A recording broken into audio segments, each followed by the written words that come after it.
Olivet Gospel Hall, an evangelical association.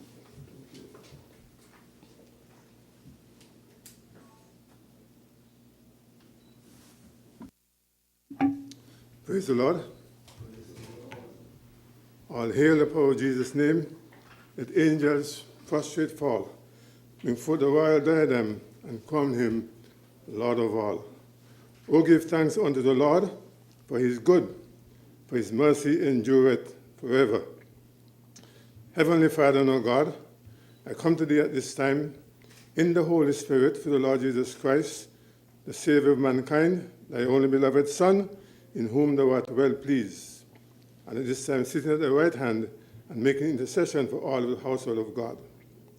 In that name, I humbly come to thee with thanksgivings, praise, honor, and glory for thy love, thy grace, thy tender mercies, thy faithfulness, and thy goodness toward us by day and by night.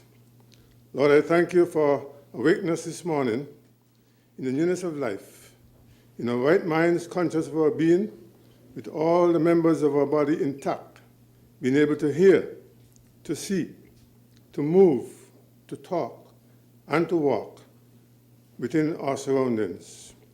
Thank you, Lord, for the safekeeping of our household and all in our respective neighborhoods. I give you thanks, O Lord, for knowledge, for wisdom, and for understanding. O Lord God of all seasons, with grateful hearts, give thee thanks for thy goodness and thy tender mercies toward us, the people of this federation of St. Christopher and Nevis, during the 2020-23 hurricane season. O Lord, you protected us from all the predictions of the dangers of the named hurricanes. O Lord, we give thee thanks for the rain and the benefits of the rain. Heavenly Father, I give thee thanks for thy goodness, with all respect and temperance during the past months of the House of Assembly business sitting. Today, Lord, we gather for the last House of Assembly business session for 2023 with thanksgivings. Heavenly Father, I bring to thee the Honorable Speaker and the Deputy Speaker of this Assembly, that they will conduct the business of this Assembly in accordance with the principles, the rules, and the orders of the Assembly, with firmness, with justice to all in attendance. Lord, I bring to thee the elected, the nominated, and selected men and women of this Honorable House of Assembly in their quest to exercise and apply their servanthood service towards the people of this federation with distinction, with justice, with compassion, with putting country above self, at all levels, with committed service, with humbleness of heart, extending the right hand of fellowship to all with love, with favors, and with understanding. My Lord and my God, I humbly ask for your guidance with understanding of speech, with due diligence for all members of this assembly, that they will conduct themselves with prudence, with respect for each other, giving due diligence to the rules, the regulations, and the orders in accordance with the principles of this assembly, knowing that the business of this assembly demands the highest respect by all, as it is being aired live in a global village with much interest. O Lord God of heaven and earth, I pray that the matters presented today for discussion on the 2024 fiscal budget will be of economic benefits for the citizens and residents of this Federation of St. Christopher and Nevis, with your blessings. These things I ask with humbleness of heart, with thanksgivings, in our Savior's precious name. Amen. May all join me with the Lord's Prayer. Our Heavenly Father, hallowed be thy name, thy kingdom come, thy will be done in earth as it is in heaven. Give us this day our daily bread, and forgive us our trespasses as we forgive those who trespass against us. And lead us not into temptation, but deliver us from evil. Power forever and ever. Amen. Madam Speaker, may I take this opportunity to extend to you and the members of this honorable House a blessed Christmas and a prosperous 2024 in the will of the Lord of our life. Thank you, Madam Speaker. Thank you, Pastor Evelyn. You may be seated.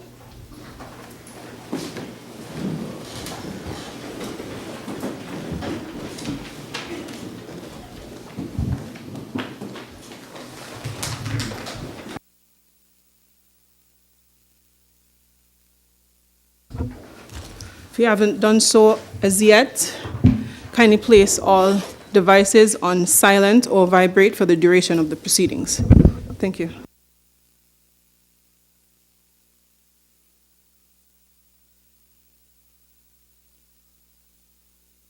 Next item.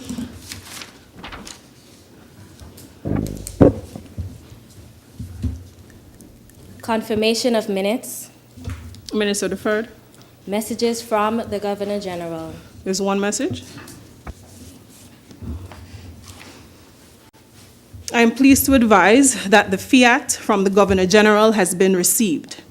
A fiat is required anytime there is a bill which considers the expenditure of monies from the Consolidated Fund. It requires permission from the Governor General for the bill to be introduced and debated.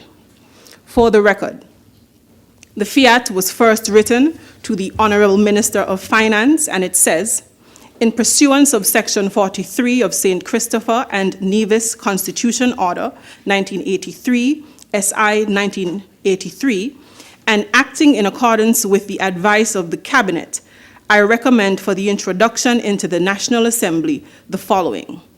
Appropriation 2024 Bill 2023. It is dated the 7th day of December 2023 and signed by Her Excellency, the Governor General, Dame Marcella Liebert.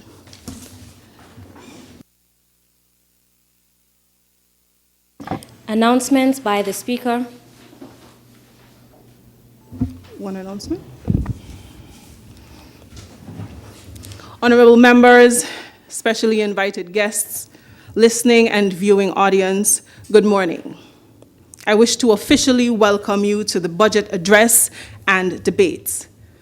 I also wish to acknowledge the presence of the National Minimum Wage Advisory Committee present in the gallery this morning. The budget debates focus will touch and concern the expenditure and revenue planned for the year 2024. The importance of the proceedings today and the upcoming days are informed by and take authority from Section 71 of the Constitution of the Federation of St. Christopher and Nevis, which prescribes that the minister with responsibility for finance shall cause to be prepared and laid before the National Assembly before or not later than 60 days after the commencement of each financial year, estimates of the revenues and expenditure of the government for that financial year. In light of these instructions, Madam Clerk, might we move to the next item on the order paper? Presentation of papers and of reports from committees. I recognize the Honourable Member for St. Christopher 8. I rise to present the report of the Director of Audit on the accounts for 2022 in accordance with Section 76(4) of the Constitution. May it please you, Madam Speaker.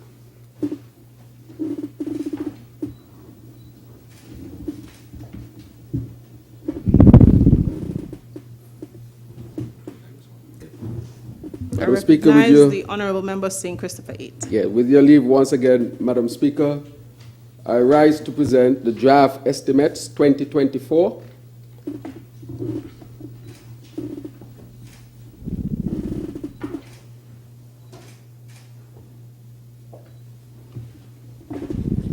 May it please you, Madam Speaker.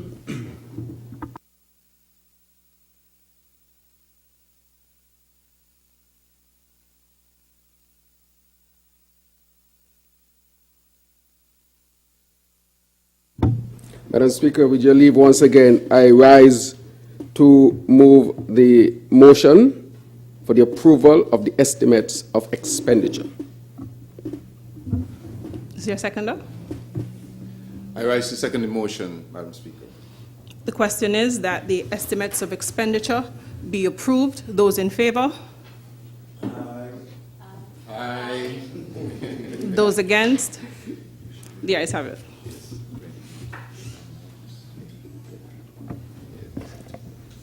Statements by ministers, personal explanations, introduction of bills, and first reading. I recognize the honourable member for St. Christopher 8. Madam Speaker, with your leave, once again, I rise to have read for the first time in this honourable House a bill shortly entitled the Appropriation 2024 Bill 2023. Seconder. I rise to second the motion, Madam Speaker. The question is that the appropriation 2024 bill 2023 be read a first time. Those in favor? Aye. Those against? The ayes have it.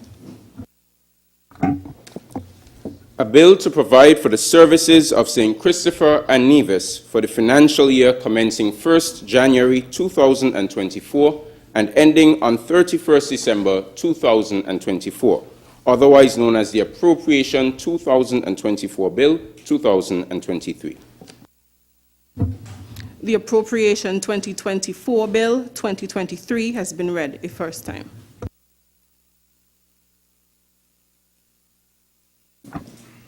Public business, bills, second reading. I recognize the honourable member for St. Christopher 8.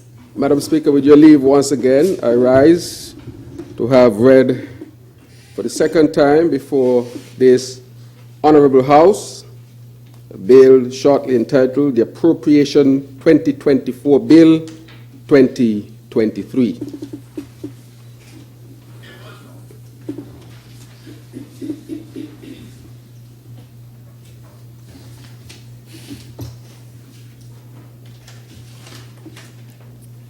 Madam Speaker, it gives me, of course, great pleasure to be here this morning to have before this honourable House this bill that I've just mentioned, but to put it in colloquial terms, the budget address. Madam Speaker, the celebration of our nation's 40th anniversary of independence was an inspirational journey for many of our citizens and served to intensify my own conviction and resolve that our sustainable island state agenda is the best development model to ensure continued transformation of our country. The milestones that we have achieved over the last 40 years are well known to our people. Madam Speaker, with this knowledge, I want today to invite all citizens near and far to join our St. Kitts Nevis Labour Party administration in advancing the transformation of our country for the next 40 years. Madam Speaker, let me say from the onset that the world is facing an existential threat, and especially small island developing states like ours here in the Caribbean and also in Pacific Oceans. All of the countries in the world, of course, are threatened by climate change. And as such, St. Kitts and Nevis had to take the decisions, we had to take the decisions to come up with a framework and a roadmap to make sure that our country can deal effectively with climate change. Hence, the framework that we came up with was the Sustainable Island State Agenda.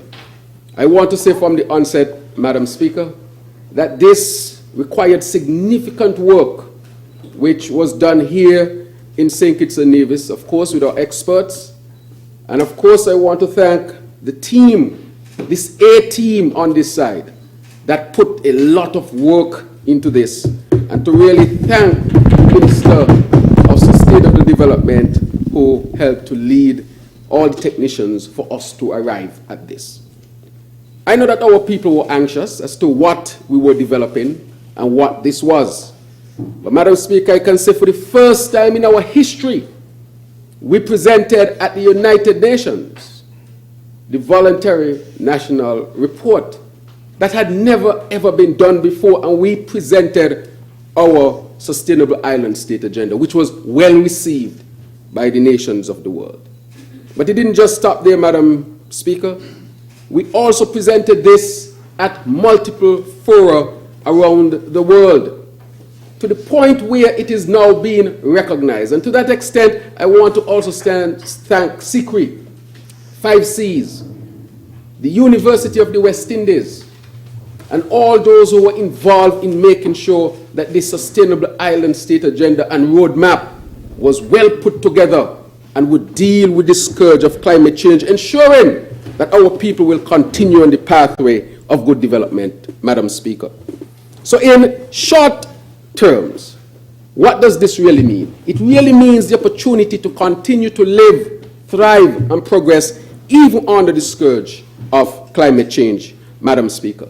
And so this was so well received that, as you heard in the last COP28, that even the Vice President of the United States referred to myself and our country as a partner that they are willing to work with to deal with the scourge of climate change as it affects small island developing states such as ours. So what is the message? The message is clear, that this team is serious, that we have put in the work, and what we have presented to the world cannot go unnoticed, Madam Speaker.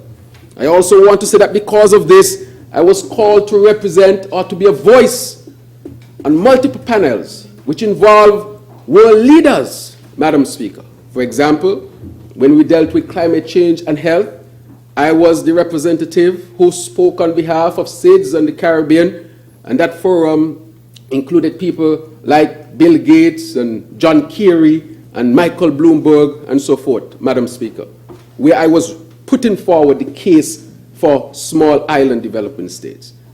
And it's unique that I'm the Prime Minister, a medical doctor. I still have my license to practice medicine, so I think that they must know that I would have had something to say with respect to climate change and health. But I want to say that it was well received, and our position in the world is where it is today, not because of me alone, Madam Speaker, but because of this team that worked tirelessly hard and partnered with multiple people around the world, organizations and so forth. I want to bring home the point, and it must be underscored, Madam Speaker, that we have to work together to deal with the scourge of climate change. This is a serious matter. If the world goes beyond 1.5, living on these islands in the Caribbean will be difficult, challenging, because we'll see stronger storms, more frequent storms, and as a result of that, our lives and livelihoods would be under significant threat.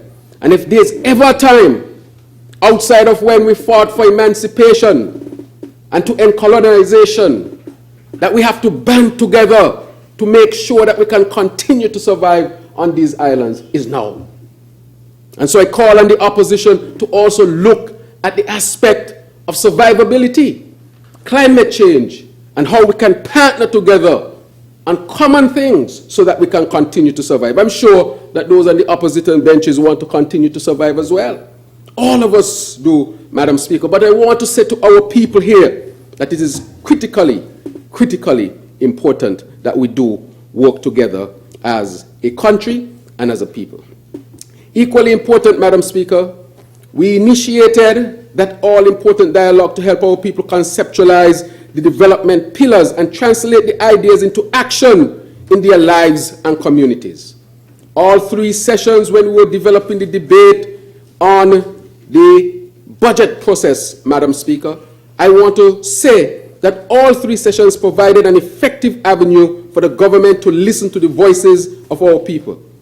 Madam Speaker, when we were developing the framework for the budget, we had to make sure that our people became involved because the budget was speaking to the sustainable island state agenda.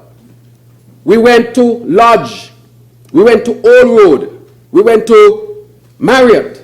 For the first time in our history, we took the budget process on the road.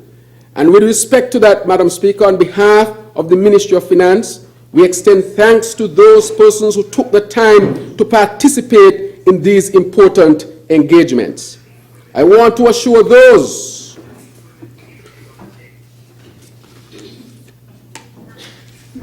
Apologies, Honorable Member. Yes, go ahead. There's Members some- of the gallery, I reiterate, I wish to have no interruptions by mobile devices or the like. If that persists, the individual will have to be removed from the gallery.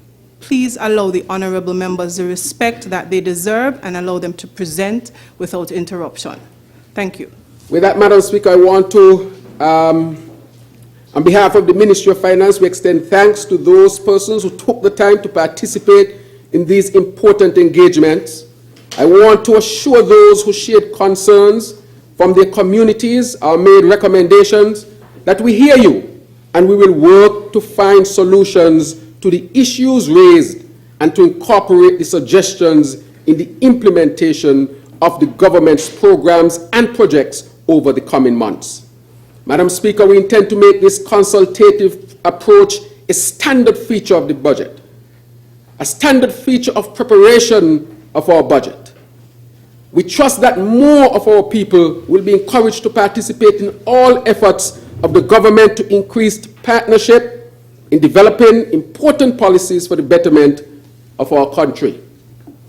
Madam Speaker, recognizing that such a monumental shift could not be solely orchestrated by the government, we invested a year in extensive consultations, engaging with local experts, youths in rational dialogues, communities, and even seeking input from regional experts.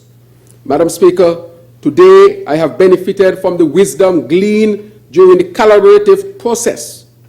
We stand, therefore, Madam Speaker, poised to commence this transformative journey, holding a shared vision of sustainability for every resident and citizen, both domestically and in the diaspora. The imperative to transform arises from the unique challenges faced by our small island developing state, home to a population of 53,000, Madam Speaker. Our dependence on food imports, vulnerability to hurricanes, reliance on oil, and the impact of global conflicts on our supplies underscore the urgency of charting a sustainable course. As the smallest independent nation in the Western Hemisphere, our vulnerabilities to climate-related disasters defined our existence, yet our size is also our strength. So the coming year will be guided by a diligent team of local experts working in tandem with research scholars from the University of the West Indies and regional development partners to establish a resilient and sustainable framework. Madam Speaker, the forthcoming debate will delve into the 7 pillars of our transformation, emphasizing that sustainability is not an abstract concept, but a tangible assurance for everyday lives and the future of every citizen here in St. Kitts and Nevis. Our commitment to this sustainable island state agenda remains unwavering, driven by the conviction that every citizen and resident should not only survive, but thrive in the sustainable future we are endeavoring to build. Madam Speaker, I am profoundly encouraged by the performance of our St. Kitts Nevis Labour Party administration after just over a year in office. To date, it has been challenging, as leadership is challenging, but very rewarding at the same time, Madam Speaker. Since taking office in August 2022, we have maintained a stable economic situation in the country through skillful management of a mix of existing measures and new initiatives.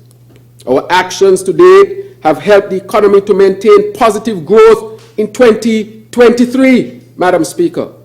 We expect that our policies and programs will continue to help our country manage the downside risk of the current polycrisis environment, occasioned by a number of things, Madam Speaker, by the COVID-19 pandemic that is still having its impact on the world's economy, climate change, as was mentioned at the beginning, and the Russian-Ukraine war.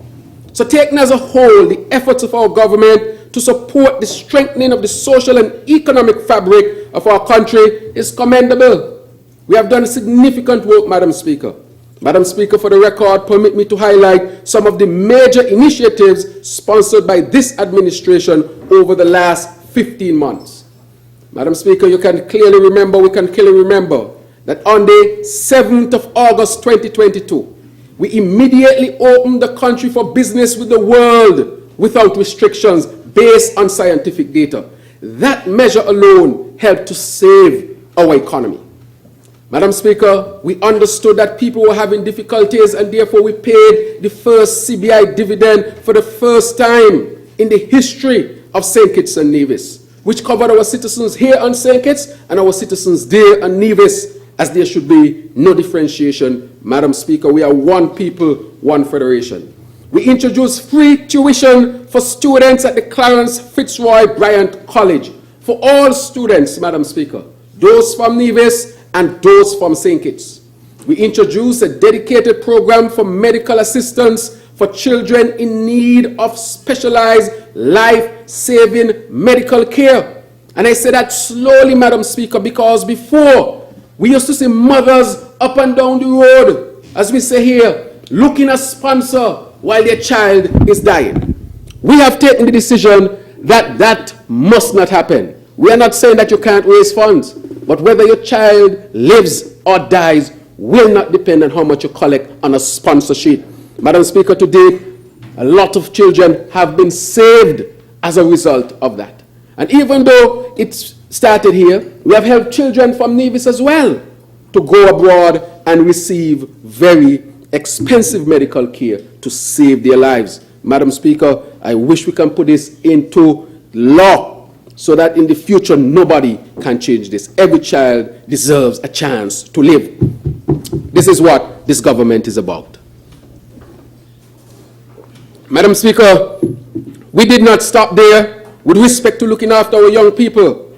We reduced interest rate from 9% to 5% on student loans at the Development Bank of St. Kitts and Nevis, saving our young people thousands upon thousands of dollars. When we calculate over a lifetime, they can save upwards, Madam Speaker, of $40,000, and we are hoping that that money they can use to invest in their future. Madam Speaker, nobody else in the Caribbean does it like that at this moment in terms of the reduction of student loans interest rates. Madam Speaker, we also did sustain notable subsidies to farmers for the purchase of important farming inputs. We solidified the prospects for advancing the development of geothermal energy in Nevis, Madam Speaker. Madam Speaker, this is a significant achievement.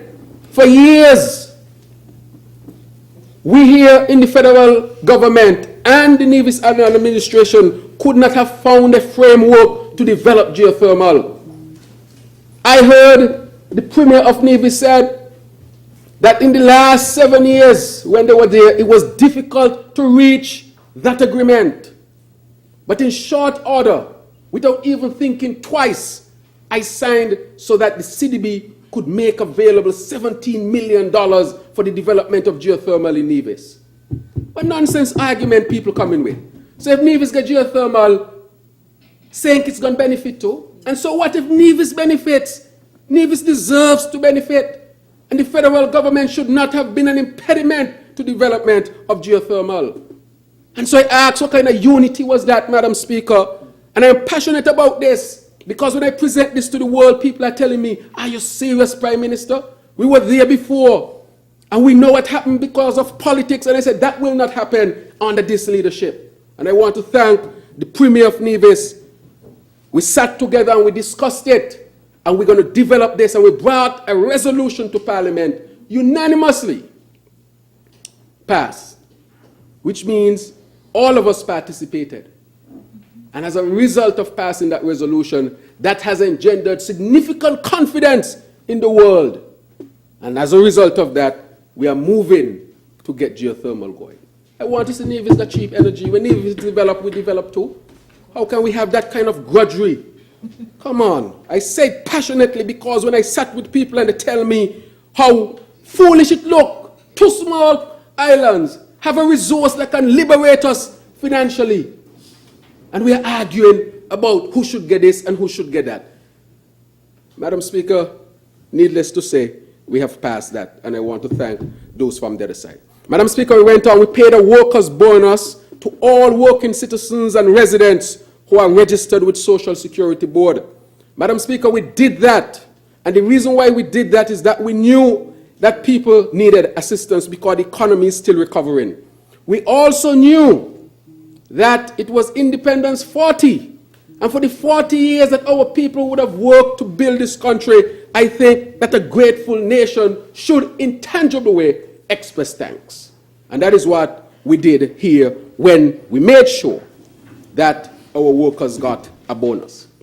Madam Speaker, we went on and we introduced special arrangements for customers who are in arrears with SCELEC.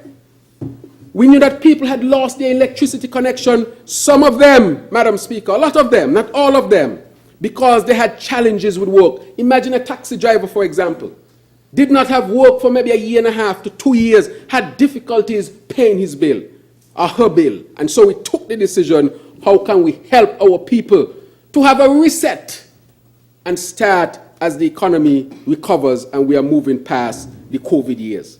And so, Madam Speaker, we did not stay there.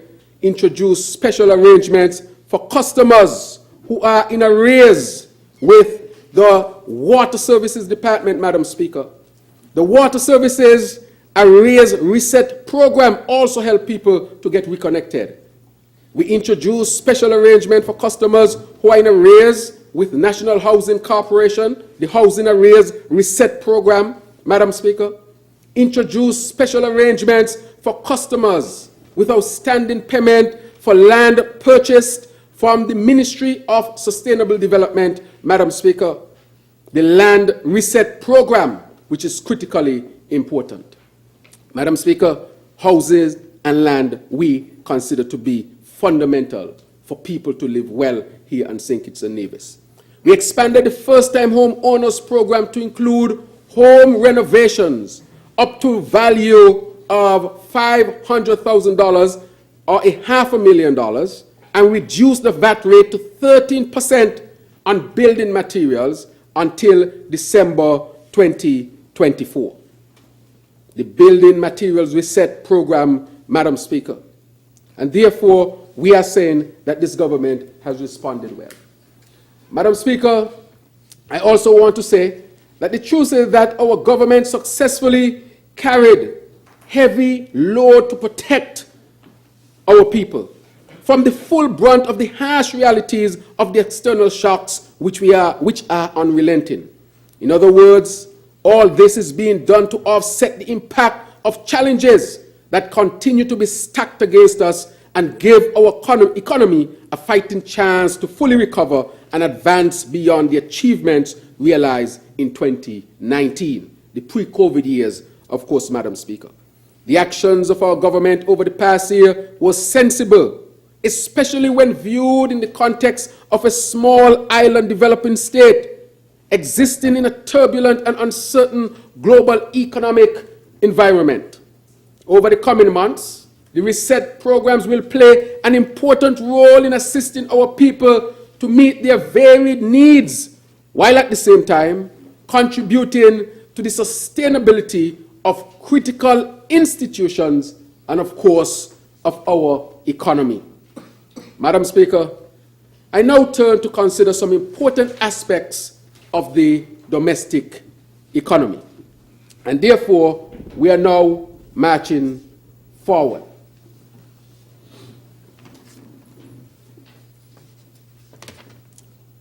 Our federation operates within the wider global economy and therefore will continue to be influenced by the international and regional developments. In this regard, we are aware that the International Monetary Fund is projecting that the global economic output will fall from 3.5% in 2022 to 3.0% in 2023 and 2.9% in 2024, reflecting a slowdown in the global economy. Madam Speaker, growth in the United States, our largest trading partner, is projected to remain steady at 2.1% in 2023 and decline to 1.5% in 2024. Madam Speaker, these are realities that we have to deal with as a people.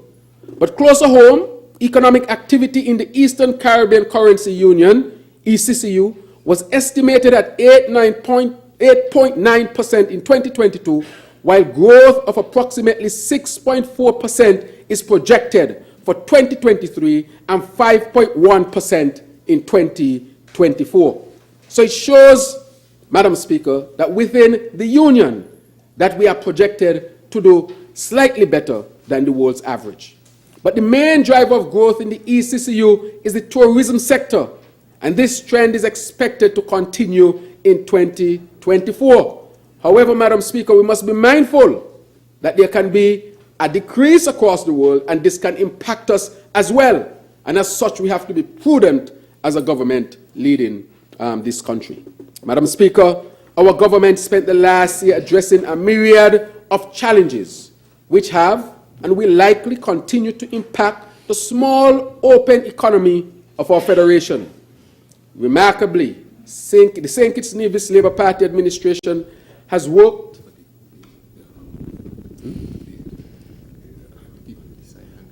or they asked me to slow down a bit because the people with the sign language. I want to say to our community of the deaf, sorry about that. As you know, we introduced for the first time sign language so that the members of the deaf community can also participate in parliamentary proceedings, living up to the principle that all must be involved in a democracy and for democracy to work. So, Madam Speaker, so the government spent the last year addressing a myriad of challenges which have and will likely continue to impact the small, open economy of our federation. Remarkably, the St. Kitts Nevis Labour Party administration has worked to reintroduce the federation to the world as one that is dedicated to good governance. Madam Speaker, good governance is critically important. Without good governance, you cannot have a thriving democracy. And that is why, even though there was a lot of song and dance about good governance, not one of them lay before the House to be passed and enacted, and activated, the complete statement, Madam Speaker, because people came and made song and dance about good governance. And when we got there, was not activated, and we made sure it was activated. We are serious about the development of our people and the protection of our environment, and laser focus on our economic and social progress, Madam Speaker. Our efforts are already bearing fruits as our simple message spreads far and wide that we are open for doing business with the rest of the world, and the rest of the world knows that. Our efforts have set the path to a sustained recovery, supported by positive growth in all major sectors, Madam Speaker. Positive growth. Prudent management, Madam Speaker. For the first half of 2023, gross domestic product grew by 3.4% compared to the same period in 2022. When juxtaposed against the COVID-19 period, the recovery is even more obvious, Madam Speaker. By mid-year 2023, the St. Kitts and Nevis economy had recovered 96.1% of its output levels when using 2019 as the point of reference. So, Madam Speaker, we're not using the COVID years necessarily as the points of references. That's mean 2020 and 2021 and part of 2022. We are using the 2019 as the point of reference. Madam Speaker, macroeconomic performance continues to show resilience, and we are on the road to full recovery with an anticipated growth of 3.9% by the end of 2023, Madam Speaker. Madam Speaker, we have growth in St. Kitts and Nevis. We are not back there yet, but we are on a good path. The growth observed in 2023 is being fueled by value added in the hotels and restaurant sector, which is poised to grow by an impressive 27%.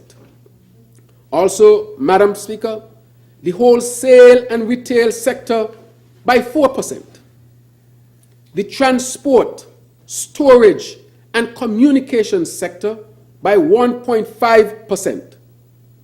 The construction sector by 0.8%. and the public administration sector by 8.5%. Madam Speaker, we are seeing growth all across in our economy. The increase in the hotel and restaurant sector is being influenced by the increases in visitor arrivals to the Federation by air and by sea. We should put our hands together for the Minister of Tourism, who is working tirelessly hard to make sure that transport to the Federation is on a good path. I'm talking about JetBlue. I'm talking about all the other major airlines and also the regional airlines. So activity, Madam Speaker, in the construction sector is driven by the rise in residential housing construction. Madam Speaker, more people are building houses here in St. Kitts and Nevis. We have seen that go up, and it continues to go up. We also see, Madam Speaker, the increase in wholesale and retail and transport, storage, communication sectors is as a result of a general rise in consumer demand for goods and services, Madam Speaker. The outlook for 2024 and beyond is promising for our Federation, as we expect that full recovery from the impact of the pandemic will be achieved in 2024, and growth will expand by approximately 3.6% per annum over the medium term. Madam Speaker, we expect growth in 2024. Although inflation continues to ease in most countries as supply chains issues normalize and energy and food prices fall substantially from their 2022 highs, food prices remain elevated, Madam Speaker. It is an issue across the world. Global inflation is projected to fall from 8.7% in 2022, but will remain high at 6.9% in 2023 and decline to 5.8% in 2024. That is why we passed the Consumer Protection Bill in here, so that our consumers must be protected. We don't want to have any price gouging and so forth, Madam Speaker, so that people's dollar can go much further. That is why we did that, looking out for our people. However, some of this inflation, as can be seen, is imported inflation. Wherever they are manufactured, the cost is high, and therefore it is reflected here in our St. Kitts and Nevis. Our estimates of inflation for 2024 reveal that, consistent with global inflation, prices have begun to stabilize. And even though the prices are stabilizing, we are still saying we want the prices to be as low as they can be, so that people can feel the ease in their pocket, Madam Speaker. So for 2024, inflation is projected to be 2.0% compared to the 2023 estimate of 3.8%. Notwithstanding, we continue to be cautious with our estimates given the possible impact that the war between Israel and Gaza could have on oil prices, which could lead to further inflationary pressures. Madam Speaker, these are international factors that are affecting us here in St. Kitts and Nevis. And that is why we want our people not to only have a local view or regional view, but we want our people to have a global view, so that they can understand what underpins the decisions that we make here as a government. It is anticipated that the food and beverage index will increase by 2.0% per annum, while the non-food commodities index will rise to 2.1% over the medium term.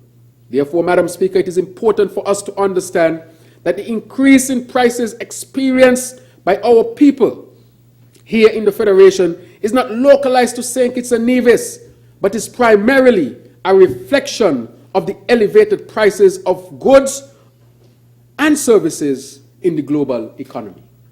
That is an important thing to note, Madam Speaker. Madam Speaker, but this caring and responsible government assessed the situation on the ground and responded with a mix of policies and initiatives to curb the impact of increased cost of living. Some of these were highlighted earlier in my presentation, Madam Speaker, when I spoke about our major achievements. The CBI dividend payment alone impacted about 17,000, 500 individuals in its inaugural round. A total of 35,694 workers also recently benefited from the payment of the $1,000 worker bonus, Madam Speaker. We continue to provide support to the vulnerable members of our society via the Poverty Alleviation Program, which soon will become LIFT and will be spoken about more later. We also help through the STEP program and through the new Elevate program, Madam Speaker, and other social assistance programs offered by the Ministry of Social Development and Gender Affairs. So, Madam Speaker, we have given significant help. During the first 10 months of this year, our government has invested in excess of $118 million to implement the various support programs. That is nothing to sneeze at, Madam Speaker. It shows that this government is caring about its people and continue to care. $118 million, Madam Speaker, to help our people deal with the scourge of the challenges that we are dealing in this multi-crisis or poly-crisis situation that the world has found itself in. The government has also sustained significant blanket subsidies in respect to the cost of gasoline at the pump, Madam Speaker. We're helping people with each gallon of gas they buy at the pump. We are also helping our people with the purchase of LPG, that's the cooking gas, the small tanker gas. The prices are not changing because we are subsidizing, Madam Speaker. We are subsidizing by households, by businesses. And also, Madam Speaker, we have sustained large subsidies on electricity supply to domestic and commercial consumers. Madam Speaker, we are paying the fuel variation cost to the tune of tens of millions of dollars. We are doing that to protect our people, Madam Speaker, to make sure that the high cost of electricity is not truly passed on to our people, but the government is bearing a brunt of it to protect the people, Madam Speaker. So with that $118 million, as I spoke about, in addition to that, subsidy for electricity must also be involved or calculated when it comes to what we are doing to protect our people, Madam Speaker. So these initiatives are implemented primarily as a means of providing tangible support to our people and help to increase their purchasing power. That is a caring government. That is a government that is people-centered, Madam Speaker. The numbers speak for themselves. Propaganda can't go to the supermarket. Propaganda can't keep on the electricity. What we are talking about here are measures to help to protect our people. And it is recognized that if we were to allow our people to bear the brunt, life would become so challenging and difficult in St. Kitts and Nevis if we had not implemented these measures to protect our people. Madam Speaker, I hasten to encourage our people not to take this generous support by this caring government for granted, as most countries have already discontinued the COVID-era subsidies and public assistance programs. But we continue to maintain them until the economy fully recovers, Madam Speaker. The government is aware of the impact that high prices, especially food prices, can have on our consumers. Madam Speaker, we are concerned about the food prices. That is why we passed the Consumer Protection Bill. And that is why we are saying to business people to also be mindful and let us work together to ensure that we create the best environment for our people here in St. Kitts and Nevis. Critically important, Madam Speaker. We will therefore continue to provide financial support to the most vulnerable citizens through the various social programs and implement policies that would safeguard consumers. Madam Speaker, as I said before, this is evident with the recent passage of the Consumer Protection Act 2023. The government is also actively exploring the introduction of competition policy and price gouging legislation, all in an effort to fortify consumer protection. We are serious about this, Madam Speaker. We don't want people to be using the excuse of COVID and all this for eternity, with prices that might be going up and you don't have solid justification, Madam Speaker. And so we are saying that we have to protect our people here in St. Kitts and Nevis. Somebody told me they went, one price, go back a few hours, look at the price change again at the end of the week. Madam Speaker, if that is a concern, we need to get the data, and we are dealing with that to make sure that our people are protected here in St. Kitts and Nevis. The prices that come from overseas, they're high. I spoke to one of the owners, and he showed me alternatives and said that there are alternatives to almost every product. But apart from that, Madam Speaker, we will do what we have to do to keep prices here in St. Kitts and Nevis low so that our people can afford it. All around the world, Madam Speaker, suffering from inflation. Whether it's a big country, a small country. Imagine the big countries are feeling the brunt of this. Can you imagine? When those countries sneeze, we catch pneumonia. So if they are dealing with it, can you imagine for small island developing states like ours, St. Kitts and Nevis? Madam Speaker, therefore we are saying with the increase in economic activity, labor market conditions in the economy have improved immensely because we have worked towards that. And accordingly, I want to report here that the Social Security Board data as of June 2023 shows total job registration was recorded in the region of 25,384, an increase of 2%, 490 jobs over January to December 2022, which was seen at 24,894. This is a very positive development, as it is indicative of the continued upward trend in economic expansion and job creation or job growth here in the Federation of St. Kitts and Nevis. Madam Speaker, the numbers speak. When compared to 2019 levels, we see exceptional results. The data is pointing to the recovery of 95.4% of jobs lost during the pandemic. We are recovering, Madam Speaker, and it's because of prudent management. That is why we are recovering. Because we opened the country, Madam Speaker. That is why we are recovering. It is because we dealt with corruption, Madam Speaker, systemic corruption. And I'm going to speak about some of them, Madam Speaker.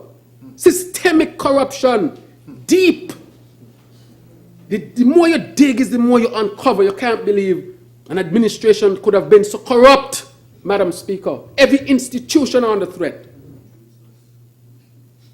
It hurts when you see tens of millions going down tubes. Madam Speaker, I have the records. Sometimes, if you look at the records, and you have the files, Madam Speaker, you can't believe what was happening in the previous administration. Madam Speaker, we have the files. Give us a taste of beer. We have the files. We have the files, Madam Speaker. We need to hear one. They need to hear one. So, Madam Speaker, I want to say that we are recovering. And the main contributors to these good results include the hotel and restaurants, transport, storage, communication, wholesale and retail sectors.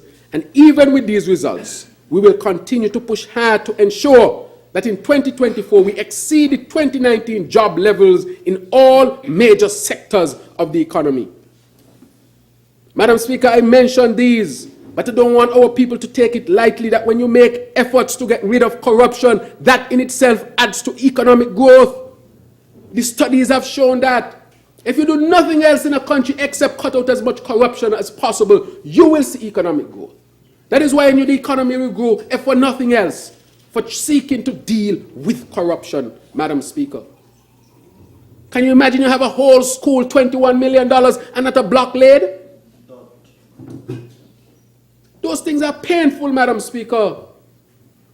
Not a block laid and $21 million gone. Managing dirt. Madam Speaker, Development Bank, $334 million in debt about to crash, but we saved it. And you have people talking about programs, when programs were used to thief money. Madam Speaker, I can talk the things, you know. Yes, please. Because I'm fed up of people grandstanding and not recognizing all that had been done. Action. Madam Speaker, even with these results, we will continue to push hard, as I said previously. We want to create a situation in the country where all who are interested in working can find decent work. Madam Speaker, that is very critically important. As we set the path for sustainable island state, we want to make sure that work is available for our people. And as you can see, we are recovering. We want to create that situation right here where people can find decent work and restore the capacity for people to fully take care of themselves and their families, Madam Speaker. Madam Speaker, I will move on to discuss more of the fiscal landscape. A review of the government's fiscal performance revealed that for the 2022 fiscal year, a deficit of $99.2 million was recorded for the overall balance, and a primary balance also reflected a deficit of $82.9 million. Madam Speaker, let me spend 2 minutes on this. What happened here when we took over last year? And that is why I say people must tell the truth. The people were told that they have surplus after surplus after surplus. Sometimes based on situations, you may not have a surplus because if there's a downturn in the economy, you might have to draw on reserves to keep yourself going until things get better. Let me explain this, Madam Speaker, in simpler terms. If you lose a job and you were making $1,000 a month, that $1,000 is no longer made. You might have had savings, and then you start to draw on your savings until you can find another job. During that time, even though you have money in the bank, you are running a deficit because you're spending more than you take in. It doesn't mean you don't have any money at all. These things they happen in the United States. They happen in the UK, especially during COVID years. Many countries run deficit. So the issue is not even discussing the deficit in itself if it is justified. But the issue is you have a deficit and telling the people you have a surplus. Madam Speaker, that can't work. The people must know the truth, and the people understand this truth when you explain it to them. So you could have easily said there was a deficit because of the COVID and there was a downturn and so forth. But you are telling people you have a surplus when it's a deficit. So I'm not discussing the deficit because from time to time countries might run a deficit because of scenarios and situations. The situation becomes when you tell the people what the truth is not. And therefore, Madam Speaker, I wanted to clarify that that can happen based on what you are seeking to achieve, and as you move forward, you go into recovery. Madam Speaker, I want to say that total revenue and grants amounted to $1.12 billion, of which recurrent revenues was $1.1 billion and total grants were $14 million. Non-tax revenue exceeded the budget by 54.9%, mainly on the account or the proceeds from the CBI program. Madam Speaker, I will speak to this even in more depth because it is critical. In contrast, tax revenue was 11.1% lower than expected, and this is 2022, as the economy continued to recover from the fallout, Madam Speaker.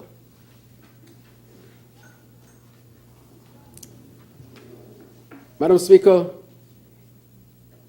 with respect to, in contrast, the tax revenue was 11.1% lower than expected as the economy continued to recover from the fallout of the pandemic and struggled to cope with the effects of the Russian-Ukraine war. That was part of it, Madam Speaker. With respect to expenditure, total expenditure for 2022 amounted to 1.2 billion. Outlays were 34.2% more than the budget, which was indicative of former administration's decision to purchase land under the land for debt swap arrangement and other notable expenditures initiatives, including 10% increase in salaries and wages and an extra month's salary to civil servants, as well as the transfer of persons to the civil service. Madam Speaker, why am I saying this? Is that the people can understand exactly where this came from. So the issue here is not just the deficit. It is saying to people that there was a surplus when there was a deficit. Telling a lie. In local parlance. In every parlance. Or misleading the people. The people can understand, Madam Speaker, when these things happen. However, I can say what added to the deficit was the Bastia High School. Every month, money being paid to the tune of over $600,000 for management of the Bastia High School. This is like the emperor without clothes, Madam Speaker. I must be the only one not seen a school. We over here not seen a school. But $24 million gone. Madam Speaker, money gone from government to development bank, down a tube. Can't be accounted for. This is serious business. Money just disappearing as if there are magicians who make it disappear. Poof, he gone.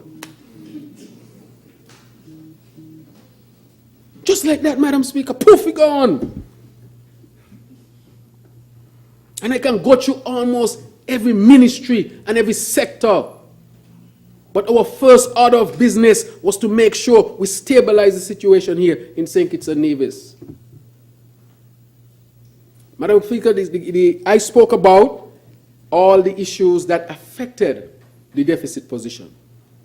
The cost also associated with various income support programs, including the PAP and the Farmer Peace Program.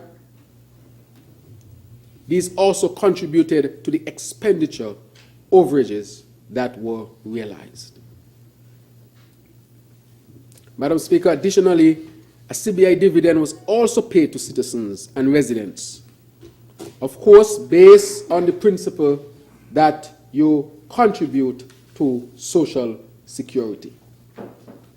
As mentioned earlier, the dividend distribution was intended to help lessen the increased cost of living here in St. Kitts and Nevis for our people, and to allow them to share in some of the profits derived from our CBI program. With respect to the debt situation, Madam Speaker, at the end of December 2022, the total public sector debt stood at $1.6 billion, or 60.2% of GDP. There are some other numbers I will give later on, Madam Speaker.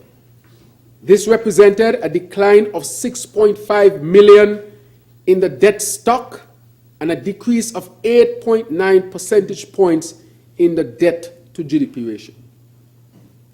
The reduction of the debt to GDP ratio was the result of an expansion in economic activity of 2022 when compared to 2021, Madam Speaker.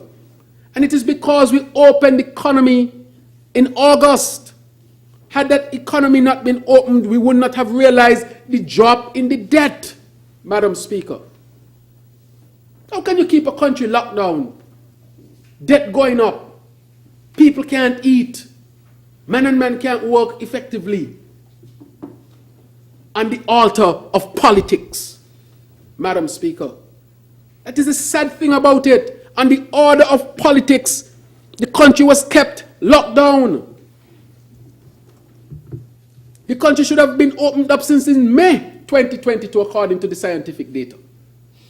And up to August, all the restrictions still had not been removed.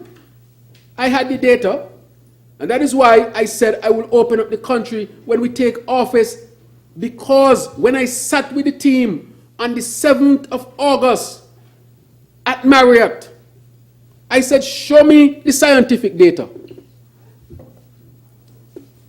It just so happened that I'm a medical doctor, and part of the training is to interpret data. You have experts in that, but we learn how to look at it, so you can't fool me.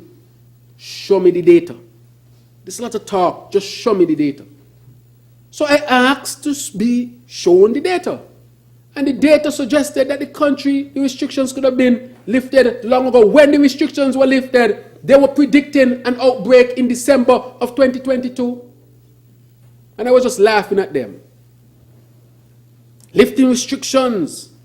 All of a sudden, they are now saying we're going to have outbreak of COVID. Madam Speaker, we had cases of COVID, but we already knew that our immunity had been built up so much that even if we were to get COVID, there will not be a breakout of people being sick in the hospital and ICU. COVID is still around. COVID is not going anywhere. COVID is going to be with us for the rest of our lives. The difference is that you have the immunity to deal with it. That is what St. Kitts and Nevis had advanced. So when they talk about the last outbreak that we had in 2022, in December, November, December, St. Kitts had it since August. We had the immunity to it. Therefore, there would not have been a prediction of an outbreak in December of 2022. Propaganda, trying to frighten people. But of course, they can't frighten people over here because we decided we're going to work with the scientific data. And the scientific data did not lie. And we did not see an outbreak in 2022. Why am I saying that? Because if we had not opened up the country, the debt to GDP ratio that declined would have remained high. The recovery in jobs would have been slower, Madam Speaker. As a matter of fact, that single decision robbed the country of tens of millions of dollars. Why? Because tourists who used to come to St. Kitts and Nevis, you tell me wear face masks. And I could go down to a next country and they ain't got to wear no face mask. That is what took place. So a lot of the returning tourists who used to come to St. Kitts and Nevis, they chose other countries. And it was challenging to get back all of them for the 2023 season, Madam Speaker. Madam Speaker, I want to say in this honorable house, we lagged in the OECS when it came to tourism. All of them saw numbers above the 2019 levels, except St. Kitts and Nevis. Because we kept the country locked down, or restricted rather, unnecessarily. Restricted unnecessarily. We were having some trouble with some cruise lines. And the reason why we were having trouble with some cruise lines is that they said during the COVID, St. Kitts and Nevis treated them badly. And they didn't want to come back. I want our people to know that there was no reason to treat the people like that. Keep them out at sea. The Honorable Minister will tell you when she went to meetings, people were crying because they couldn't believe that they were treated like that in St. Kitts and Nevis, and asked the question, why should we return to St. Kitts and Nevis? And we said to them, you have a new administration, you have a progressive administration, you have an administration that is astute and would understand what you are dealing with and would have responded differently. We sought to convince them that St. Kitts and Nevis was not that which they experienced under the previous administration, but that we had advanced to an advanced administration that would understand the plight that they were dealing with, and we would have responded differently. And so to some extent, they understood us, and then they allowed some of their cruise liners to come. So when people talking about this and talking about that, I want people to understand the context of why we had trouble getting back some of the cruise liners here in St. Kitts and Nevis. Madam Speaker, to get back on point with respect to the debt to GDP ratio, 40% of the debt stock was contracted by the federal government, and the remaining 60% was owed by public corporations on both St. Kitts and Nevis and the island and the Nevis Island administration, Madam Speaker.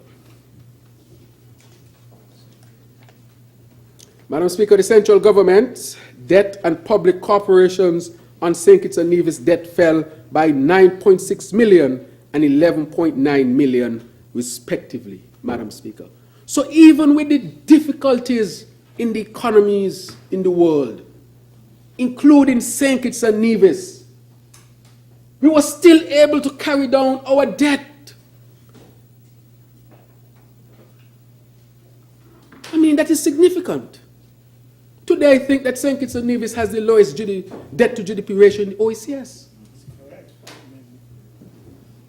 This is a tremendous achievement.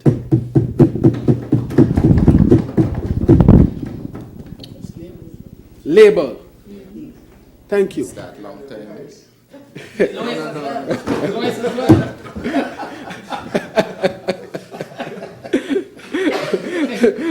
So, Madam Speaker, Sometimes to go and then yes, so Madam Speaker, it's prudent fiscal management. and bring it back. Sometimes you have to spend, for example, let's say you have a business, you might say, boy, let me borrow our house, you borrow $300,000, you buy a business, the business start to turn over profit, you pay off for $3,000 and you're good. Sometimes it's like that. You make an investment. Labour invested in this country. All right, Madam Speaker, and those investments are what we are seeing now, Madam Speaker. That is why we are seeing that type of result at this particular time. And so I want to thank those from the Ministry of Finance who have been working tirelessly hard. I want to thank, of course, the ministers who have been working tirelessly hard, the people who have been working tirelessly hard, because no one person can do it. We have to recognize we have to do it together, Madam Speaker. And so this is a tremendous achievement. And none of this was premised on debt forgiveness. If we get some debt forgiveness, that will drop down very, very, very low. And I will pursue some debt forgiveness. But we are, of course, meeting our obligations. And at the same time, we are dealing with the debt situation here in St. Kitts and Nevis. And that is why I'm saying that we have to be prudent to make sure that we continue to put our country in the best position. Madam Speaker, I want to move on to economic expansion and diversification. And one of the first things I want to touch here is agriculture. Agriculture is important and fundamental, Madam Speaker. It deals with the issue, Madam Speaker, of food security. And I think we are at a point where the majority of us, if not all Kittitians and Nevisians, are in agreement that this issue rises to the level of the top 5 priorities for our country. Very critically important. Further, this government has identified food security as a strategic pillar in the Sustainable Island State agenda. We are fully committed to ensuring strategic investments in agriculture, in the agriculture sector, to ensure that we achieve the CARICOM 25 by 25 agenda. This will also be a critical step in our march to a sustainable island state as we reposition agriculture as a key contributor to employment, social and economic security, and the improvement of our collective health and nutrition. Madam Speaker, I would like to say that climate change is significantly impacting agriculture. The change in rainfall patterns, the droughts that we are seeing presently, Madam Speaker, possibly the worst drought in our history. Somebody told me they went to buy some sweet potato, and the sweet potato them small. They used to call them pickings when I was small. Pickings. Pickings. And you only used to give your pig pickings. People never used to eat the pickings. But Madam Speaker, because of the lack of rainfall, you try to grow sweet potato, and where you're going is pickings. It's a serious issue.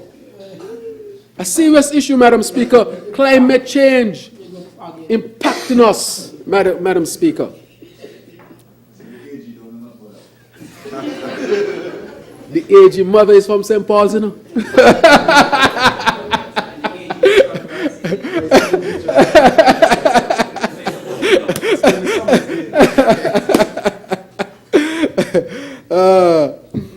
Madam Speaker, our goal is within sight, and we intend to ramp up investments in infrastructure, the adoption of use of technology, and the strengthening of our human resource capacity, including the technological and scientific capabilities of our agricultural officers, Madam Speaker.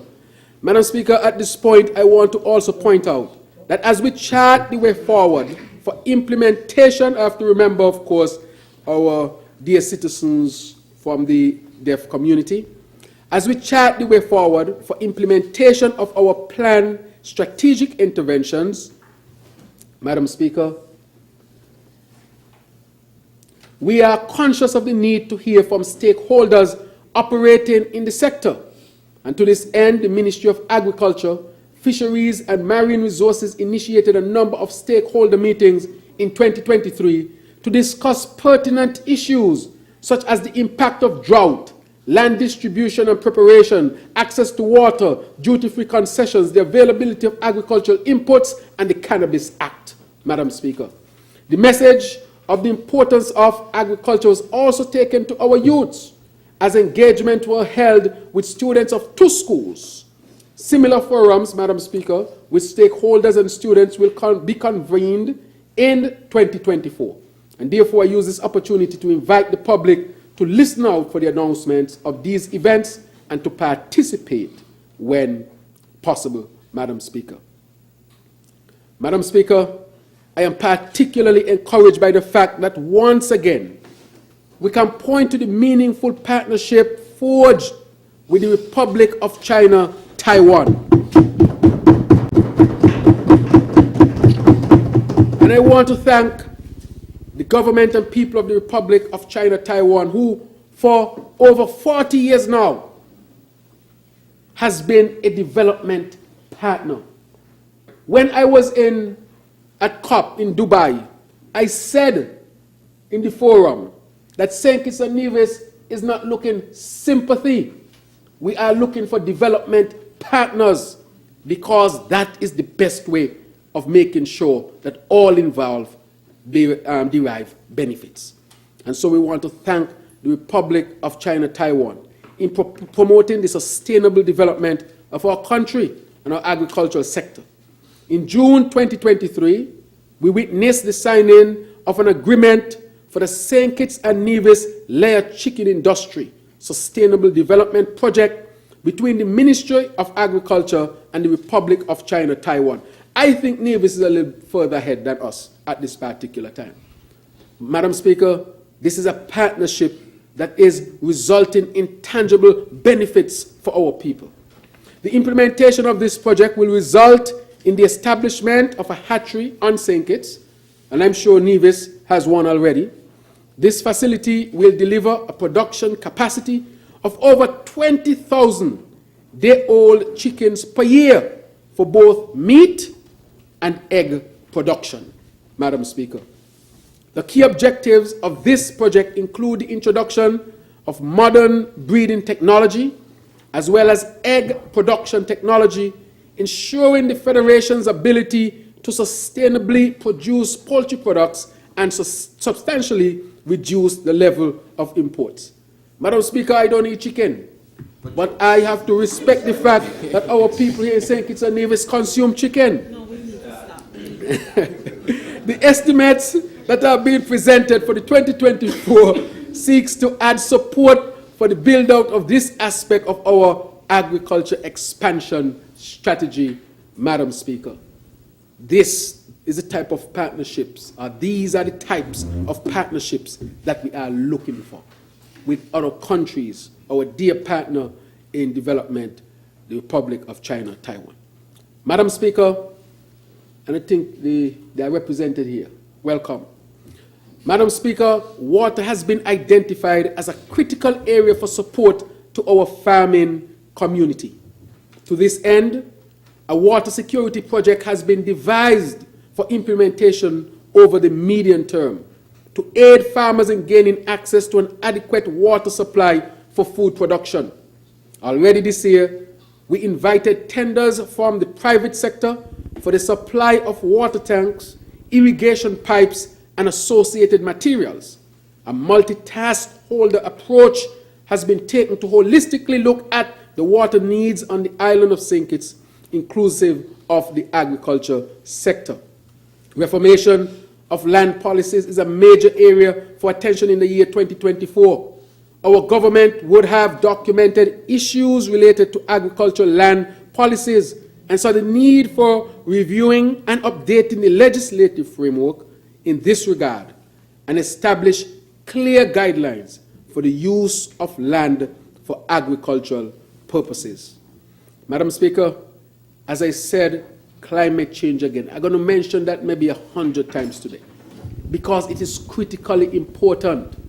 We're having water problems because of climate change, but we have to respond, Madam Speaker, and we are responding. The Department of Marine Resources, as we continue with agriculture, is committed to overseeing the transformation of our fisheries sector and the effective management of our marine resources. The department is spearheading a program established for the construction and renovation of fishing facilities in major fishing communities. This will ultimately help to promote more fishing activities, improve the assurance of fish quality, increase food safety, create jobs, sustain livelihoods, and attract new fishers into the sector. With regards to the management of our marine resources, the department will make the final push needed to formalize the government's earlier declaration of the St. Kitts and Nevis Marine Management Area via publication of the official gazette. Madam Speaker, this is critically important to the development of the blue economy here in the Federation of St. Kitts and Nevis. We are small in terms of land, and we are a small island developing state. We have great potential as a large ocean state, Madam Speaker. Madam Speaker, we have maybe 100 square miles of land. If you include Booby Island, maybe 100.1 square miles of land. But for the sake of rounding off, we say 100. However, we have 22,000 square kilometers of ocean. 22,000 square kilometers. That is a lot of land, Madam Speaker. And therefore it means, yeah? A lot of ocean, Madam Speaker. Therefore, it means that we now have to start to develop the ocean and get from it what we could have in terms of its resources to help to advance the development of St. Kitts and Nevis. For too long, we are saying we are small. That is because we are looking at land. We have to now say to the world, we are much larger than we look because we have thousands upon thousands of space in the ocean. And let us not take that lightly. We don't explore it. We know that there are those who want to come into our waters fishing and catch the larger size fish and take back to their countries and so forth so that they can enjoy. Madam Speaker, we have not started to touch that as yet. But I'm saying also that while we want to delve into the large ocean to derive what we can derive for our development, we must also realize that climate change is affecting it. Madam Speaker, when you go out in the summer, you see all this seaweed across the ocean. That is because of the rising temperature of the sea that is causing the seaweed to be so abundant in our waters, affecting our beaches, affecting the fishermen with their boats and the propellers as they try to get through the seaweed, Madam Speaker. The rising of the sea levels, Madam Speaker, intruding our wells and our aquifers, Madam Speaker. This is a serious matter. The bleaching of our corals, the death of part of our coral reefs, Madam Speaker. So the ocean is under tremendous stress as a result of climate change. And that is why I keep saying that we have to band together to deal with the scourge of climate change. Madam Speaker, although we are a small state, I've said that we have a large ocean and we believe that the timing is right for interventions to unleash our blue economy and engage in sustainable activities that will bring economic development to our country from this rich resource. In 2024, the Department of Marine Resources intends to promote blue economy activities such as marine energy, marine biotechnology, aquaculture, sea moss production, tourism activities, marine transportation, boat building, and high seas fishing. To achieve notable growth in the Marine Sector Department is currently engaging in research and discussions with key stakeholders. Madam Speaker. Madam Speaker, let me delve a little bit more into that. The St. Kitts and Nevis government, and I want to thank the Minister of Agriculture and also the CEO of the Cannabis Authority, Dr. Alexander, who journeyed to Southern University in Louisiana. I want to say that the chairman or president, the chairman and the president of Southern University are coming here on the 26th of December to sign an MOU with our government. And they have dedicated themselves to undertake a number of critical activities to help us in our development. When it comes to the marine, this university is the leading university that deals with the shrimp and lobster industry in Louisiana. And we know that this is a large industry in that part of the United States of America. This university has a license from the United States government to develop cannabis, and they're going to help us with our cannabis, medical cannabis industry as well. They're also going to offer scholarships for our people. They're going to help us in different areas, and the reason why I'm saying that is that this is not just talk. This is because we took the initiative to make contact with partners who will help us to develop St. Kitts and Nevis. And so we are going. Scholar starts January. The first Scholarship recipient starts in January. Oh my God. The first scholarship starts in January. Madam Speaker, right now they gave us some scholarships for PhDs and masters free of cost. Not no part scholarship, full scholarship. Presently we have them.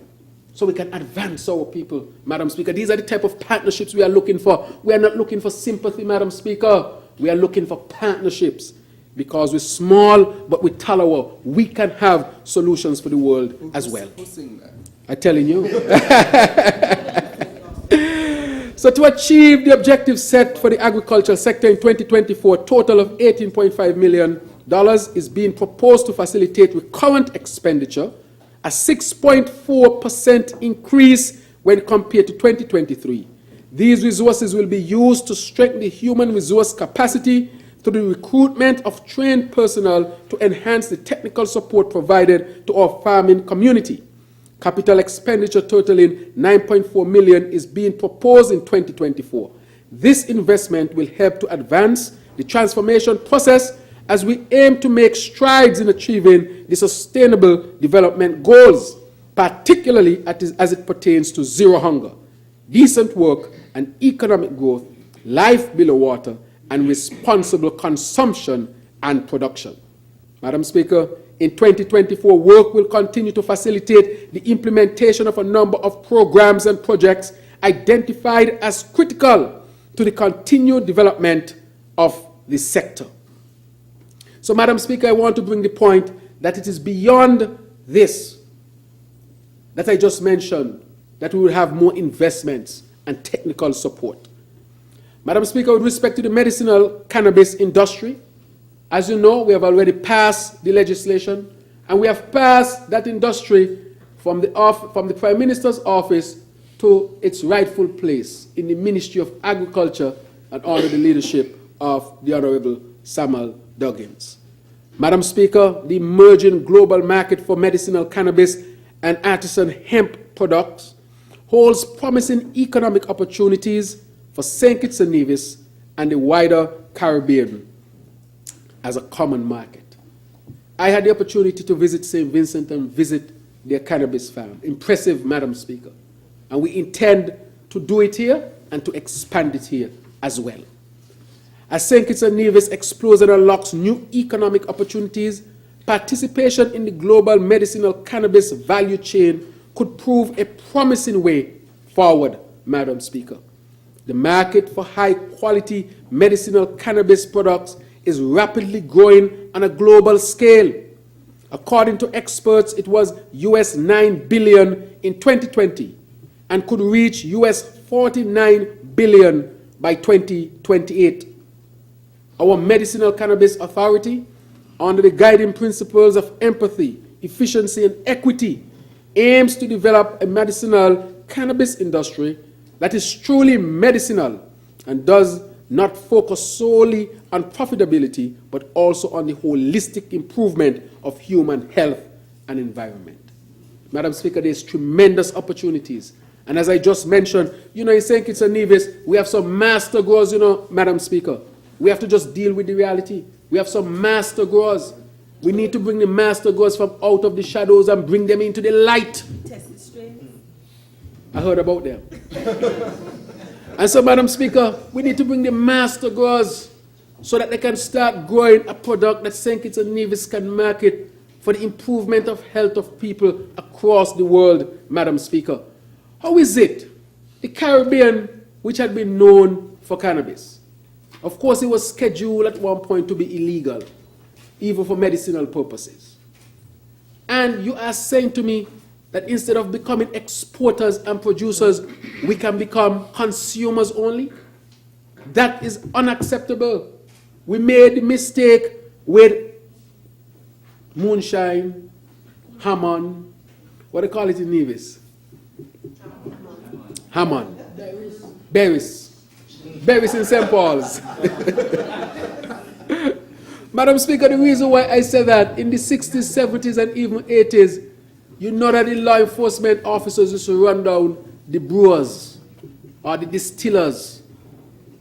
These people were master chemists of the highest order. They took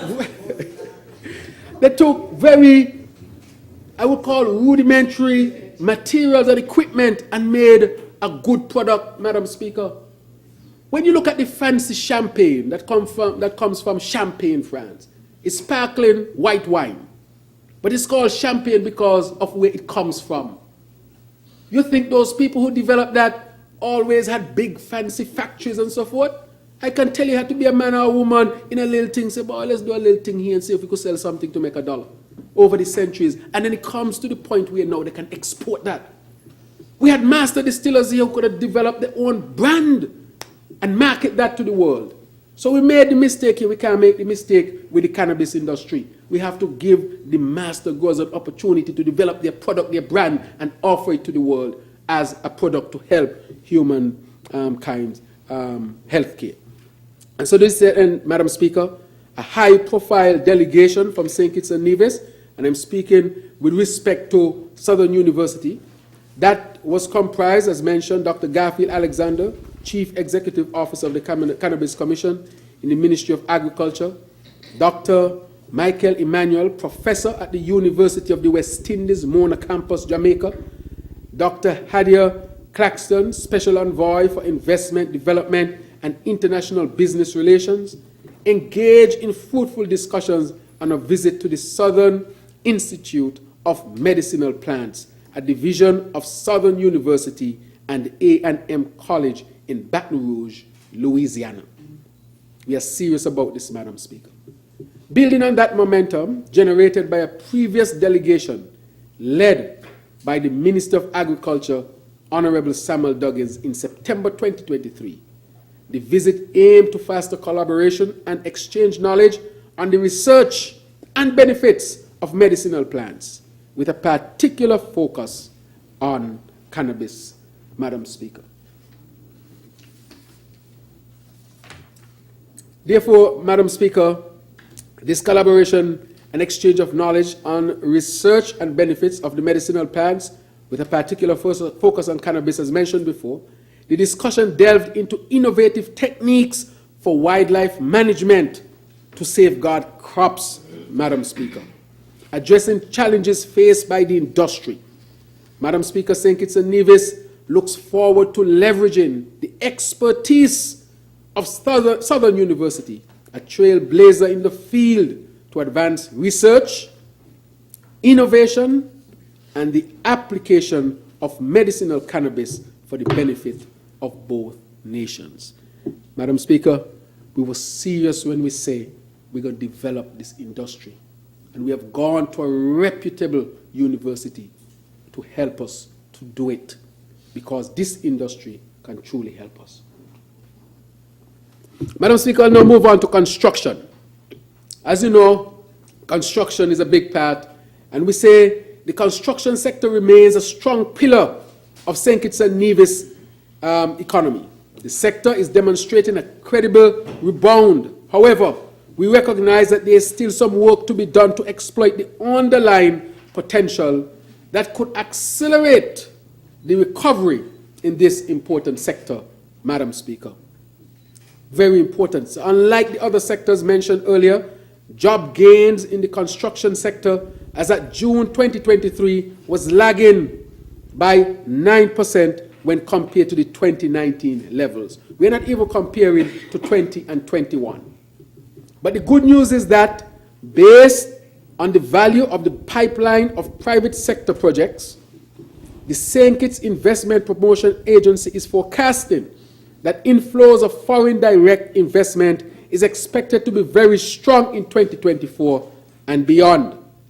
The planned activities of the central government and the state-owned enterprises will also combine to make significant contributions towards the full recovery of the sector in 2024.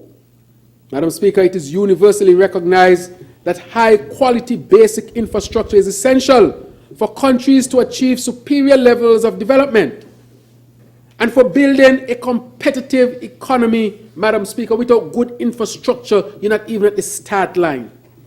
Therefore, our government has completed an assessment of the existing infrastructure gap that could possibly impede development and the attainment of the sustainable island state objectives. We therefore plan to invest heavily in basic infrastructure over the medium term. To this end, it is proposed that the Ministry of Public Infrastructure, Energy, Utilities and Domestic Transport be allocated a recurrent budget totaling $24.2 million and a capital budget of $61.7 million in 2024. These resources will be used to support the general operations of the ministry, facilitate the recruitment of technical personnel, and accelerate the implementation of some important infrastructure projects. This will further strengthen the capacity of the ministry to continue to lead in the transformation of our physical infrastructure, Madam Speaker. Improving our road network is also foremost in our medium-term development outlook. To those residents who have given voice to the frustration of people living in government-sponsored housing developments without access to proper road infrastructure, I say, we hear you, Madam Speaker.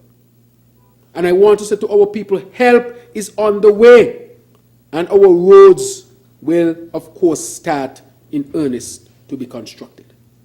This process began in 2023 with the investment of approximately $3 million to construct roads in Stone Fort Heights.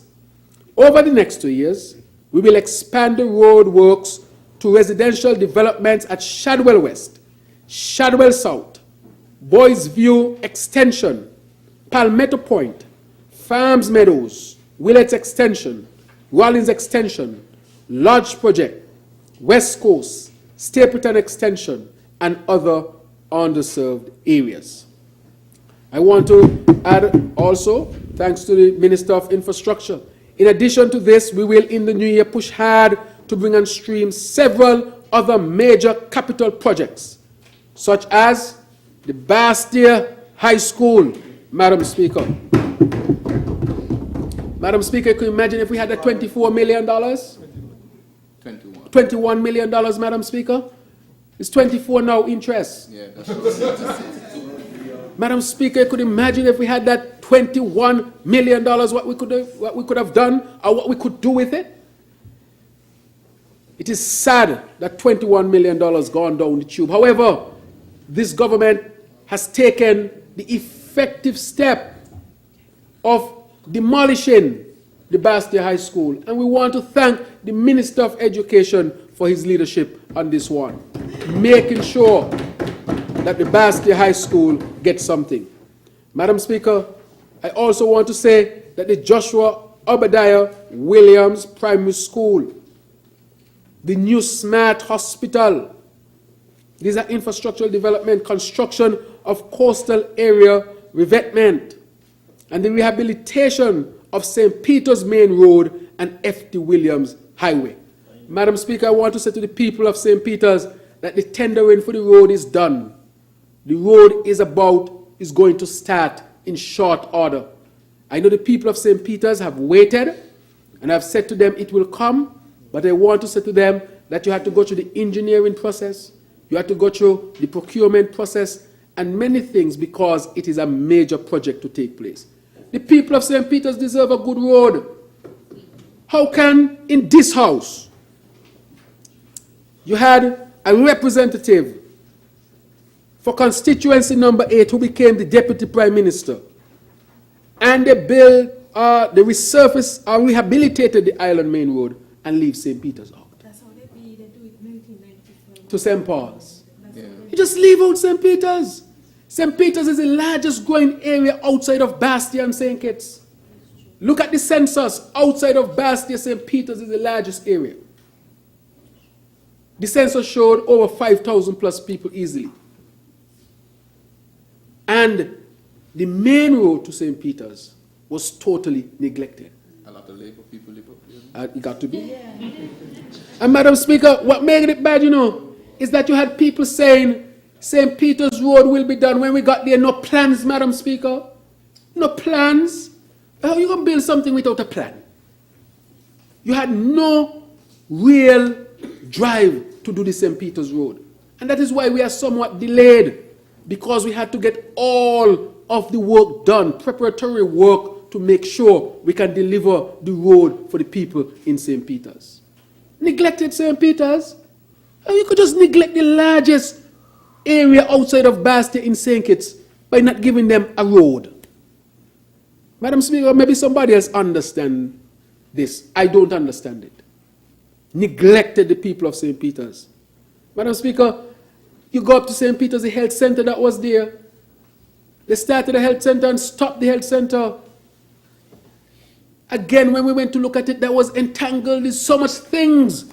We had to untangle it. And we have finally did that. Or we have finally done that. And therefore, we are now ready to start the St. Peter's Health Center again. Madam Speaker, still on St. Peter's, they promised St. Peter's a bus stop. Nothing being done. When you go there, there's no plan. It was just all talk. Do St. Peter's bad. I mean, no water, you left. No road. No bus stop. No representation. No representation. When you go and you look at the other infrastructure, No peer. oh my God, I wouldn't talk about that. And no beach. But Madam Speaker, I want to say today, St. Peter's go all the way over to Half Moon, It's a big parish. But the point is taken, Madam Speaker, that hardly any significant development. But I'm saying that you can never say that a government can do everything. But it's perplexing to understand that you invested heavily in the Island Main Road and nothing was done to the St. Peter's Road, and your excuse is St. Peter's is not the main road. I don't know what constitutes a main road. I can only say that based on the number of persons who live in St. Peter's, it is a significant number and deserves to have its road rehabilitated. St. Peter's got more people than Sandy Point, Madam Speaker. St. Peter's got more people than Keon. St. Peter's got more people than any other community that you might think is large outside of Bastia, as simple as it looks. It is a main road, PM. A main road is a lot of traffic. Thank you. Thank you for the definition. A main road is a lot of traffic.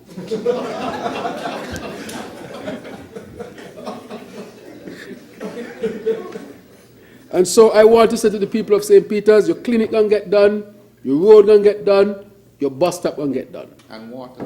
And, coming to water. And your water is already improving, and we are doing significant work to resolve the water issue in St. Peter's, and carry on to speak. And Madam Speaker, it's only less than 2 years. Imagine, imagine 7 years. 7.5. 7.5 years. No water, no road, no clinic, no bus stop. And you're talking about you did things for people of St. Peter's? The record speaks for itself. Madam Speaker, we'll also go on to the F.D. Williams Highway. Our government is also at the midpoint of negotiating additional investment initiatives, including a private fish farm development with funding from the Frixin Bank and the construction of a performing arts center. Madam Speaker, I can also talk about the Connery playfield. Madam Speaker, that is another issue as I go through the list of infrastructural development. Connery was promised a playfield. Do you know what the last government delivered? A white pontoon. Madam Speaker, I'm speaking the truth. If you go to Connery, you will see the white pontoon on the field. That is supposed to be the changing room. It's supposed to be the bathroom. And it is supposed to be the spectators' area as well. There's a white container just down there, like a white elephant. Madam Speaker. Neglected. Madam Speaker. When they said the people in Connery need land, they said they can't find a land. Well, how can we find land in Connery now, Madam Speaker? To the point where we are now building one of the model homes right on the main road. All of that in less than 2 years. And they had 7 years to do that. And so the people of Connery did not benefit from the previous government, even though they had showed their support in the past for that government. No field, hardly any houses, hardly any infrastructural development. And so you ask yourself, so what was the representation about? Madam Speaker, we are changing that. And I want to say to the people of Connery, we slowed down a bit because we consulted with the Connery community and they wanted some changes to the plan as to what we're going to construct there. Those changes were accepted and we had to go back to the whole process again. And therefore, Connery will get its pavilion area. They will also get their houses, Madam Speaker. We are going to help to transform Connery. They deserve it, Madam Speaker. They were taken for granted for too long a time, and that is why they voted for me in the last election, because they got fed up of the promises and no delivery, Madam Speaker. Madam Speaker, I want to also say we have also in 2024, we will implement the final phase of the airport rehabilitation project, which comprises the resurfacing of the apron at the RLB International Airport. These works are expected to be completed within a 3-month period and will help to reinforce the integrity of the operations at the airport. Will be completed. Oh my God. Madam Speaker, I'm caught off guard. I'm talking 3 months, and this is going to be completed by weekend, Madam Speaker. Let's thank the Minister, Henderson.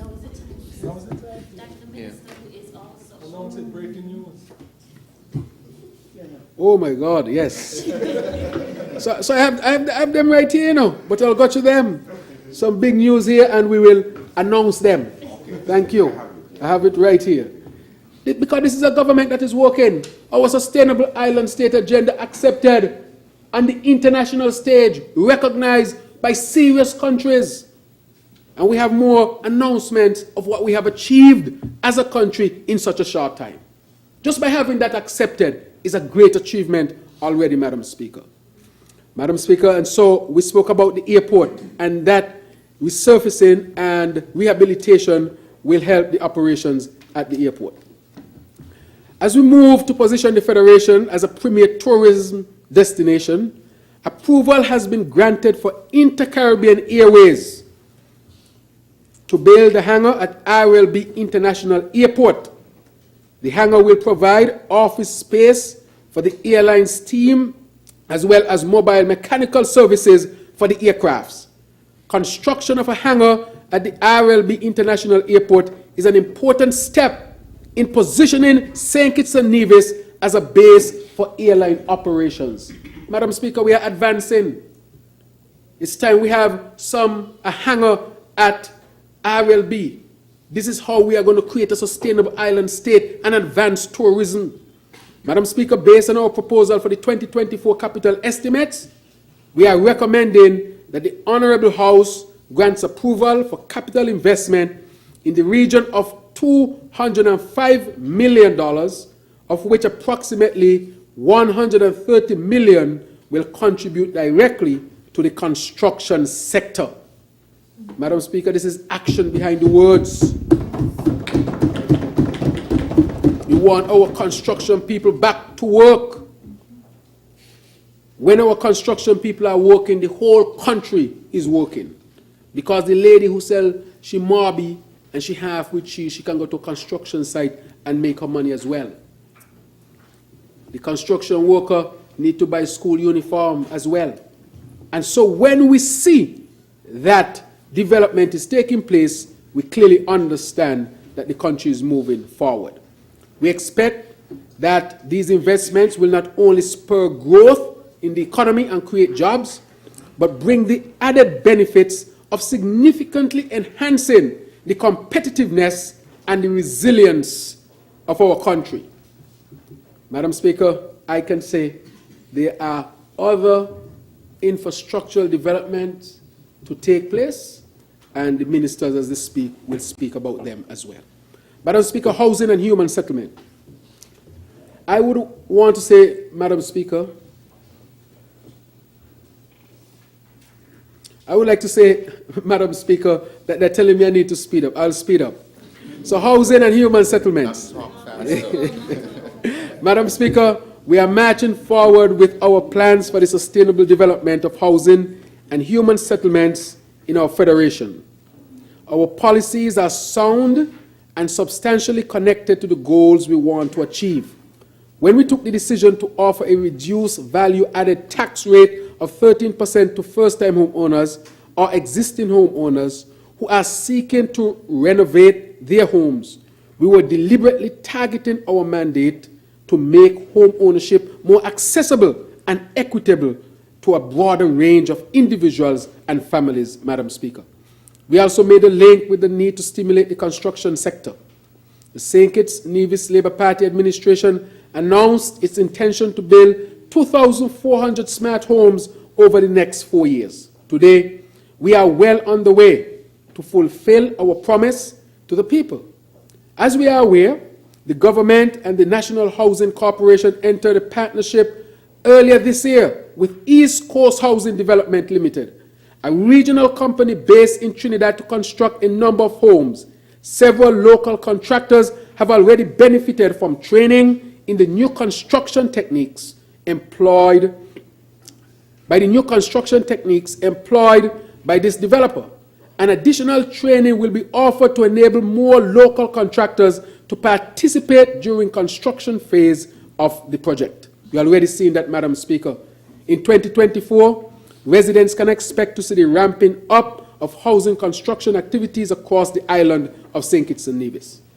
Madam Speaker, we are serious when it comes to housing. During 2023, NHC continued to implement its regular housing programs and assisted 35 individuals in the construction of 2- and 3-bedroom homes. In 2024, the NHC will construct an additional 62 2-bedroom homes at an estimated cost of EC $13.5 million. These homes will be specifically built for low-income families and differently abled citizens, Madam Speaker. The NHC is also committed to improving the living conditions of the residents of West Street and East Street. In September of this year, the corporation completed the relocation of the remaining persons who resided at the West Street apartment block. The old buildings were demolished, and construction of the first apartment building will commence in the first quarter of 2024. After the completion of the building on West Street, this I'm going a little too fast, Take all day, we want to hear everything. the NHC will commence the demolition of the dilapidated buildings on East Street and proceed with the construction of the new apartment complex. I want to say to the Minister of Housing, excellent work. The construction of these apartments is in keeping with our thrust to build new communities and to provide modern, energy-efficient, affordable housing for financially vulnerable citizens. The West Street and East Street housing initiatives are also in line with the government's urban revitalization mandate, which is in line with SDG 11, the creation of sustainable cities and communities. Madam Speaker, Minister of Housing is working. When it comes to tourism, Madam Speaker, the tourism industry, when nurtured, can help to reduce poverty, stir entrepreneurship, and stimulate the economy, thereby supporting our attainment of Sustainable Development Goal number 2, which says no poverty, and Sustainable Development Goal 8, which says decent work and economic growth. I am pleased to report that the tourism sector has made significant progress despite global challenges, and our people are once again reaping the benefits of this vital industry. Over the past year, we have taken bold actions to reshape our tourism offerings and set the industry on a more sustainable footing. The notable actions taken, Madam Speaker, to this date includes increasing international and regional airlift capacity, improving and diversifying our product and service offerings, and building a foundation to transform St. Kitts and Nevis into a year-round tourism destination. Madam Speaker, the rebound in the cruise sector was notable as we welcomed 772,528 passengers by the end of the 2022-2023 season, an increase of 97.8% over the previous year. The Minister deserves a round of applause, Madam Speaker. This is a direct result of the exceptional work done by the Minister of Tourism and her team in re-engaging the cruise lines to ensure that our Twin Island Federation is seen as a valuable destination. In order to sustain this recovery, we have prioritized improving our destination standards and enhancing customer service. In preparation for the 2023-2024 season, the Ministry of Tourism provided training to over 1,200 individuals across 11 tourism-related service areas, such as hair braiders, primate petting vendors, taxi and tour operators, certified drivers, and water sports operators. Madam Speaker, the urgency of responding to climate change is shared by our cruise industry. Our partners in that industry are concerned. The world has changed and we need to adapt in order for our destination to remain competitive. We have observed changes in cruise itineraries as the cruise lines set sail for shorter voyages at lower speeds in order to minimize their carbon emissions to avoid penalties as required by the carbon intensity indicator implemented by the International Maritime Organization. This, compounded by the continued decrease in home porting in San Juan, has resulted in decrease in the estimated number of ship arrivals for the season. But this is what is important, Madam Speaker. This does not necessarily mean that the actual number of cruise visitors would be less, as a number of larger ships are scheduled to call at our port, Madam Speaker. And we are expecting the larger ship, and I'm sure the Minister will also speak to that. Our tourism team is already at work, Madam Speaker, exploring possible avenues for innovation, rejuvenation, and diversification within the sector to ensure that we remain on a path to sustainable tourism expansion. We are currently exploring the feasibility of introducing renewable sources of shore power to meet the needs of the cruise lines while they are docked at our port. This would add value and give St. Kitts and Nevis a comparative advantage among its peers. Innovation, Madam Speaker. Throughout 2023, we were able to increase the accessibility of the destination by strengthening both regional and international airlift capacity, leading to a remarkable 52% surge in total air arrivals compared to the same period in 2022, Madam Speaker. The United States held the #1 spot as our primary source market, constituting 71% of total arrivals in 2023, while the Caribbean market surged to reclaim its position as the second largest at 15%, followed by the UK at 10% and Canada at 4%. We are marching forward with the efforts to rebuild the Caribbean market by increasing the travel options for our visitors.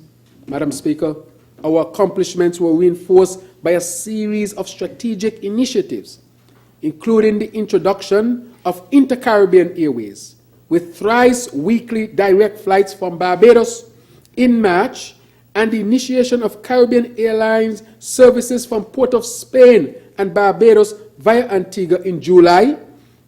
Of course, there's more work to be done, but we are encouraged by the fact that the introduction of these new services is helping to address the long-standing challenge of ease of access faced by our destination over the years.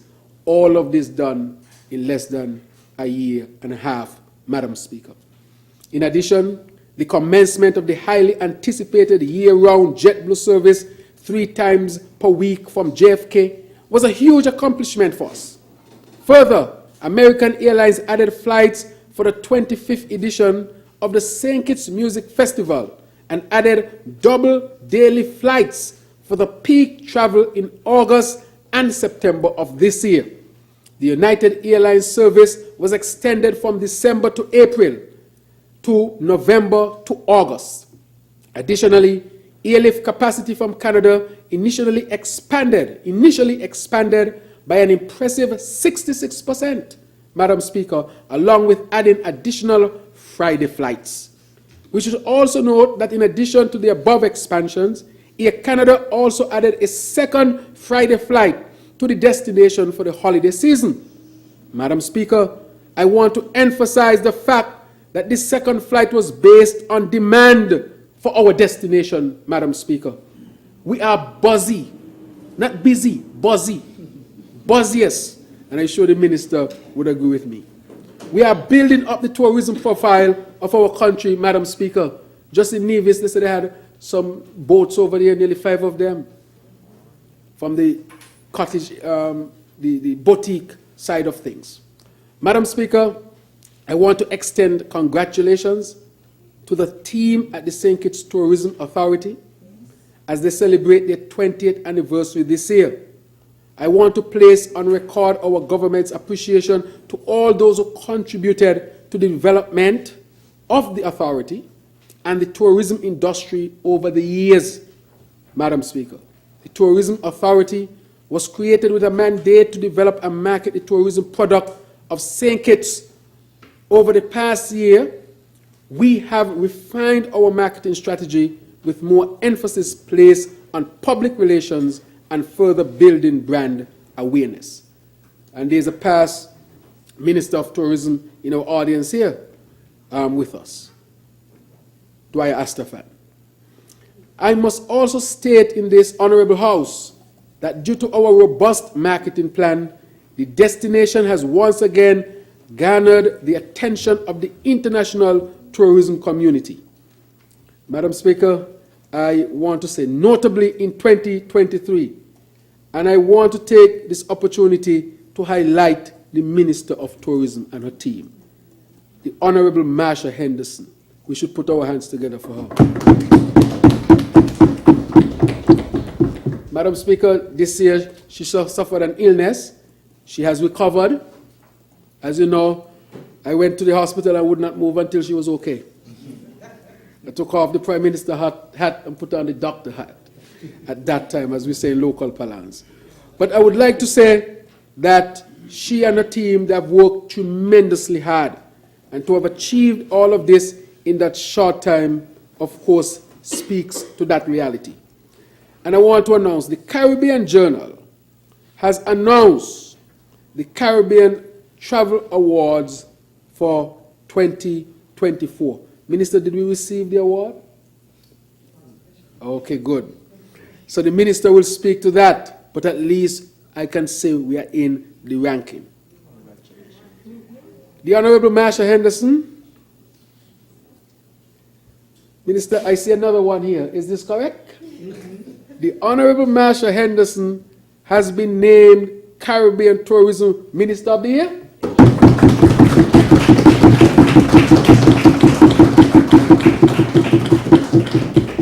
Wow. The Honorable Marsha Henderson has been named Caribbean Tourism Minister of the Year. With all these achievements that this ministry has achieved under her leadership with a competent team, both from the authority side and the ministry side, and the support she gets from her colleagues in cabinet to do well, she has done exceedingly well. Honorable Marsha Henderson has been named Caribbean Tourism Minister of the Year. That sounds sweet.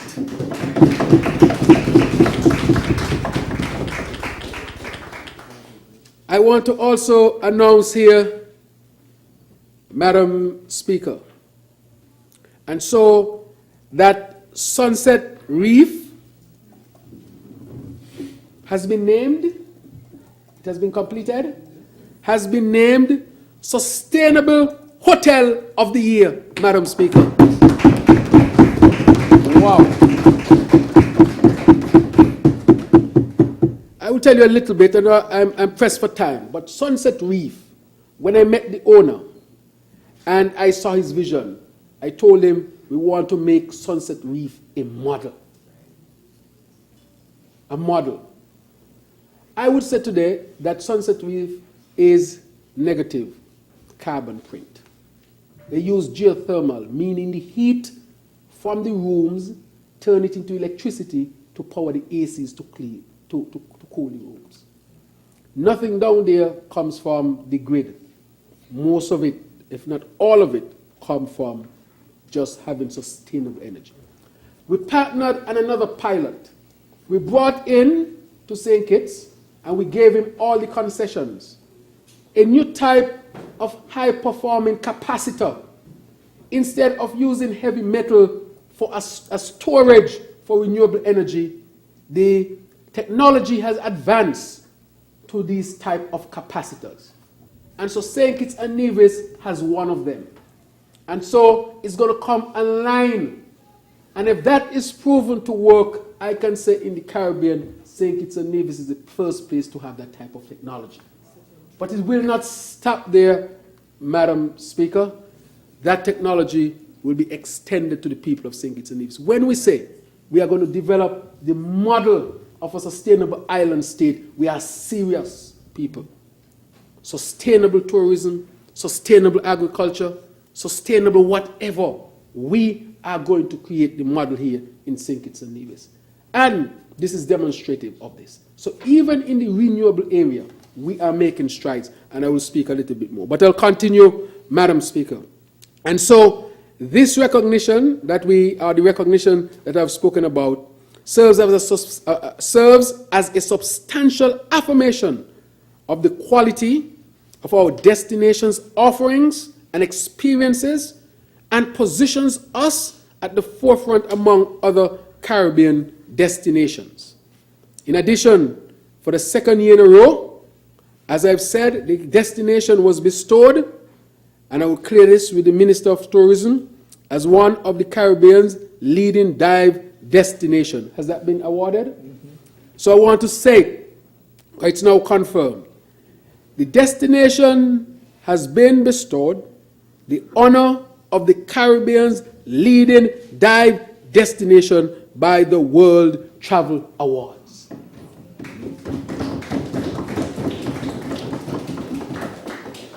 Furthermore, in 2023, as I've just said, Sunset Reef did not only win, but was included in Condé Nast Traveler's esteemed hot list for the year. So while the Minister of Tourism will provide much more details on the recent developments at the airport and so forth, I am pleased to share with you that some notable changes will be introduced shortly at the RLB International Airport. Travelers will enjoy an improved experience as we have started the process of switching to the common use terminal equipment system.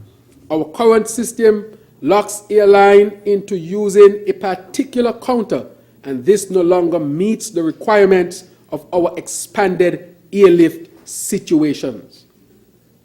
Plans are also in place to further improve the speed of check-in process by installing kiosks at strategic points in the terminal. Additionally, screens will be erected throughout the terminal to display flight arrivals, departures, and gate information. We will continue to explore ways to further improve the efficiency of operations at our ports so that in the coming years, our ports will be transformed to align with our vision for a sustainable island state. Madam Speaker, we are hard at work and on the move to entrenching tourism as a solid pillar of our sustainable island state agenda. Madam Speaker, I'll move on now to industrial and enterprise development. In a world of heightened uncertainty and mounting risk for small states like ours, we must continually seek to expand and diversify our economy and reduce over-reliance on any one industry, Madam Speaker. This is an important tenet for the Sustainable Island State Agenda, which identifies sustainable industry as one of its strategic pillars. The delay in jobs recovery in the manufacturing sector can be traced to the closure of factories during the pandemic years. The closures have significantly impacted employment in this sector. The manufacturing sector has played an important role in creating jobs and expanding our export capacity. We are therefore actively seeking investments in renewable energy components and other type of activity at the industrial site. We are hopeful that our efforts will bear fruit in the near future. Madam Speaker, it's challenging, but we have a number of things in the pipeline. The development and adoption of national standards is essential for the advancement of the productive sectors. Our government therefore continues to work to strengthen the national quality infrastructure of the country. This is necessary to promote trust in trade relationships, provide assurance with regard to the quality of products and services, promote safety and reliability, and reduce barriers to trade and trade disputes. The Bureau of Standards continues to improve its capacity to deliver the highest quality service in food, water, and environmental testing and monitoring compliance of the related standards and regulations. Critically important, Madam Speaker. As part of an ongoing project with the Caribbean Development Bank, the Chemistry and Microbiology Laboratory will significantly upgrade its capacity to identify pesticide residue in food products and to conduct cannabis testing, Madam Speaker, through the acquisition of a gas chromatograph mass spectrometer in 2024. For the first time, this will provide the Federation with the level of testing and assurance required for export to EU ports, Madam Speaker. This is a precursor to the Chemistry and Microbiology Laboratory seeking ISO 9001 certification in 2024, Madam Speaker. We are advancing. The Bureau was very instrumental in assisting the Carib Brewery to attain international accreditation. Earlier this year, I was pleased to participate, Madam Speaker, in the ceremony where the Carib Brewery was officially recognized as an ISO 22,000 certified company. Madam Speaker, congratulations again to Carib Brewery, a leading manufacturer of beverages in the region. Madam Speaker, let us put our hands together for the Carib Breweries. This is a tremendous achievement. I want to say here, do you know that the breweries, I think, work 24 hours now, or close to that? Do you know they sell more products outside of St. Kitts than in St. Kitts? And do you know they even ship products to Trinidad? That is because they now have the support of the Bureau of Standards to help them to attain this type of certification, which allows them to expand, of course, their markets. The point of me presenting this information here today is to confirm to the public that some very important developments are taking place to assist businesses to gain access to markets outside of the Federation. We also recognize the potential of these accomplishments to fuel our march towards a sustainable island state, in particular, achieving the sustainable industry pillar. Madam Speaker, everything we do is leading us to create a sustainable island state. Nothing is done ad hoc, strategic. It is planned, and it is carried out by competent people. Madam Speaker, we are determined to develop the small business sector as well, so that it can become the backbone of our economy. The Ministry of Small Business and Entrepreneurship plays a pivotal role in realizing St. Kitts and Nevis's vision of a sustainable island state. The new strategic focus of the ministry is to prepare small businesses to lead the charge for long-term economic growth while contributing significantly to environmental sustainability and social inclusion. By fostering innovation, providing tailored support to our small businesses, and aligning with global sustainability principles, we aim to position St. Kitts and Nevis as a leader in sustainable entrepreneurial growth in the Caribbean. This ain't just words, Madam Speaker. This is action that will really be done. We envision a vibrant entrepreneurial ecosystem that serves as the backbone for our economic transformation and the achievement of the SDGs. Special focus will be placed on SDG 8, which says decent work and economic growth, and SDG 12, responsible consumption and production.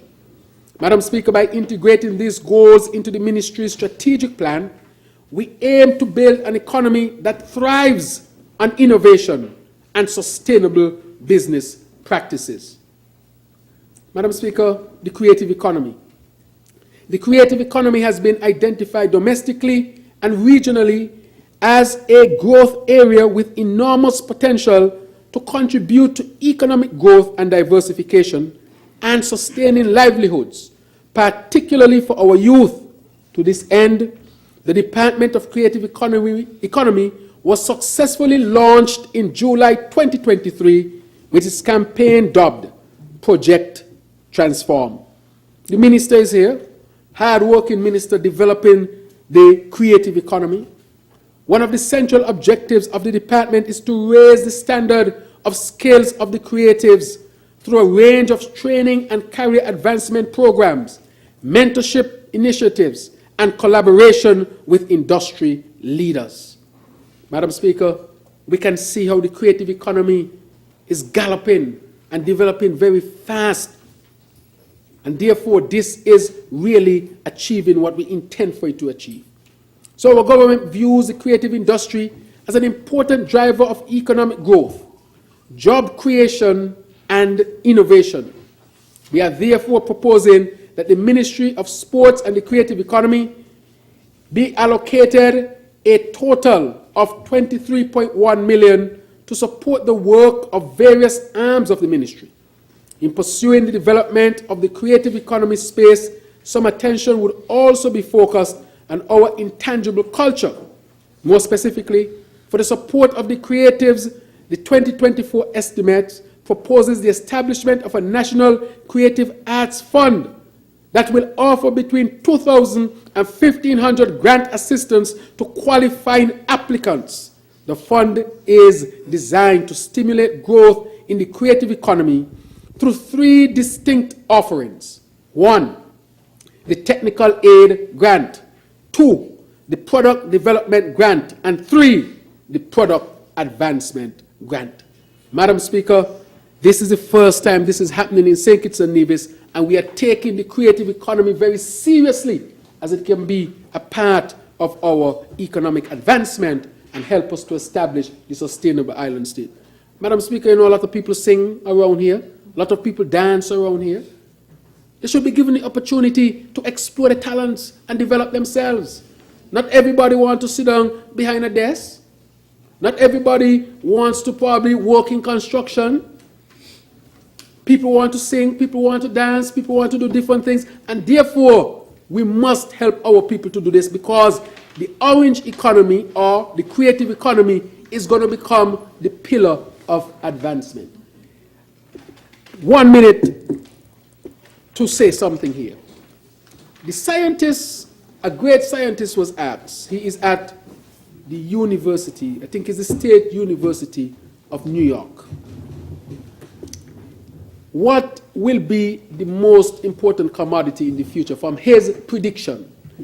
He said scientifically, he thinks that man will solve the energy issue. And therefore, our material needs will be easily met. And energy will become extremely cheap, and everything that comes with it. This is his prediction. So they asked him what will be of high value. He said, the creative arts. That, he said, is where it's heading. Well, if he's predicting that, even if he doesn't go to that extent, he's already predicting and know as well that this aspect is developing very quickly. And therefore, we must take heed and develop our creative arts area. The Calypsonian is here. But you? Yes. I hear the member from number 4 used to sing. He was at a music festival one time. 3 times a music festival.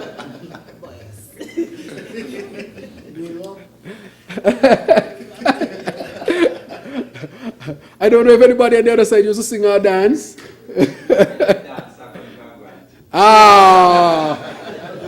There you go. And I know somebody on the other side love carnival. Some more carnivals to go to. Madam Speaker, our nation's economic prosperity hinges on the robustness of our citizenship by investment program. I want to speak to this, Madam Speaker. A cornerstone of Kittitian and Nevisian identity. Since taking office in August of 2022, the St. Kitts Nevis Labour Party administration has ushered in transformative innovations, reinforcing the program's integrity and aligning it with the highest standards for citizenship, Madam Speaker. We don't take this lightly at all. Collaborating with international partners, we have proactively fortified the CBI against future risks, embodying a commitment to strategic vision over complacency. Madam Speaker, the CBI program will continue to be a major factor in attracting foreign direct investment into our country. We anticipate that investors will capitalize on the recent changes to the CBI program, particularly the real estate option, which is now set at the minimum investment of $400,000.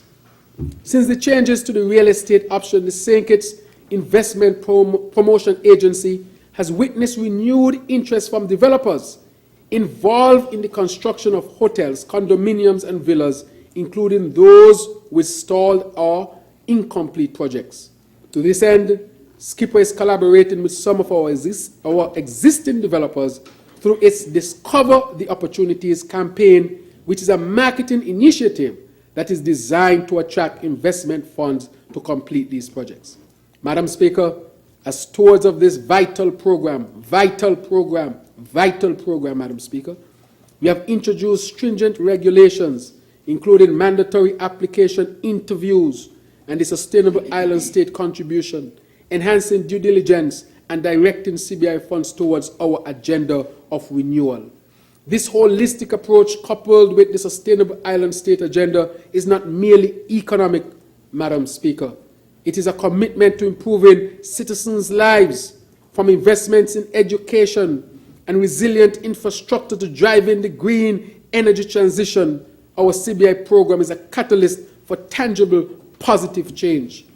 And as we navigate this path, we remain steadfast, Madam Speaker, in prioritizing the people of St. Kitts and Nevis, safeguarding the precious value of citizenship, and fulfilling the expectations placed upon us by our international allies and our citizens alike. In leading our nation, the St. Kitts Nevis Labour Party administration will hold true to the principles of sustainability, freedom, and unwavering commitment to a premium standard of citizenship. Madam Speaker, this program must be protected at all costs. We must all work to protect it. This needs a national effort. That is why it behooves me when you see your own people lying on the program, undermining the program, Madam Speaker. Very sad. That is why when we were in opposition, we were careful with what we said about the program. Careful. Because this goes beyond party politics. This is a national issue, just as geothermal is a national issue.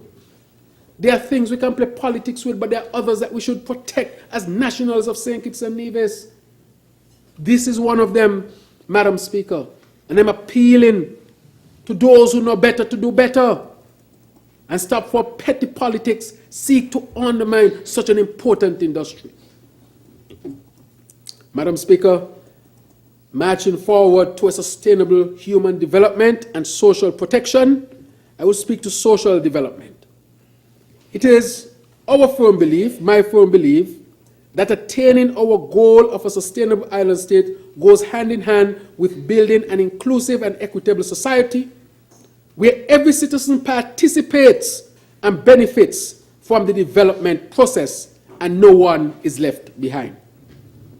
They are the commitments we have made as part of the 2030 Agenda for Sustainable Development.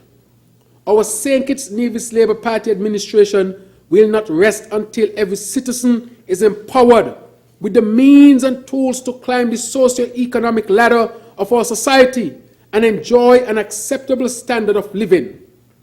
It is not by coincidence, Madam Speaker, that social protection features as one of the 7 pillars of our Sustainable Island State agenda.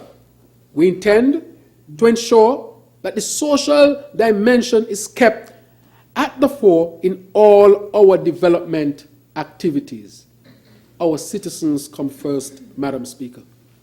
The decision last year to return the Poverty Alleviation Program to the Ministry of Social Development and Gender Affairs has resulted in some notable successes. Over the course of this year, connections were made with the Ministry of Small Business and Entrepreneurship. This is an initial step to introducing beneficiaries of the PAP to the idea of using entrepreneurship as a means of creating employment and improving their lot in life, Madam Speaker. At the same time we give this support, we want to teach our people to fish as well. That is how you really break the poverty cycle. Collaboration was also established with the Ministry of Employment and Labor, where an employment readiness training was conducted with unemployed PAP recipients. With a much more coherent approach, we will proceed in 2024 to reform the PAP into a multi-dimensional program, aptly named LIFT. And the minister in that ministry, Aislinn Philip, will speak more to it. livelihood improvement for family transformation, LIFT. LIFT embodies the philosophy of our government to empower people, to lift them out of poverty while giving them a helping hand. We are committed to lifting people out of poverty, Madam Speaker. Lifting in this context takes both parties working together to attain a better life. So what the government wants to give is a hands up to lift our people up. Madam Speaker, I go on to say that gender equality, our SDG 5, must be mainstreamed in every facet of our social and economic development. We look at, for example, the Woman Empowerment, Employment and Financial Inclusion WIFI project, sponsored by the Taiwanese Technical Mission on behalf of the Embassy of the Republic of China, Taiwan, stands as an excellent example of sustainable investment in our women. Over the course of the last 2 years, the project has trained 255 women in business creation and provided startup grants of $3,000 to 120 female-operated owned businesses. In addition, Madam Speaker, this initiative assisted 18 AVEC staff members to attain CVQ Level 4 certification, which will enable us to expand the national capacity for regional technical certification.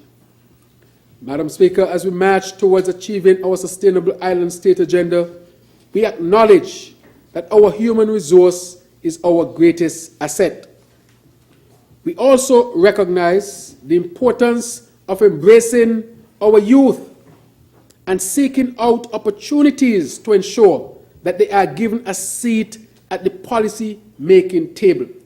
Indeed, our young people must be seen as equal partners and contributors to development of our country.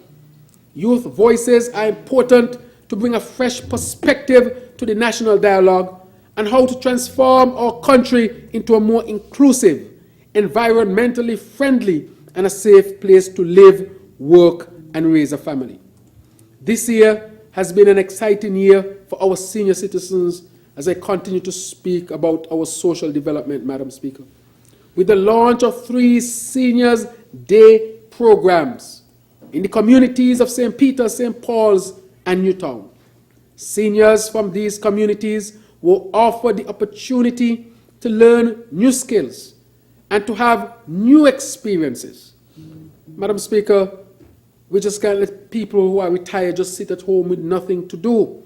That is why this program is so vital in making sure that our people can live well even in retirement. In age with grace. In 2024, with dignity, same thing. In 2024, the day programs will be expanded to 3 other communities. The first time we have had these day programs, Madam Speaker. And you should see, they had a prom. They had a prom. Oh yes, the seniors prom. I hear they had a prom king and a prom queen. They dress up. And you can see they enjoyed it.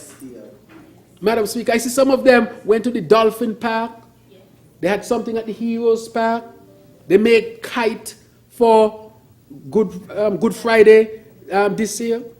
And you can see that they're enjoying life more than they did before with this social interaction. Madam Speaker, that is why we tested it with 3 community centers. We recognize that that had a positive impact, and therefore we are expanding it. So in support of the continued work of the Ministry of Social Development and Gender Affairs, the government is proposing an allocation of $43.7 million. The sum of $2.4 million is being earmarked to advance the implementation of capital initiatives which include the upgrade of community centers, the construction of a new administration building to house the ministry, and the enhancement of the New Horizons Rehabilitation Center, Madam Speaker. Madam Speaker, I want to thank the Minister in the Ministry, Minister Iselin Philip,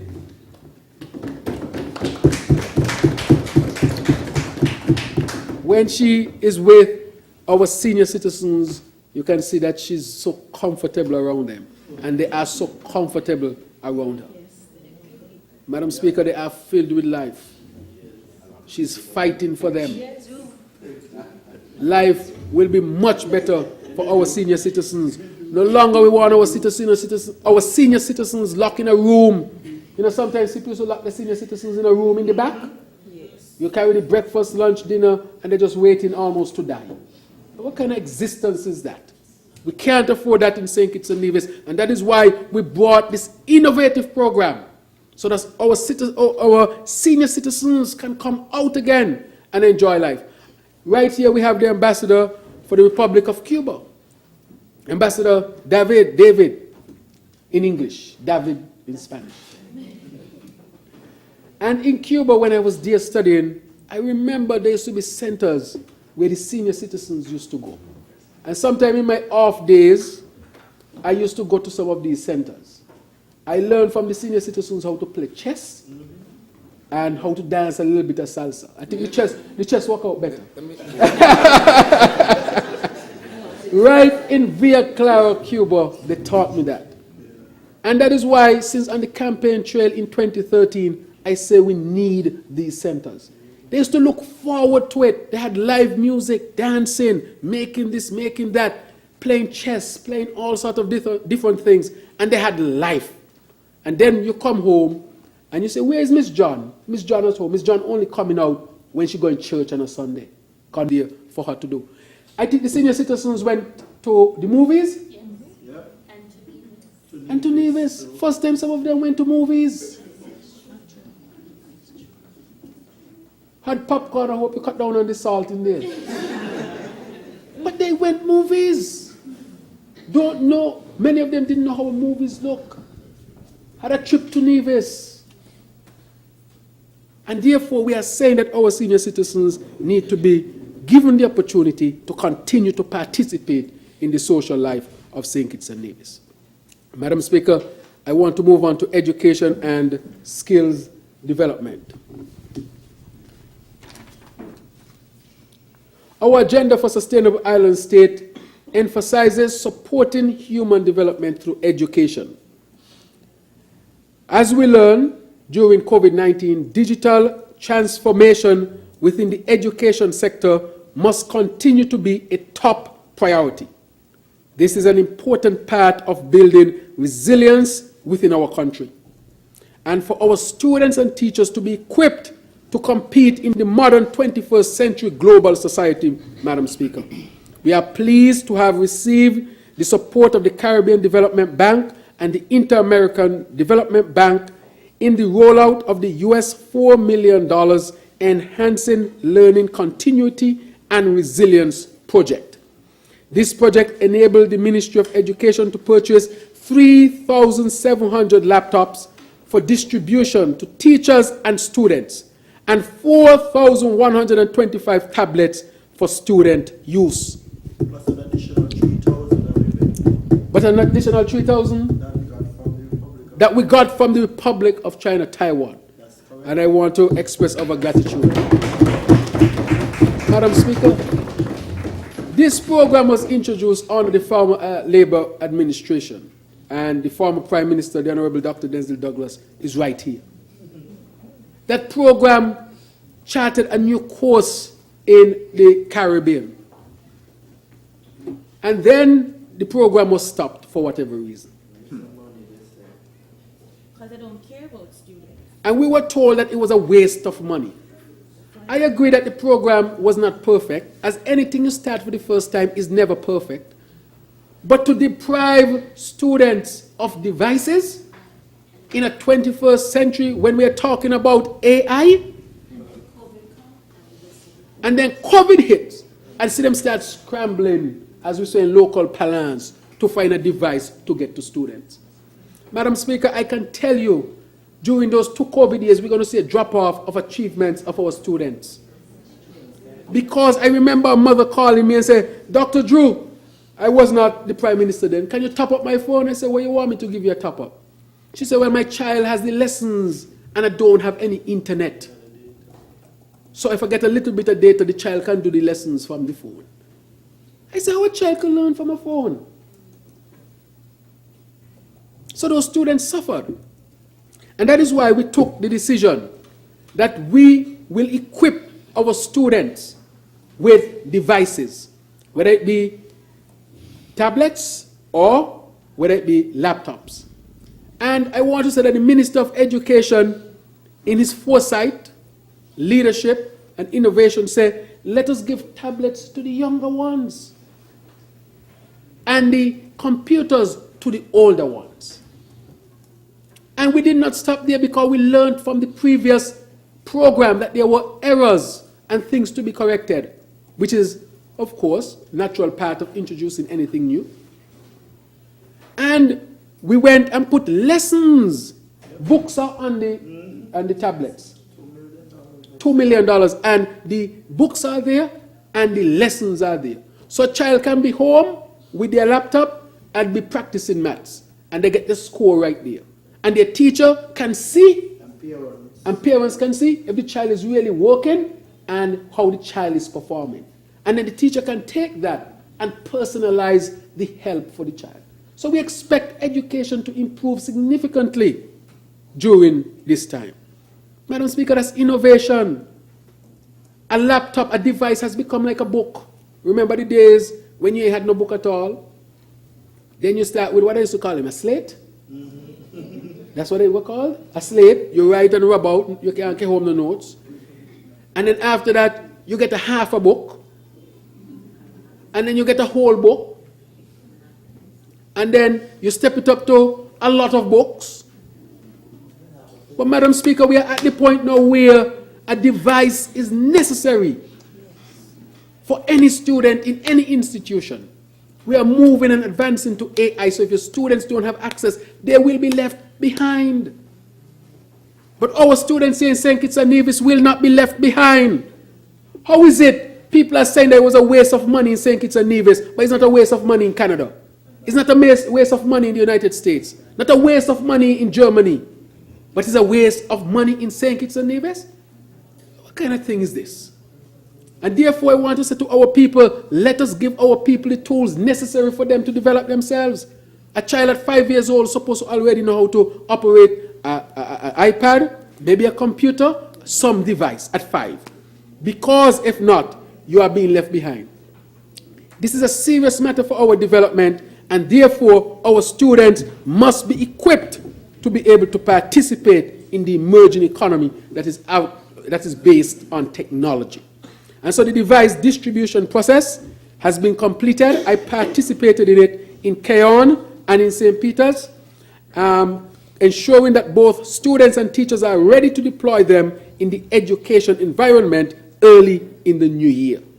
Madam Speaker, we came to office to offer a better way, and I feel proud that we can deliver on such a hugely important mandate in such a short time. Madam Speaker, when I was delivering the iPads and I see the mothers I was delivering to, I know for sure those mothers can't afford a device. So it means, therefore, that the children coming from poorer homes would have more difficulties, and those are the ones who need more help. Madam Speaker, those who need more help, getting the least help, and we expect them to rise above their condition and situation. Cannot work. We need equity. Not equality in all things, but equity. That way we meet people, we give them the necessary tools and resources to lift themselves up. Some might require more resources than others based on the situation in life. Madam Speaker, this is going to benefit those who need it most. You know how proud those parents were that the child now have a tablet and they can do the lessons online? Some of the parents may not have had the opportunity to learn the modern things that the students have to learn. But when the students go, they can read it, understand it. If they don't understand it, they do a question. If they do the question wrong, the teacher see it. The teacher can reflect and say, look, you went wrong here and there. And then they learn more effectively, Madam Speaker. That is foresight. That is making sure that our students will have what it takes to compete in this world. So, Madam Speaker, there is no stopping us now as we march forward to fully realize the vision for digital transformation in the education system. There is no stopping us now. If I used to sing, I would have sing it. Maybe Congress, there's no stopping us now. As a matter of fact, we're also putting, we're on the what? We're on the move. Ain't no stopping us now. As a matter of fact, I want to say that we're actually putting in the fiber optic networks. Yes, the cable. The cable to the school so we can widen the bandwidth and students can be in school doing their lessons. So I want to say to the students, don't take on joining any gangs. You have opportunities, take advantage of them. That is why we are creating opportunities, better opportunities. And we'll have the Better Opportunity Summit in January. And I see Dr. Powell is here. And the commissioner was here. And Dr. Rollins as well. To offer better opportunities for our people. These type of opportunities hardly exist in any other Caribbean country. And I have announcements to make, Madam Speaker. May get to them yet. Because we ain't finished. I have announcements to make, Madam Speaker. Very good. Excellent. So we're going to hear more, Madam Speaker, of innovation to make sure that our students and children get to the front of the line, or at least at the starting point, and not be left behind. Madam Speaker, with the impending closure of the TVET Enhancement Project, another CDB-funded initiative, we are bringing to a close a major initiative that has brought tremendous benefits to the TVET system in St. Kitts and Nevis. The TVET project has seen several major accomplishments over the past year. These include the completion of 2 cohorts of assessor training consisting of 20 participants each, correct? Yes. Over 90% of these participants became Caribbean Vocational Qualification, CVQ, level 4 certified in assessment. Madam Speaker, in this short time, look at what the Minister of Education has achieved. So now our people can be certified here in St. Kitts and Nevis with the CVQs and give the technical aspects of our education real life and offer opportunities for our people. Sometimes our people are here, they're not certified. Somebody else come from overseas, they are certified and they get the opportunity, and our people cannot get the opportunity. We say that that has to end, and that is why we are making sure that this is done. So I want to thank the Minister of Education for the tremendous work. Another achievement was the successful completion of a cohort of 20 participants in the area of assessment verification, Madam Speaker. Pending final assessment and verification of the participants' portfolios, St. Kitts and Nevis will have a total of 20 CVQ Level 4 certified assessment verifiers who would be able to qualify assure the TVET assessment system. Madam Speaker, right here, they will be here. Over the past year, we also completed the construction of a 2-story 6-classroom building equipped with a state-of-the-art audio-visual smart classroom at AVEC. AVEC is not going to be left behind and be seen as an institution where dumb people. That is not going to happen. AVEC has to be an institution where people see life can be derived. They can advance themselves and get the necessary training, certification, and work here in St. Kitts and Nevis and abroad being properly trained. Madam Speaker, with the reconstitution of the TVET Council, which has been dormant for a number of years, we have seen the approval and implementation of a TVET quality assurance system that is fully capable of ensuring that we can train and certify the nation's workforce, thereby fulfilling our mandate to provide a highly skilled and certified workforce with the offering of the National Vocational Qualification of St. Kitts and Nevis. The first cohorts of trainees seeking the National Vocational Qualification began training at AVEC in September 2023 in commercial food preparation and cosmetology. Madam Speaker, advancement, telling our people, everybody doesn't have to be a lawyer or doctor. Maybe you want to be a skilled person, and those fields make money, Madam Speaker. I'm telling you. And therefore, we want to say to our people, you have choices. You can choose the academic way, the sports way, the creative economy way, or the technical vocational way. But you must choose something that is positive.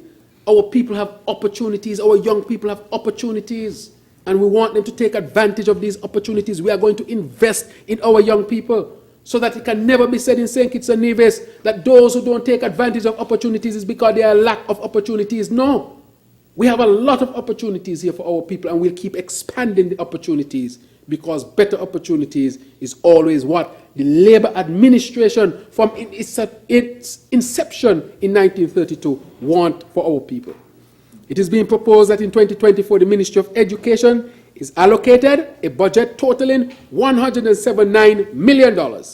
These resources will support fiber optic upgrades and bandwidth expansion to our secondary schools. Our government have made the decision to provide free access to students at Clarence Fitzroy Bryant College. Madam Speaker, I have spoken about this free college here in St. Kitts and Nevis. And we are cognizant of the increased interest of our people at all ages in receiving a quality education. As a result, it has become necessary to increase the number of lecturers to address the growing demand. I love to hear that there's increased demand for college education. Our young people should be given the opportunity to be educated. Therefore, the proposed allocation will also support the recruitment of culinary arts, science, business, and mathematics lecturers. In reference to capital expenditures, it is proposed that the Ministry of Education be allocated $10.6 million.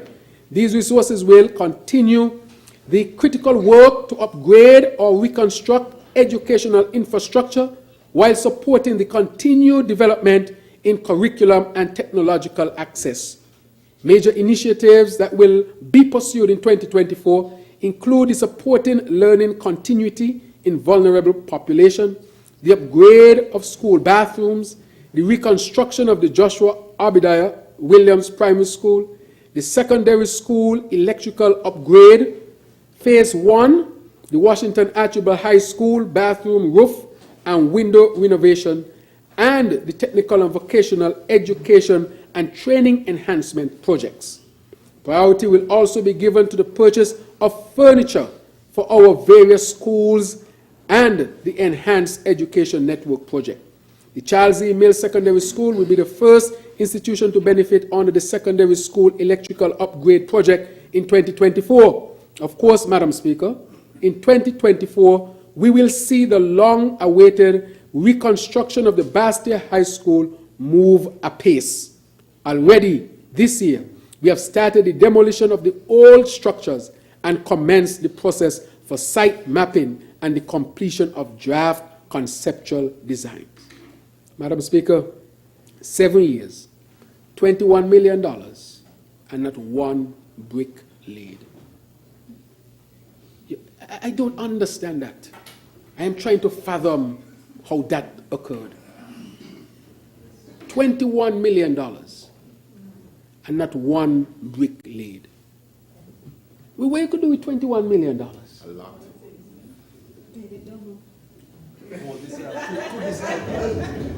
So what happened to the $21 million? We're gone. It gone just so. I mean, even if you didn't do everything, but I could have seen something to say that it justified at least something of the $21 million. But $21 million and not a brick laid. Oh, you can't get worse than that. Can't get worse than that. Madam Speaker, I must say that the future for education in this country is indeed bright.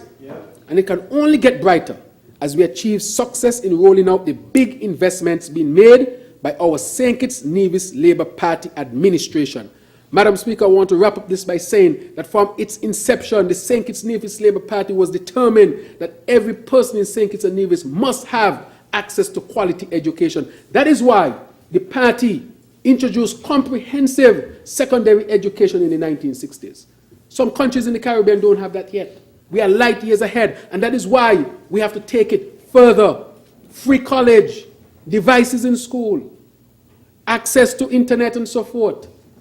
We want to make sure that our young people have full access to top quality education. We will not compromise that. And with that, I want to thank the Minister of Education, of course, Dr. Jeffrey Hanley, member for number 1, for his excellent work that he has been doing in education. Of course, a great deal of achievements in a short space of time. Imagine, you know, nothing done for the Bastille High School in 7 years.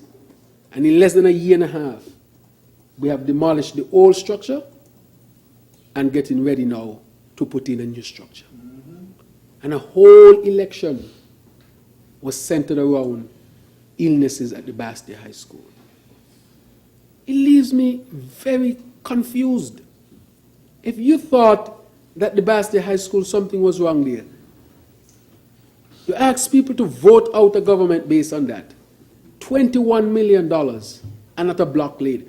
Madam Speaker, maybe if they didn't spend the $21 million, it would not have been so deeply concerning to me. I might just say, well, they're incompetent, but at least the money there. Let's do something now. Madam Speaker, $21 million. I'll deal with it in the wrap-up, Madam Speaker, because I have the records. Madam Speaker, I am truly excited and encouraged about the prospects for upgrading the healthcare system in our country. We have embarked on a deep and systematic assessment of the weaknesses and challenges in the healthcare delivery. We have also commenced the process of implementing holistic reforms to foster an adaptive, responsive, resilient, and equitable health system for the people of St. Kitts and Nevis. To be clear, our intention is to raise the standard of healthcare in our federation to a level which can attain accreditation in line with international standards. This is where we must go if we are to achieve a sustainable island state, and our commitments on the SDG 3, good health and well-being, by 2030. The Ministry's strategic plan for health remains its guiding framework, outlining a transformative program to enhance healthcare outcomes and reduce disparities. In 2023, with the assistance from PAHO, the Ministry has commenced a comprehensive review of its essential public health functions, forming the basis for updating the strategic plan for health in 2024. The Ministry is committed to aligning its agenda with the National Sustainable Island State Agenda, ensuring a smart and resilient health sector. The primary strategic goal is therefore to empower individuals and families to take charge of their own health. Simultaneously, the plan aims to strengthen the fundamental components of the national health system to enhance health outcomes. Madam Speaker, in line with our people strategy, we are committed to human resource development and providing the right opportunities to bolster the morale and performance of our dedicated health workers. In April, we added to the medical staff 2 internal medicine specialists at JNF, and at this point, a neurologist and a biomedical engineer, signifying a major leap forward in the provision of specialist services and our accreditation efforts, Madam Speaker. The addition of this world-class expertise was made possible through our long-standing diplomatic relations, Madam Speaker, with Cuba. And the ambassador is here. Ambassador David Rivero Perez, who was pivotal in making this a reality. Madam Speaker, the Ambassador David, works very hard. He understands what we are seeking to achieve. And sometimes I think if he's a Kittitian division, because he really wants us to be successful. Madam Speaker, in just short time, he got us two internists, a neurologist, 1 in the biomedical field, in short order, taking us to having the highest number of specialists we have ever had at JNF in its history. And it's because of Cuba's cooperation in training professionals and providing professionals that we need. I think Cuba deserves a round of applause. Thank you, Ambassador. Thank you. And on behalf of the people of St. Kitts and Nevis, we want to say thanks to the government and people of Cuba for the tremendous support and helping us to achieve our sustainable island state agenda. Please convey our thanks and appreciation. And so, Madam Speaker, we have also at the hospital, the expansion of healthcare services in our institution is pivotal in our ongoing transformation of the healthcare system. Our government is steadfast in its commitment to providing the highest standard of care to all our citizens and residents. In May of this year, the Ministry of Health took a significant step towards addressing the healthcare needs of our citizens, with the addition of 15 dialysis machines. The much-needed life-saving medical equipment was donated by the St. Joseph's Hospital in Ontario, Canada, and Mr. Charles Estridge, a St. Kitts and Nevis national and biotechnical technologist, is biomedical technologist residing in Canada in collaboration with Mr. Garrett Payne. And I dare say Mr. Austin Edinburgh, advisor from our end, was pivotal in making those links. And I want to thank all of them. Madam Speaker, it was strange to me when I hear people criticizing the dialysis machine from this prestigious hospital. Strange. How can you criticize equipment to save lives? Before these machines came, we had 8 machines at the hospital.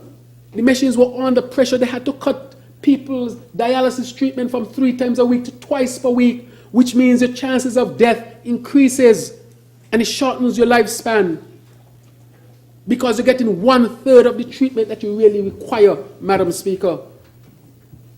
And we saw increased deaths, Madam Speaker. I did not go out there and talk about it because I did not want to bring politics to that basic level, as some are doing now. And when you see you get 15 machines, which means people can get the 3 times weekly treatment, machines can rotate in and out, taking pressures off of one machine, which means its life will be lengthened. Mr. Estridge came down with a professional team from Canada. All they said, just give us room and board, not $1 they asked for. And you have people in this country criticizing that? A national who lives in Canada donating back to his country? As a matter of fact, Madam Speaker, I know that the lifespan of our patients will increase because of these machines. So when I go there and I talk to the nurse manager, Nurse Francis, she has machines resting, and she has machines and she can rotate them out. And so I want to say to our people, man, criticize, but know what to criticize. These are people who have dedicated themselves to helping St. Kitts and Nevis, and to be dragging institutions of good repute name through the mud over petty politics is no way correct, Madam Speaker. So we recognize, Madam Speaker, the importance of specialized training for our medical personnel. Thus, the arrival of the machine was accompanied by the specialist team from Canada to impart their knowledge and expertise to enhance the capabilities of our healthcare professionals, particularly those in our hemodialysis unit. Furthermore, Madam Speaker, the ministry aspires to establish, not aspire anymore, the ministry has established a renal transplant program at the Joseph N. France General Hospital, offering the best possible care to those battling end-stage renal disease. We are well on our way in achieving this, Madam Speaker. That deserves a round of applause. And I want to take this opportunity to thank Dr. Hakim, a professor in London, Cleveland, London, and Imperial College London, who is a specialist in renal transplant. And I am going to offer this service to our OECS brothers and sisters, that if they need renal transplant, they can come into St. Kitts. We are going to convert St. Kitts into a center of excellence for renal care. Madam Speaker. So if a man down in Grenada and he needs a renal transplant, he can come to St. Kitts Nevis and get that. And I'm encouraging the other countries to develop centers of excellence so that we share the burden, so that each country does not have to develop centers of excellence. But St. Kitts and Nevis is going to develop 2 centers of excellence, one for renal and the other for cardiac care. We're well on our way for renal, and by next year, 2024, we will establish ourselves also as an area for cardiac care. So if we do that in St. Kitts and Nevis, it means, therefore, that if other countries do it, for example, one do neurology, and next one might do dermatology, then we can move within the region at much lower cost, taking care of our people. It is about time we take care of ourselves with partnerships. We're not looking for sympathy, Madam Speaker. We are looking for partnerships. As the chair of OECS, I said I will introduce this and offer this. My term comes to an end in 6 months, and I will offer 2 centers of excellence to my brothers and sisters, to our brothers and sisters in the OECS. We are only 650,000 people. The more we do together, the more we spread the burden, is the more we will be able to thrive within the Caribbean region. So St. Kitts and Nevis has established its renal transplant program and will quickly establish itself as a center of excellence for renal care. I want to also say that we have 2 nephrologists now. We had 1 before, we have 2 now. So we have 2 nephrologists, which are the kidney doctors. We have dialysis nurses, we have a new nurse manager, new machine, we fixed the water problem. We have very experienced anesthesiologists to help when we do the renal transplant. We have contacted another center that's going to help us with the transplant in terms of study of the tissues and so forth. And we have established the protocol for the medication. St. Kitts and Nevis has established that. And we only got 53,000 people.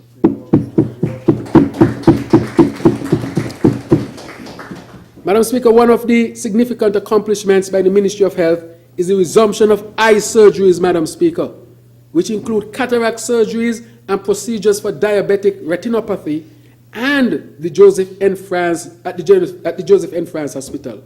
This crucial medical service had been suspended for almost a year, Madam Speaker, owing to the inadequate upkeep of essential medical equipment, or I will say the breakdown, rather. To support this resumption and prioritize the well-being of the population, our government has made substantial investments.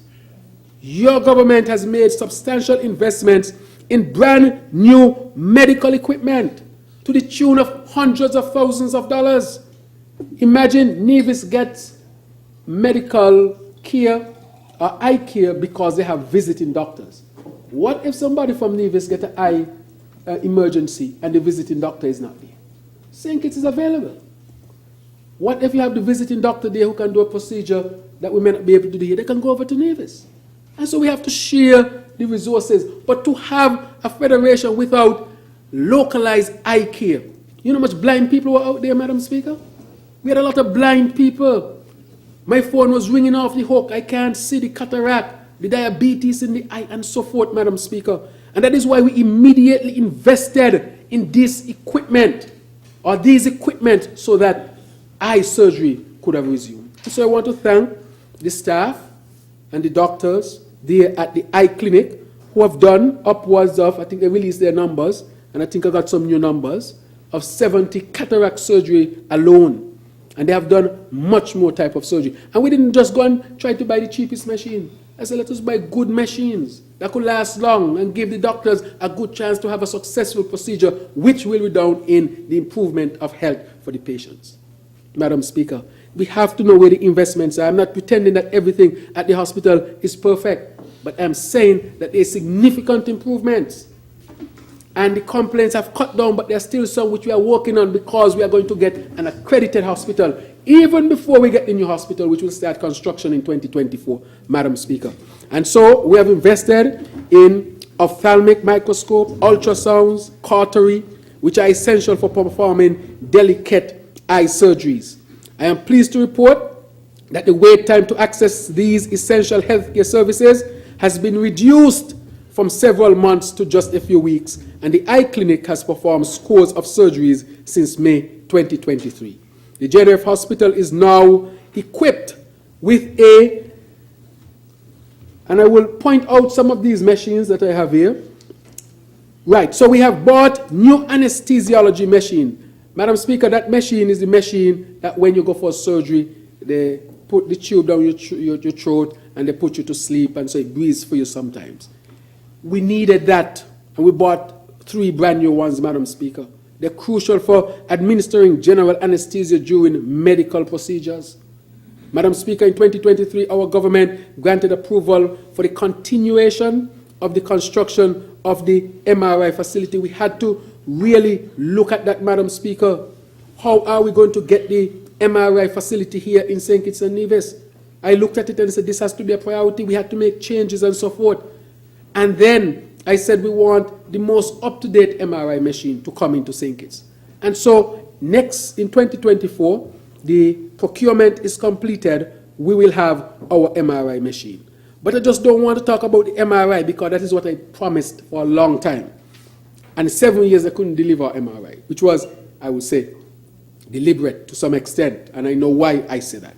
Nonetheless, Madam Speaker, I would also like to say that we have also purchased the most up-to-date CT scan machine.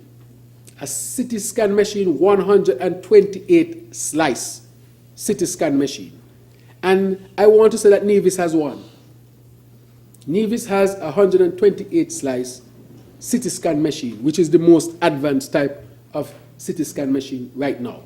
That machine can detect heart conditions, such as blockages of arteries. That is why I say we will become a center of excellence. That first piece of equipment is to lead us to create the center of excellence. I want to thank Dr. Laws, Frank Laws, the cardiologist, Kititian, who has done tremendous work, who is working along with me and the ministry to establish this. Madam Speaker, I am saying that we are going to become the first 4-minute city in the Caribbean. What does that mean? It means that if somebody faint anywhere in Bastille, within 4 minutes, somebody who knows what they're doing will be at their side. It means we're going to train everybody in Bastille. So those who work in government headquarters are going to get training. Because training only takes an hour. You'll be surprised of just learning the basics of how much lives one can save. It might be your own family life. But the whole community has to get involved in caring for itself. So we will become the first 4-minute city. I will speak to the scientists who developed the concept. I understand the concept and we can implement it. Just like when people thought that implementing renal transplant in St. Kitts is a pipe dream, and we did it in less than a year and a half, we will implement the 4-minute city. And that is going to attract lots of people. Because when the Minister of Tourism advertises, she's going to say, come to Bastille, 4-minute city. Anything happened to you, you are cared for within 4 minutes. That's going to also attract tourists, believe it or not. A lot of tourists, especially the elderly, who might have conditions before they travel, they say, what does that country offer? And therefore, apart from being there for our people, which is the most important thing, we'll be able to offer it to our people as well. And so, Madam Speaker, those are some of the things that we are looking for and moving forward with. So with respect to the MRI and the CT scan, I want to say that that is where we are at, Madam Speaker. Good. Madam Speaker, the impact of climate change on health and health system is often overlooked. However, this government intends to tackle the issue head-on and build resilience early before the impacts on our healthcare system become detrimental. We are already working closely with Green Climate Fund and PAHO to establish a national climate change and health committee to improve our capacity to engage and coordinate with all stakeholders to ensure that the health sector perspectives and priorities are fully accounted for in the development of national climate change plans and strategies, Madam Speaker. Further, a climate vulnerability assessment for the health sector will commence in 2024 as the first phase in the development of a holistic climate adaptation plan for the health, focusing on protecting people, improving health system preparedness, and building climate-resilient healthcare facilities. Madam Speaker, our new climate-smart hospital that I've spoken about over and over again will serve as the flagship in our stock of physical assets as it pertains to climate adaptation initiatives. This year, we intensified engagement with the Overseas Engineering and Construction Company, OECC, from the Republic of China, Taiwan, on initiating actions to realize this timely endeavor, including the undertaking of the required environmental impact assessment and soil testing. Madam Speaker, we intend to intensify plans even further in 2024 to ensure that this soon becomes a reality. Madam Speaker, building a smart hospital is going to cost a lot, but it's serious business. With climate change and stronger storms, we need an institution that can stand up and offer our people services where they most need it, Madam Speaker, for both St. Kitts and Nevis as well. Madam Speaker, the Sustainable Island State Agenda is underpinned by an ambitious digital transformation strategy that aims to improve our collective ability to manage and utilize information for the betterment of our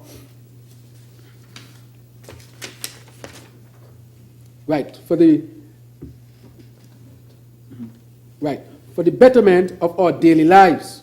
In line with its progressive agenda, the ministry has initiated discussions regarding the digital transformation of the health sector. This initiative seeks to ensure equitable access to information technology for various units and patient care, facilitating informed decision-making and improve health outcomes as well. Privacy and confidentiality concerns will be addressed through the development of regulatory frameworks. With the assistance of PAHO, a human resource health electronic platform is being established. It consists of an online registration system for nurses, doctors, dentists, pharmacists, and related medical professionals, and will facilitate the development and sustainability of an urgently needed comprehensive database for health professionals. Madam Speaker, we are advancing. Looking ahead, our proposal is for the Ministry of Health to be granted a total of $79.3 million to support recurrent expenditure in 2024. This will constitute an increase of 8.2% when compared to 2023. On the capital side, we are proposing expenditure totaling $21.5 million, reflecting an increase of 4.5% over the 2023 estimates. Madam Speaker, we are investing in our health sector. Our government's unwavering commitment to enhancing healthcare services is evident through the investment in modern equipment, infrastructure, digitalization, and human resource development. We are dedicated to providing the highest quality of healthcare to our citizens and residents, and we are confident that these initiatives will lead to a healthier and more prosperous future for our nation. Madam Speaker, as I said, health is wealth, and therefore we have to make the investments necessary. But I want to say to our people that we have to take responsibility as well, to eat better, to exercise, to deal with managing our stress. These simple changes can significantly enhance our health, our personal health, our community health, and our nation's health. The reason why I'm saying this is it doesn't take, we already know what to do, but it's the will to do it. And we are making sure through different programs, we will be encouraging our people to do it. I want to say that I will launch a project here in the government headquarters. It will be a revolutionary project that we will run for about 6 months. We'll give the workers, in addition to a lunch break, we're also going to give them an exercise break. The exercise break is during your working hours. So you don't need any extra time. So you have your lunch break and you choose it 2 days a week when you're going to take that hour to exercise. So you finish work at 3, but you have to exercise during that. So when you finish exercising, you go home, that's your exercise for the day. We want to see if we introduce exercise into the normal work day, if people will get healthier, if people will be more productive, and people will, of course, feel happier with their work. I believe it is possible. I believe it is so. Other data has suggested that. But we can't be left behind. We cannot be looking at the data and let other people be doing it or trying it. I don't know if others have tried it in the Caribbean. I doubt it, though. But we are going to pilot it. So I think that if we give people a chance to exercise twice per week during their work hours, so that they don't have to have added hours of exercise, that can improve the health of our people. And if it shows that, then we are innovative people. Yes. If it shows that people perform better, are healthier, happier, slimmer, all of these things, well, we're going to introduce it.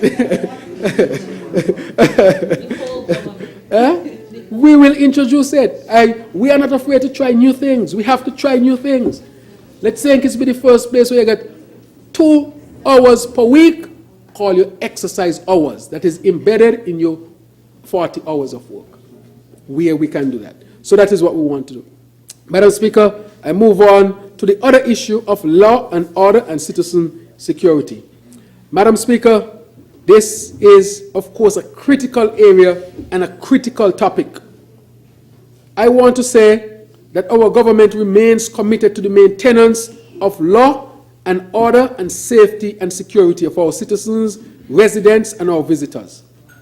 At this time, Madam Speaker, I pause because I want to express sympathy to the families who are hurting because of the loss of lives through violence, Madam Speaker. Mothers are hurting, families are hurting, and communities are. This should not be taken lightly, and this should not be used in a particular way. But the way that this should be used is to make sure that we do the correct things so that St. Kitts and Nevis can improve, and it will improve. Madam Speaker, I want to say that I pledge that we'll continue to work tirelessly to ensure that those who commit crimes are brought to justice. It's critical, and sustainable interventions are implemented to tackle the root cause of crime and violence in society. Madam Speaker, we understand that societal peace and stability are very important for us to achieve our sustainable island state agenda. I strongly believe that what is learned can be unlearned, and if there is early application of best practice intervention with a multi-dimensional focus, we stand a good chance of dealing with this scourge once and for all in St. Kitts and Nevis and the Caribbean. I'll speak more to that. That is why in June this year, our government commissioned a National Security Task Force to develop and manage the rollout of a new initiative that approaches crime and violence from a public health perspective. Madam Speaker, let me delve a little bit more into that. This is dealing with the issue of violence from a scientific perspective. The World Bank was commissioned early part of this century to do a study as to why interpersonal violence in the Caribbean and some parts of Latin America was high, Madam Speaker. And they came out with the causes and the solutions. They asked the countries to adopt their recommendations. Hardly any country in the Caribbean did, none that I can remember, But those in Central America and South America, there were countries that did and saw the significant benefits derived from such a program. Madam Speaker, this is an issue which is a national issue. We all have to be on board. That is why when I went to dealing with crime and violence from a public health perspective, I spoke and I said that it is time that the Caribbean does this, and St. Kitts and Nevis will be the first place to introduce this. The reason why I said that is that when you study across the Caribbean, the approaches have been superficial and non-scientific, Madam Speaker, with programs that might have some short-term gain, but in the long term put countries at risk, Madam Speaker. Look at Jamaica that introduced the Don system, and they cannot extricate gang culture from the tapestry and the fabric of their country, Madam Speaker.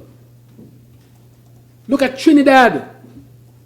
If you go to Central America, you'll recognize that those who introduced this type of system went down a road that they can't reverse easily, Madam Speaker. So why should we introduce something like that here in St. Kitts and Nevis? Why? This is a serious matter and should be taken seriously. Madam Speaker, the country needs to have a dialogue on this. And so when I hear politicians out there talking about the peace program, I cringe, Madam Speaker, because that program did not offer real solutions to those who were part of the program, but offer millions for politicians and their cronies. I have the proof and evidence, Madam Speaker. Development Bank in debt of $334 million as a result of this corrupt practice, and did not really rehabilitate anybody, Madam Speaker. So that is why I cringe, Madam Speaker. And in my wrap-up, I'll speak to it if it is touched, because it hurts me that we were heading down such a road here in St. Kitts and Nevis. Why would we adopt a program like that that had been tried and put these countries at serious risk of their development, of their democracy? Why? Why did the Development Bank have to be used as a tool to get tens of millions of dollars through a program like this into the pockets of politicians, Madam Speaker, and their close associates?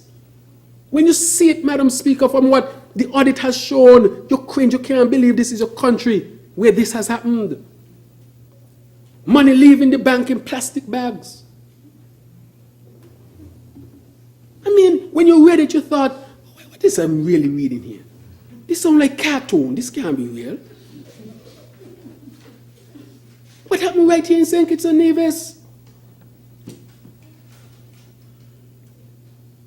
The program was used as a conduit for people to siphon money from one area to the next, with no real rehabilitation. If you're really rehabilitated, it doesn't reverse overnight. And that is why, Madam Speaker, I will not go deeper into it, but to say that we are approaching it from a systemic issue and multidimensional, Madam Speaker. So we are making sure that there has been a marked intensification of activities as they seek to implement now the security forces' innovative crime-fighting strategies, mobilize strategic resources, and deploy new technologies, Madam Speaker, some of which I would not speak to, but you will see the impact of. Throughout the year, the police force has dramatically stepped up its operations, significantly increasing its visibility and outreach as part of its efforts to curb crime and violence. Further, in order to increase its resources, Section 10 of the Island Constables Act was activated. This permits the police force to temporarily enlist former law enforcement personnel to assist in peacekeeping endeavors in extreme circumstances or emergencies for a period of 90 days in the first instance. The police force has also upgraded its information reward system. As of June of this year, any person or persons who provide the police with information that leads to the arrest and conviction of criminals are eligible to receive a monetary reward of up to $25,000. The safety of our communities is everyone's responsibility, Madam Speaker. And therefore, it is our individual and collective duty to support the police and other law enforcement agencies in their endeavors. The Ministry of National Security, Citizenship, and Immigration, Madam Speaker, will make sure that we continue to build out the strategic plan. We are committed to building the human resource capacity of the security forces. I was pleased to welcome 31 new police recruits who joined course number 46 in July this year. Over half of these recruits are female, exemplifying our commitment to prioritizing gender equity within our security forces. But in order to continually enhance the capabilities of our officers, the ministry will continue to prioritize the identification of training opportunities that can be resourced to augment the skill set of officers in areas that are of critical importance to the sector. In addition, the installation of a new Commissioner of Police, Commissioner Sutton, and the appointment of a Deputy Commissioner, one that had been missing for a long time, is a testament to this administration's unwavering commitment to strengthening the leadership and administration capabilities of our police force. Our government is committed to upgrading the technological capabilities of the security forces so that they are on par with security agencies elsewhere. In May, we completed the procurement of 2 new crime scene forensic units. The vehicles have ample storage and are equipped with crime scene and general safety lighting and forensic examination equipment. The staff of the Forensic and Crime Scene Investigation Unit have undergone the training required to properly utilize, maneuver, and maintain the vehicles, Madam Speaker. It is expected that the police force will purchase additional vehicles to expand coverage to all districts across St. Kitts and Nevis. Madam Speaker, patriotism, discipline, and respect are important in achieving this. But we are extending this, of course, Madam Speaker, these values. Madam Speaker, these values are especially found in the St. Kitts Nevis Defence Force. In line with these core tenets, the Defence Force sought to establish the St. Kitts Nevis Cadet Corps. Hailed as a success, this venture is being pursued with the intention of providing our youth with a safe and structured space for learning outside of the classroom. The invaluable life skills training that the Cadet Corps imparts on our youth is vital for their growth and development as responsible and law-abiding citizens for our nation. In addition to learning the basic principles of paramilitary training, discipline, and integrity, the Corps engages our youth in physical activities that encourage fitness and promote good health overall. It instills in them the love of community and national service from an early age. During the upcoming year, the administration will invest the time and resources necessary to transform the Cadet Corps to maintain this valuable training and development program for our young people. Madam Speaker, in 2024, we will make sure that all of this is done. I want to stress a couple of things, Madam Speaker. In that, 1, we are going to have that committee that deals with that. 2, we are transforming into the Elevate program. 3, we are strengthening the Cadet Corps. 4, we are giving our young people more opportunities, and we are having the Better Opportunity Summit in 2024. And we are making sure that the task force is established, while equipping the law enforcement officers and the apparatus with the equipment that is needed. We have expanded the CCTV outreach in terms of areas that had never been covered. We have reinstituted the K9 unit. The puppies are here. They're going to be ready because that went down almost as if it was disbanded, so that can be a part. We are also introducing higher levels of technology, which we have already started to use, and we are seeing the benefits of. And Madam Speaker, another unit that is being introduced that I will not speak of at this point in time. We are partnering with the United States of America and the FBI in terms of investigation and training. The other thing that we are doing is that we are setting up in the first quarter of this year a radar system to cover St. Kitts and Nevis so that we can see any vessel that is coming to our shores. Madam Speaker, we are investing heavily because we want to get this right. We want it to be sustainable. we're not going to introduce no done system in St. Kitts and Nevis. In the long run, it destroys the fabric of the country. Sometimes it seems like an easy way out, but it's the worst direction you can go. Because it offers nothing to the country, and in the end, it really does not offer any better for the people a part of the program. And they deserve better. They deserve better and a chance as well. And therefore, we're going to deal with this from a scientific standpoint and make the necessary investments. So we're going to push and get it right so that our people can benefit from this, Madam Speaker. So I'm not going to approach this superficially or just cop out. Because when I saw what they did with that program, I cringed and hear politicians talking about it. Madam Speaker, I have the files. And I'm serious. If anybody touched that program in any type of way, I'm going to reveal. This is a serious matter. Couldn't believe that our country was going down that dark road, Madam Speaker. Dark, pitch dark. We have to get back out of that and get on a proper path. It's challenging, yes. But I would not be able to live with myself, Madam Speaker. I don't know how others live with themselves. I can't understand. And this might be the budget in which I talk more in depth on what happened with that. I did not benefit the young people or the people involved. It mostly benefit another set of people. And so, Madam Speaker, this year we have also invested more in our security officers. Madam Speaker, we want to speak to the Immigration Department. We'll proceed to implement some important changes that will lead to greater efficiency and general improvements in its operations. One such initiative is the expansion of the department's operational scope through the establishment of an immigration enforcement unit. When fully built out, this unit will have 4 categories of operation: investigation, prosecutions, field operations, and roving maneuvers. This unit will work in tandem with the St. Kitts Nevis Defense Force, Coast Guard, and collaborate with other local law enforcement agencies as well. Madam Speaker, so we are working really to improve all of our aspects of national security. Why we want to do that? Because we know human trafficking has become an issue, Madam Speaker. We saw the boats that come into our waters from different areas, and we need to upgrade to make sure that we do not become a haven for people to do human trafficking. We want to cut that out. We are a nation that welcomes immigrants through the legal process, but through the illegal process, we have to show that we are also a nation of laws and will not accept that.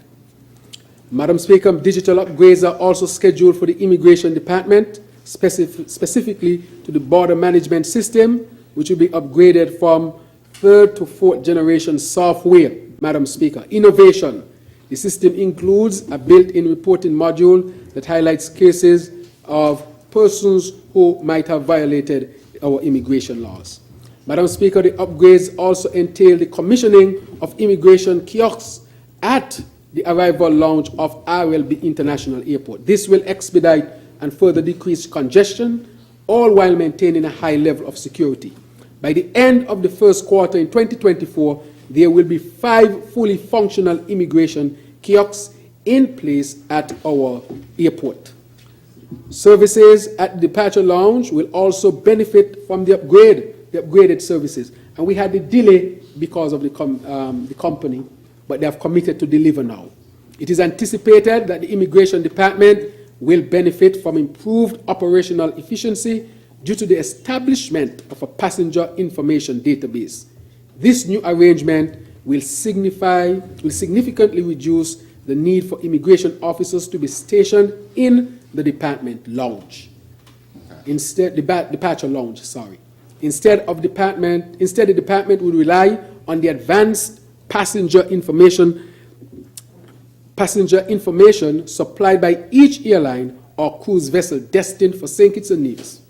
Madam Speaker, this 4th generation border management system is a powerful tool which will bring noticeable change to our passports, as they will now be laser-readable e-passports that will no longer require a stamp. Madam Speaker, this is innovation. We are set to become the first in the Caribbean to have this level of border management system upgrade. Again, leading the way as we head towards our sustainable island state. We have to be the first in a lot of things, Madam Speaker, in order for us to establish the first sustainable island state in the Caribbean. Madam Speaker, standing as irrefutable testimony of our commitment to the principles of fairness and justice for all, we revisited the policies governing the incarceration of female offenders. Prior to August 2023, female prisoners were not allowed to leave the prison compound to participate in rehabilitative activities. As we are all aware, this has not been the case for male offenders. The St. Kitts Nevis Labour Party administration deemed this to be an archaic policy befitting of an overhaul, and we did just that. As of August 2023, incarcerated female offenders are allowed to participate in supervised assignments and rehabilitative activities in the same manner as males.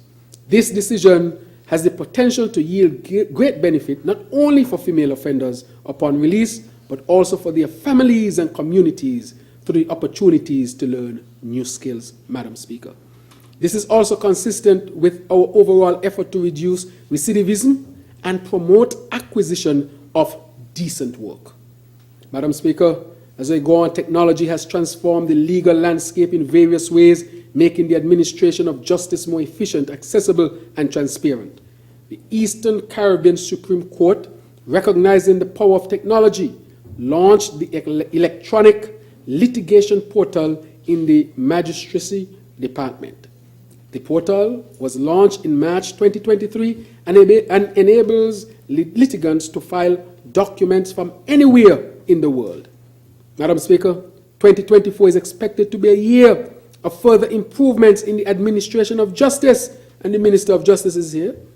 This will incorporate infrastructure, technology, capacity building, access to justice, and ambitious legal reforms. These efforts will lay the groundwork for a just society, enabling our sustainable island state promise to take hold. Madam Speaker, with this I want to thank the Minister of Justice, the AG, for his tremendous work in this area. He deserves a round of applause, Madam Speaker.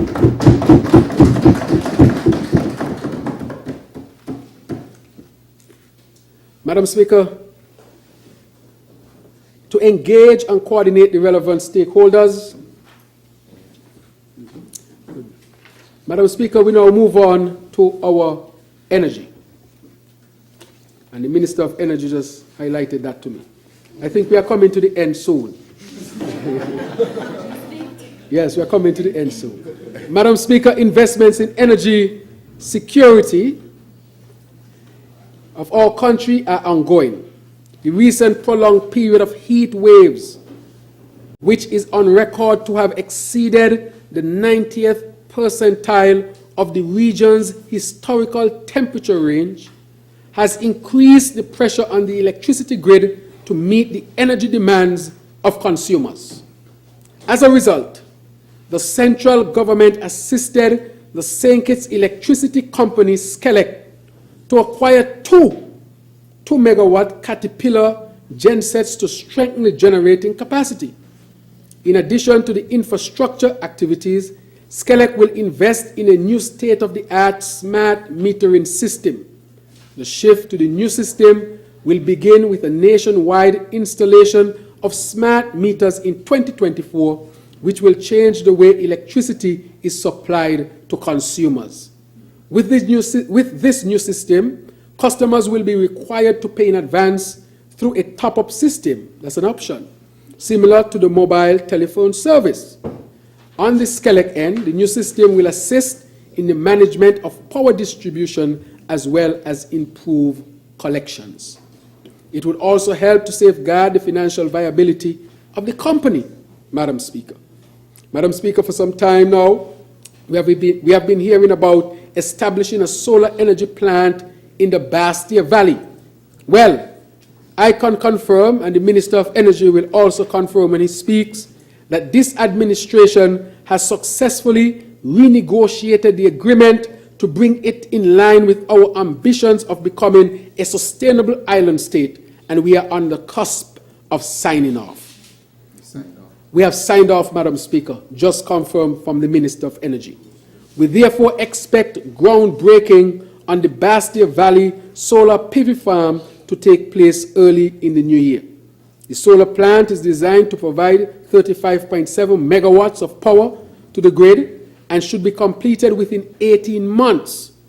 As we move closer to realizing our green energy transformation, we intend to focus on the fortification of the grid network. In 2024, we will be focusing on the development of the three main areas, namely the interconnectivity of the St. Kitts and Nevis electrical grids, the upgrading of the electricity infrastructure to accommodate up to 66 kW of power, as well as the bi-directional feed-in of electricity to prevent energy loss, and the facilitation of public-private partnerships specifically for combined sources of renewable energy. Madam Speaker, this is transforming the sector, and the Minister will speak to it. We are making significant strides in making sure that we become energy independent. That is why I was happy to sign for Nevis to get that geothermal push that it needed. I can't understand, Madam Speaker, and I said it already, that you were in a government where you had Nevis representatives, St. Kitts representatives, at one point having 9 seats of all seats, and could not sign that paper. There's a serious injustice done to the people of Nevis. And some claim that the grandfather from Nevis. The father, they said. The father. Well. I just can't understand that, Madam Speaker. And I want to see the people of Nevis benefit, because that can be done. And they're going to help the whole country to transform and help us to become a sustainable island state. And so we are moving closer to monetizing as well, Madam Speaker, household green energy generation. The Energy Unit is currently spearheading the work on the feed-in tariff policy. The creation of a modern FIT policy will bring us one step closer. To reducing our dependency on fossil fuel by accelerating the widespread adoption of renewables as it allows private energy producers such as homeowners to sell excess electricity to the grid. Madam Speaker, if you have some panels and you make some extra energy, you can make $1. That is what we want to do, so that can be a way of people generating some income. The policy is expected to be completed by the end of this year.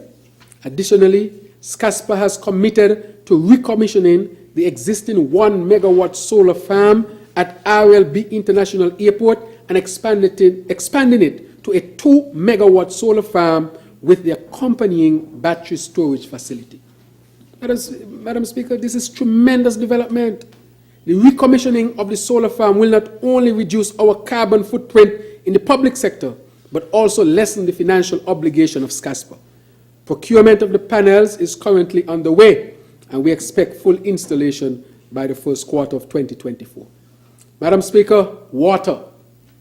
We sometimes take for granted the popular adage that water is life. If we think about it seriously, we instantly recognize that it is true, as water is one of the most basic but essential of all of needs of human survival. After air is water. It is also integral for our economic progress and development. As we move towards our national development goal of becoming a sustainable island state, we must inculcate a culture of water conservation. Although the problems with respect to water shortage in some communities are not entirely addressed, we have made immense progress in achieving our goal of providing a 24-hour water supply for the Federation. Over 1 year ago, our government made it a priority to address the water issue in the Keon area by re-engaging Bedrock Exploration Development Technologies, BEAD, St. Kitts Limited, to commence drilling in Keon. Madam Speaker, I am perplexed as to why this did not take place. By August 2024, we were 20, yes, you may change, yeah. All right, by August 2023, we were successful in securing a substantial resource of potable water for the residents in that area.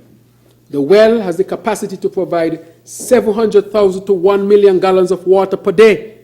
This is a phenomenal find given the pressure that climate change has placed on water supply through perennial drought conditions, Madam Speaker.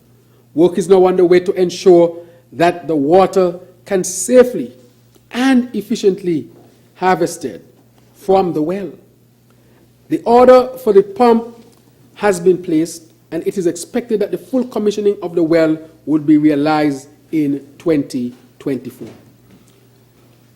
It's ongoing now. Right. So, as the Minister of Water just said, and I got a call from BEAD yesterday, that it is ongoing presently, and that well is well on its way to really supply the people of Keon and surrounding environs with water. Madam Speaker, significant achievement.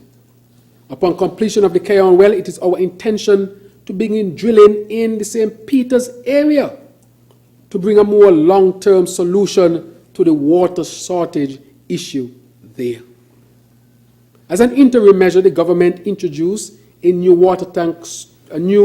water storage tank project to ease the suffering of residents by improving access to water by affected households. Under the project, we have already distributed over 250 tanks primarily to vulnerable residents in Upper Keon, Whites Village, Sarabori, Cabitry, and Spooners Village. These areas are known to be the most severely impacted by water scarcity and have felt the brunt of the water shortage impact over the years, Madam Speaker. Water shortage tanks were also distributed to the residents of St. Peter's who suffer a similar plight. A total of 314 water storage tanks were supplied to households throughout the Upper Monkey Hill, the Glen, Paris Village, Fountain, and Stapleton, bringing the total distribution under the water project to about 500 or more. We are also investing notable resources to maintain adequate water supply to residents in Frigate Bay and the Southeast Peninsula. Madam Speaker, we are serious about resolving the water problem. People should not go without water, and that is why we are investing so heavily. And I can say, I also take this opportunity, Madam Speaker, to remind the residents across the Federation that even when the water situation is stabilized, we have an individual and collective duty to act as better stewards of our water resources.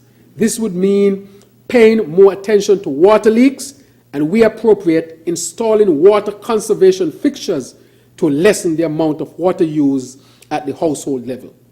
Scientific data and our experience over the last several years strongly suggests that we must seek alternative means and technologies to meet the increasing demand for potable water.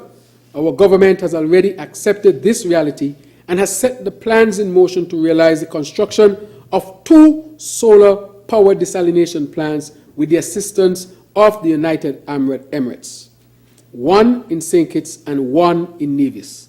The location of the plant on St. Kitts was confirmed in Connery earlier this year, and we have already conducted the environmental impact assessment. The EIA is currently under review by the experts and the Ministry of Sustainable Development. The designs and procurement of the 2 plants were completed in October, and they are expected to arrive later this year or early next year. It is expected, therefore, that the plant on St. Kitts will be fully erected in first quarter of 2024. In addition, the government has made a commitment to establish a 2 million gallon desalination plant in Bastia.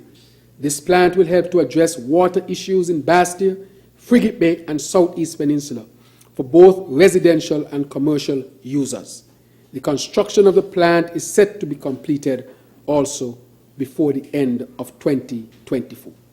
Madam Speaker, climate and environmental sustainability.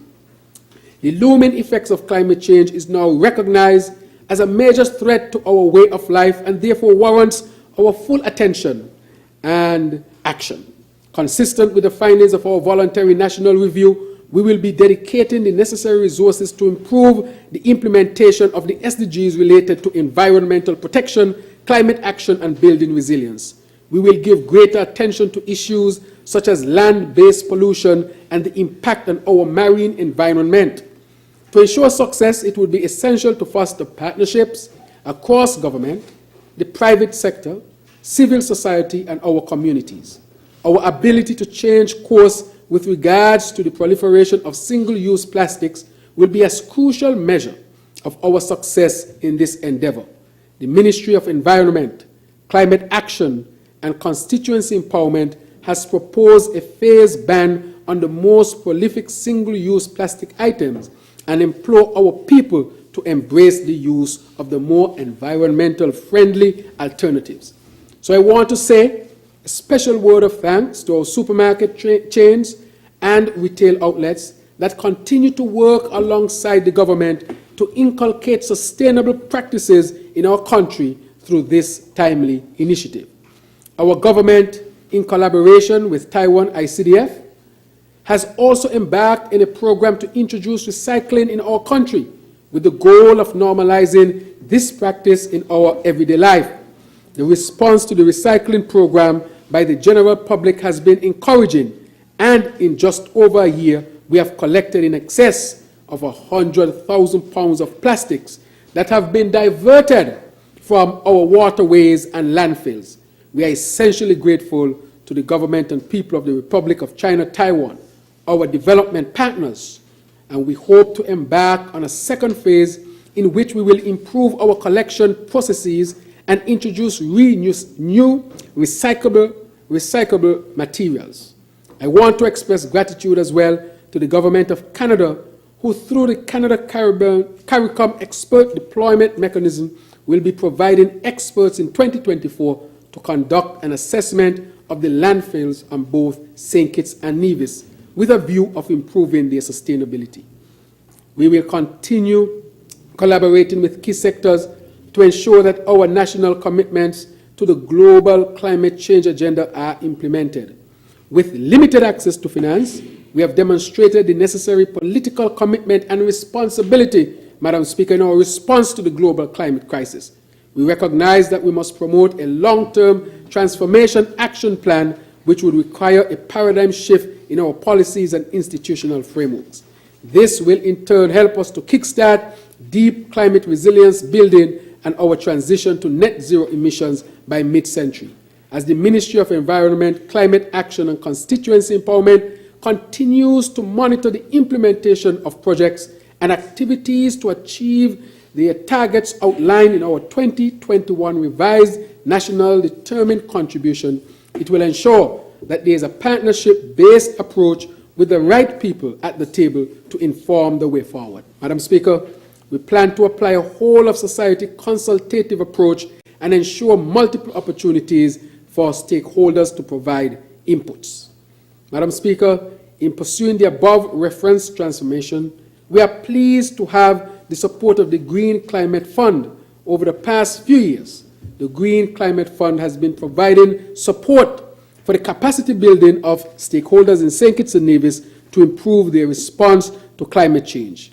With this assistance, we have been able to build the capacity of local institutions such as the Development Bank of St. Kitts and Nevis, the Clarence Fitzroy Bryant College, and St. Kitts Credit Union as they commence the journey to become accredited entities to the GCF. Funding has also been leveraged to review and update the institutional frameworks for our meteorological offices and emergency management agencies to set them on a path where they can be more responsive to the needs of our country in the fight against climate change. I am particularly proud, Madam Speaker, of the work that has been done under the GCF program to consistently reach out to our private sector and civil society stakeholders to invite them to join the national fight for climate action.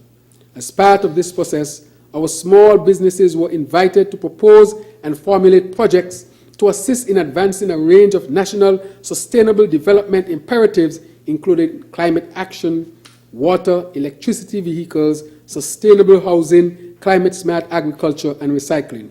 Madam Speaker, they did not disappoint. There was a high level of interest, and the quality of the submissions made by the participating small businesses were encouraging, Madam Speaker. In the coming year, the GCF will support the conduct of climate vulnerability assessment for the agriculture, health, and tourism sectors. These represent the first phase of the medium-term plan to assess all sectors in our country with respect to their vulnerability to climate change. As early as January 2024, we will commence the consultations towards the formulation of a holistic national adaptation plan for which the GCF provides funding up to $3 million to ensure that our country builds cross-sectoral resilience at all levels in line with targets set in the NDC, Urban Resilience Plan, National Physical Development Plan, National Development Planning Framework, and sectoral strategies. This is essential as we march towards a sustainable island state. Madam Speaker, we also have to look at the digital revolution that is taking place. The digital revolution has transformed the way we communicate, access information, and conduct business. Digital technologies have become essential tools in our daily lives. In particular, they are important for advancing economic development, social empowerment, and good governance. Moreover, digital transformation is central to achieving our vision for sustainable island state.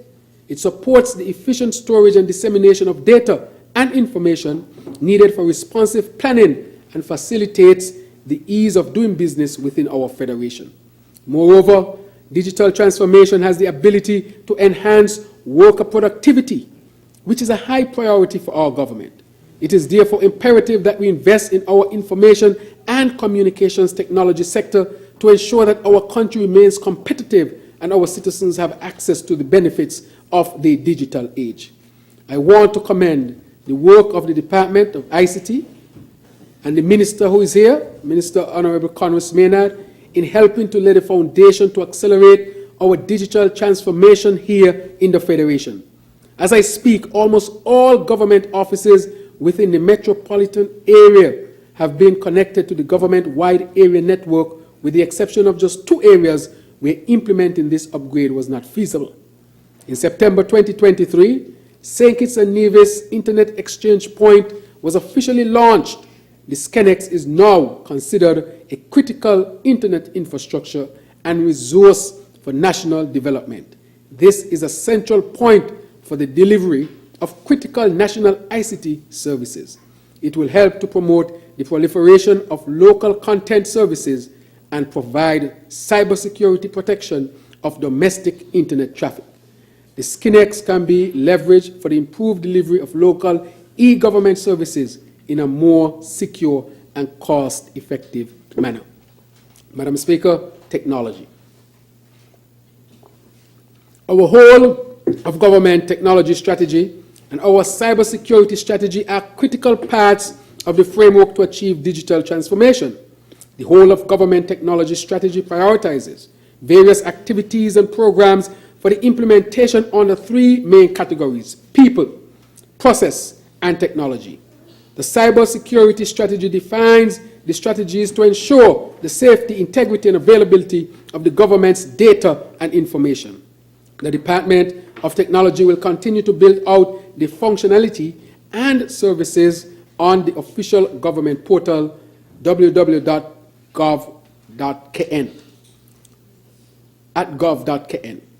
with a goal to deliver information to users that is easy to access. Madam Speaker, an increasing number of government services are accessible online, in addition to the online payment services offered by Inland Revenue, by the Inland Revenue Department and the Custom and Excise Department. Other government agencies now offer similar digital services. These include application forms for accessing the NHC Building Assistance and Housing Scheme, the Back to School Voucher Program, and the Poverty Alleviation Program. And payment portal has also been developed for the Water Services Department to provide greater efficiency and ease in the payment of water bills by customers. We also successfully completed the digital platform for the online publication of the official Gazette, which was also implemented. This is a significant advancement for our country, as the Gazette plays an important role in the promulgation of laws, ordinances, treaties, and other national commitments and publications of pronouncements in accordance with legal provisions. Madam Speaker, a number of digital solutions will be advanced in 2024. The agriculture online marketing platform will be enhanced to foster greater linkages between our agricultural producers and consumers, including supermarkets and restaurants. Further, work will commence to create an online shopper application with mobile feature that will enable Consumer Affairs Department to monitor the prices for specific food basket items and keep consumers more informed of prices. The Department of Technology will also seek to advance the development of an electronic digital identity, EID, authentication system. The new national EID system is very powerful and promises to make revolutionary changes to the way citizens interact with the government and businesses to access services and transact business. When this new system becomes operational, it will allow for the verification and validation of the digital representation of a citizen's physical identity data. This will allow citizens and residents the opportunity to digitally sign electronic documents, make it easier for them to access online government services, and streamline operations in both the public and private sectors. Madam Speaker, we are transforming this country. By no means is this a full account of all the important developments in information and communication technology. The Minister will speak more to this, but rather an attempt to give the public a glimpse of some of the wonderful things that are being done by their government. The investments and activities in the ICT sector are testament to our commitment to building a digitally inclusive society. It reflects our vision of leveraging technology to drive economic growth, improve public service delivery, and empower our citizens. I therefore urge all stakeholders, including those in private sector, civil society, and development partners, to collaborate with us in this endeavor. Together, we can create an enabling environment for the growth of our information and communication technology sector, ensuring that all our citizens benefit from the advantages of the digital age. Madam Speaker, I want to turn to the last section now, which is the public finance, medium-term economic management, strategies, and a number of announcements. Drink some water.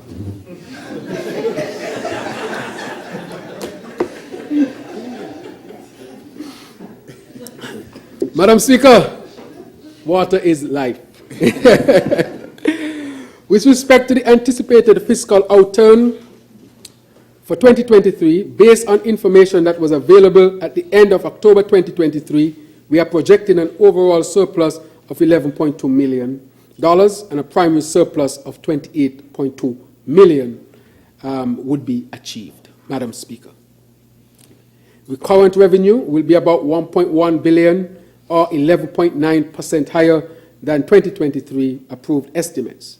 The total collections will reflect in part improved revenue from taxes on income, taxes on property, taxes on international trade, and transactions and inflows from the CBI program. Madam Speaker, as you can see, the economy is diversifying and we are collecting from multiple areas. Madam Speaker, proceeds from the Caribbean Catastrophe Risk Insurance Facility following the passage of Tropical Cyclone Tammy, as well as grants from the Republic of China Taiwan, have contributed to the overall revenue and grants. The current expenditure for 2023 is expected to reach $888.1 million, Madam Speaker. There is no doubt that St. Kitts and Nevis Labour Party administration is good for our country. Madam Speaker, the numbers speak for themselves. The numbers speak for themselves. That is why we were determined that we want to not just depend on one sector. At this time, based on where the world was, we were there, but we want to quickly start to diversify, expand agriculture, expand tourism, become energy independent. These are the things that are going to help us to diversify, Madam Speaker, and we are already on the road to that goal. The numbers speak for themselves. This government is a people's government and must respond to the needs of our people. Madam Speaker, we are a government that delivers on its promises. Last budget presented, I promised that we will turn around the deficit situation that was left, Madam Speaker. Based on these numbers that were verified by the Ministry of Finance, we have delivered on this promise. We have also delivered on our promise to the people of St. Kitts and Nevis with regards to the economic empowerment and social advancement. This was evident by the payment of the CBI dividend, never done before, Madam Speaker. And the reason why we did that is that we recognize that the people of St. Kitts and Nevis, we had not fully recovered, and we needed to reach out to our people, Madam Speaker, whether they work for government or not. First time done in history, and I dare say possibly the first time done in the Caribbean as a whole. Madam Speaker, this is tremendous, and the government must be must be commended for this. And with regards to the management of public sector debt and the medium-term debt outlook, the people's government remains steadfast in the execution of our mandate to transform our federation to a sustainable island state. In doing so, our focus has been and continues to be to maintain our debt stock at sustainable levels. In this regard, the total public sector debt is projected at $1.6 billion at the end of December 2023, which represents a reduction of $20 million or 1.2% as compared to 2022. This decline was as a result of the projected contraction in the central government's debt by $21.9 million or 3.4%, and the debt held by public corporations in St. Kitts and Nevis by $1.7 million or 0.3%. Madam Speaker, this is prudent management. The medium-term outlook shows a continued reduction in the debt to GDP ratio. By the end of 2023, the debt ratio is forecasted to decline to 55.1%. I think that is the lowest in the Caribbean. Surpassing the 60% benchmark that was set for the Eastern Caribbean Union ahead of the target year of 2035. Madam Speaker, continue to be responsible, while at the same time seeking to help our people as much as possible. The two things we are trying to put to work and to work hand in hand, Madam Speaker. The ensuing years show a similar trend with the debt to GDP ratio forecasted to fall to 50.3% by the end of 2024, and 45.6% by 2025, and 41% by 2026, Madam Speaker. So we have set it so that the debt comes down tremendously. However, things can happen, but as far as our planning, this is where we want to head. That is why I made the point that if you had a deficit during the COVID years, and you come and explain that to the people would understand. Why, if you have a deficit, you can tell the people you have a surplus? Why do that? That is my concern, that you would blatantly mislead people. We don't believe in that, Madam Speaker. If things get tough, you tell the people things have gotten tough around the world, and here as well. That is the reality, but not to mislead the people. Madam Speaker, maintaining the debt stock at a sustainable level, or at sustainable levels, can only be achieved through the implementation of a debt management strategy that is geared towards ensuring that any future borrowing will be done at the lowest possible cost and at an acceptable level of risk. We are committed, therefore, to fortifying the gains we have achieved thus far and capitalizing such a strong position to support our forward march towards a sustainable island state. With respect to the performance of the economy, Madam Speaker, the Ministry of Sustainable Development is projecting real GDP growth of 3.6% in 2024 and 3.4% per annum over the medium term. This is in line with the IMF's growth projection of 3.8% for St. Kitts and Nevis in 2024. The projected GDP growth rate is attributed mainly to the expected increase in economic activity in various sectors, Madam Speaker, including agriculture, manufacturing, construction, hotels and restaurants, transportation, storage and communication, financial services, and public administration. A wide array of sectors contributing to the overall health of our economy and fiscal position, Madam Speaker. With respect to the agriculture sector, growth for 2024 is projected to be 6.2% and 2.6% per annum over the medium term. We are reminded that food and national security is one of the most important pillars to help us achieve the sustainable island state status. Therefore, our vision for the agriculture is to establish resilient,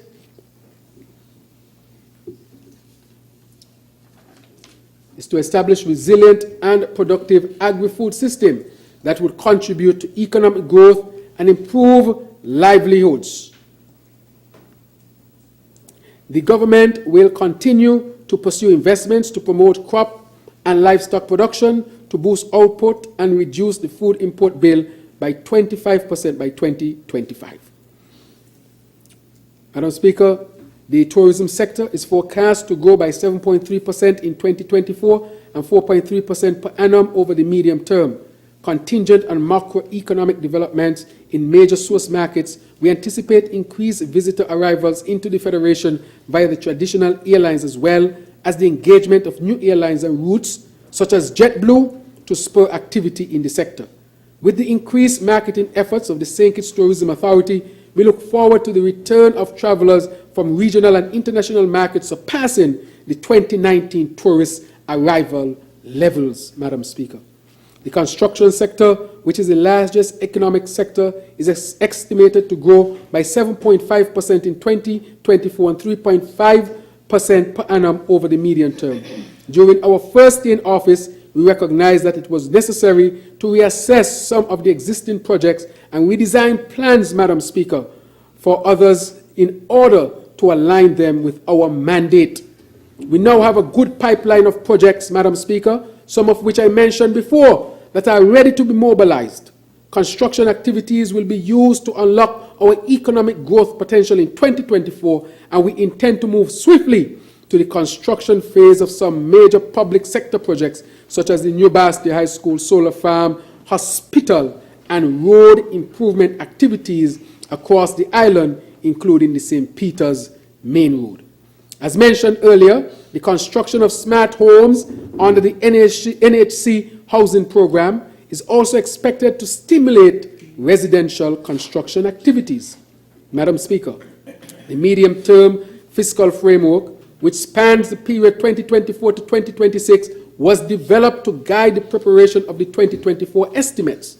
The framework establishes the government's fiscal strategy that would focus on maintaining fiscal stability by reducing the heavy reliance on revenues from the CBI program, although this is an excellent program, to finance government's recurrent programs. We continue to explore the possibility of saving some of the CBI revenues in a dedicated fund to build fiscal buffers and finance transformational public sector projects. Another aspect of the strategy is to adopt a more equitable and efficient tax regime. We believe that the tax system should promote transparency to ensure fair distribution of the tax burden. Based on the framework, the government is expecting to raise revenue in line with the projected GDP growth. The estimates therefore indicate that the government's fiscal operations would result in an overall surplus of 24.6 million for the 2024 fiscal year and 97 million over the medium term. Recurrent revenues is projected to be approximately 1.1 billion for 2024 and over the medium term. The amount for the recurrent expenditure would likely reach 852.6 million for 2024 and an average of 861.8 million over the period 2025 to 2026.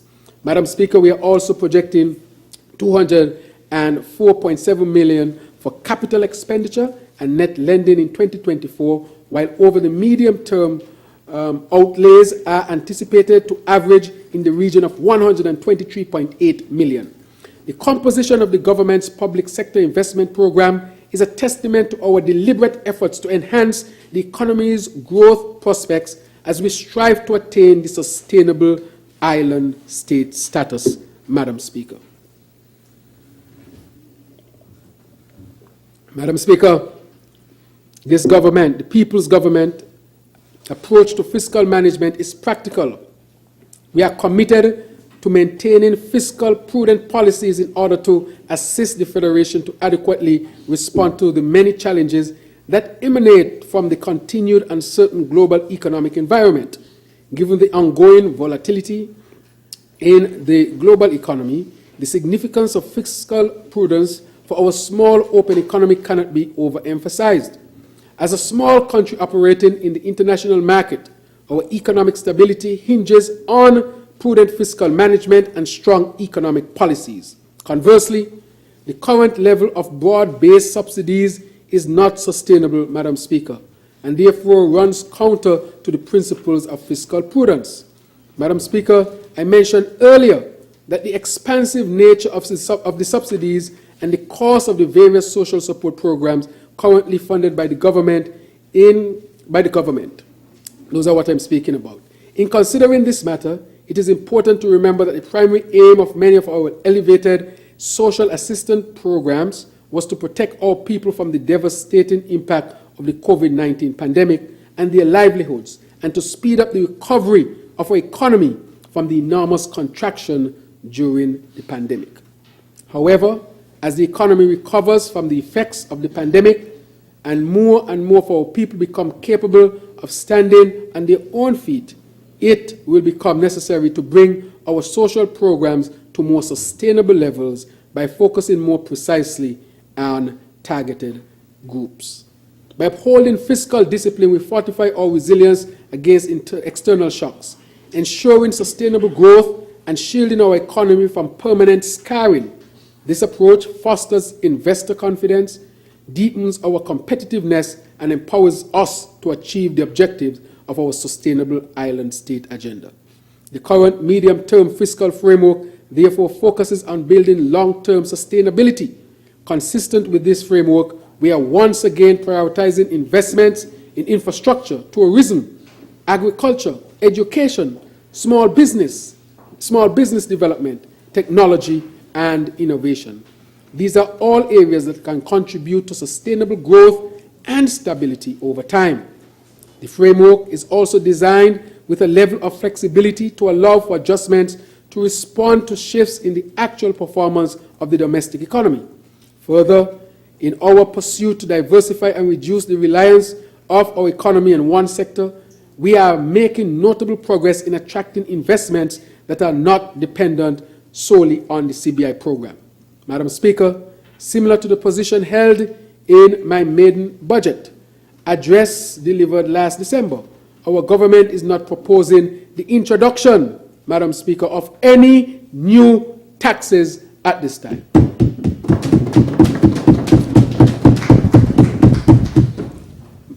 Madam Speaker, we are, however, making progress in terms of the comprehensive review of the tax regime. I am pleased to inform the public that earlier this year we worked with the IMF to commence the review process, and the draft report will be finalized early in 2024. The result of the review would be subsequently shared with stakeholders as we move to determine the new configuration of the tax regime. We expect the new structure to emphasize diversification of revenue sources, Madam Speaker. At the last budget sitting of the National Assembly, I also mentioned that the corporate income tax rate would be temporarily reduced to 25% until June 2023. The rate reduction was further extended to December 2023. Our intention to lower the corporate income tax rate is a strategic investment in our nation's future, and it fosters an environment where businesses thrive, innovation flourishes, and communities prosper. This translates into more job opportunities, reduced unemployment rates, and improved livelihoods for individuals and families. It is our expectation, therefore, that with a lower tax rate, businesses would use the resultant savings to expand their operations to provide more innovative products and services. We invest the funds in research and development, as well as new technologies, and most importantly, employ more people, Madam Speaker. This not only enhances the competitiveness of local businesses at the regional and international level, but also drives economic growth and innovation domestically. Moreover, a reduced tax rate can attract additional foreign investments to our federation. In today's interconnected world, countries compete for global capital.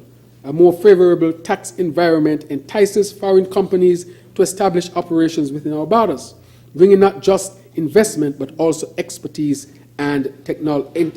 technology, and job opportunities for our citizens.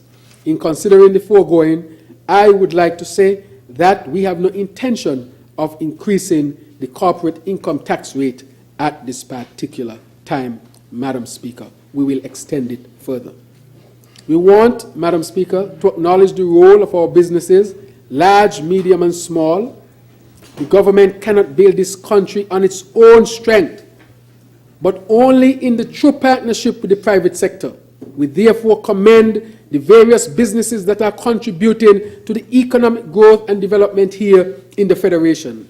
This is a tangible effort of our St. Kitts Nevis Labour Party administration to promote stability and sustainability, which will enable businesses to develop long-term plans for the next phase of their contribution to nation building. Madam Speaker, we want businesses to do well in St. Kitts and Nevis. So a key promise is that the St. Kitts Nevis Labour Party administration will do a number of things to help our people here. And I want to make some announcements, Madam Speaker. Eh?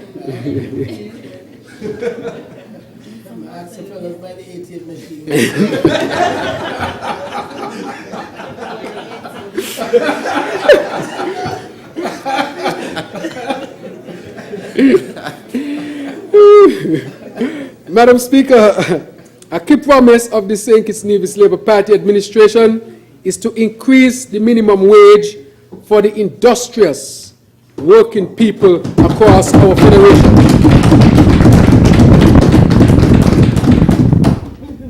Madam Speaker, in just a few months after taking office, a National Minimum Wage Advisory Committee was commissioned to review the existing minimum wage and recommend an appropriate rate of increase.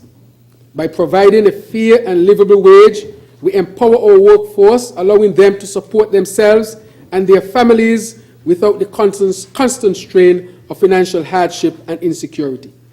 It is well known that when workers have more disposable income, they spend more within their communities, thus stimulating local businesses. This creates a cycle of growth, leading to increased production and economic stability. We also acknowledge that raising the minimum wage, Madam Speaker, is an investment in our future as it fosters a healthier, more motivated, and more productive workforce. It incentivizes people to pursue education and skill development, knowing that their efforts will translate into a better quality of life. Critically important is the fact that increasing the minimum wage reduces the reliance of public assistance programs, as workers are better able to sustain themselves through their earned wages. Numerous studies indicate that modest and gradual increase in minimum wage have contributed to reducing turnover, improving employee morale, and overall productivity. Madam Speaker, the Labour government promised the people that we would look at the minimum wage. We decided that it had to be done prudently with consultation. I can clearly say that consultation took place with the public sector, with the private sector, and even with the Nevis Island administration. They consulted labor workers organization as well, to come to the conclusion as to what their recommendations would be. Madam Speaker, I want to speak now to their recommendation. So I want to say, Madam Speaker, in this honorable House and to the general public, that the National Minimum Wage Advisory Committee has completed its work, and the government has accepted the recommendations for the increase in the minimum wage in St. Kitts and Nevis. I said to our people who have been patient for almost 10 long years for the government to bring relief to their situation, we got you. That is what I want to say. Only a St. Kitts Nevis Labour Party administration can rise to the defense of the workers of this country. It is therefore with great pleasure that I announce that an increase in the minimum wage will be implemented effective 1st January 2024. It will be done in a phased approach. The hourly minimum wage will be increased from $9 per hour to $10.75 per hour effective 1st January 2024. Madam Speaker, our projections are the rate would then be increased to $12.50 per hour from 1st July 2025.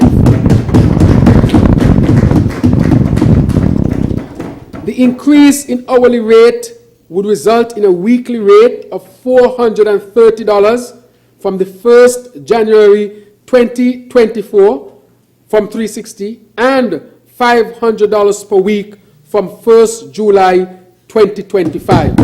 Our government is determined to ensure that this important policy initiative brings real improvement to the standard of living of the people in our workforce. Madam Speaker, a decade and no adjustment to the minimum wage. In less than a year and a half, post-COVID, this Labour administration has ended the 10-year drought.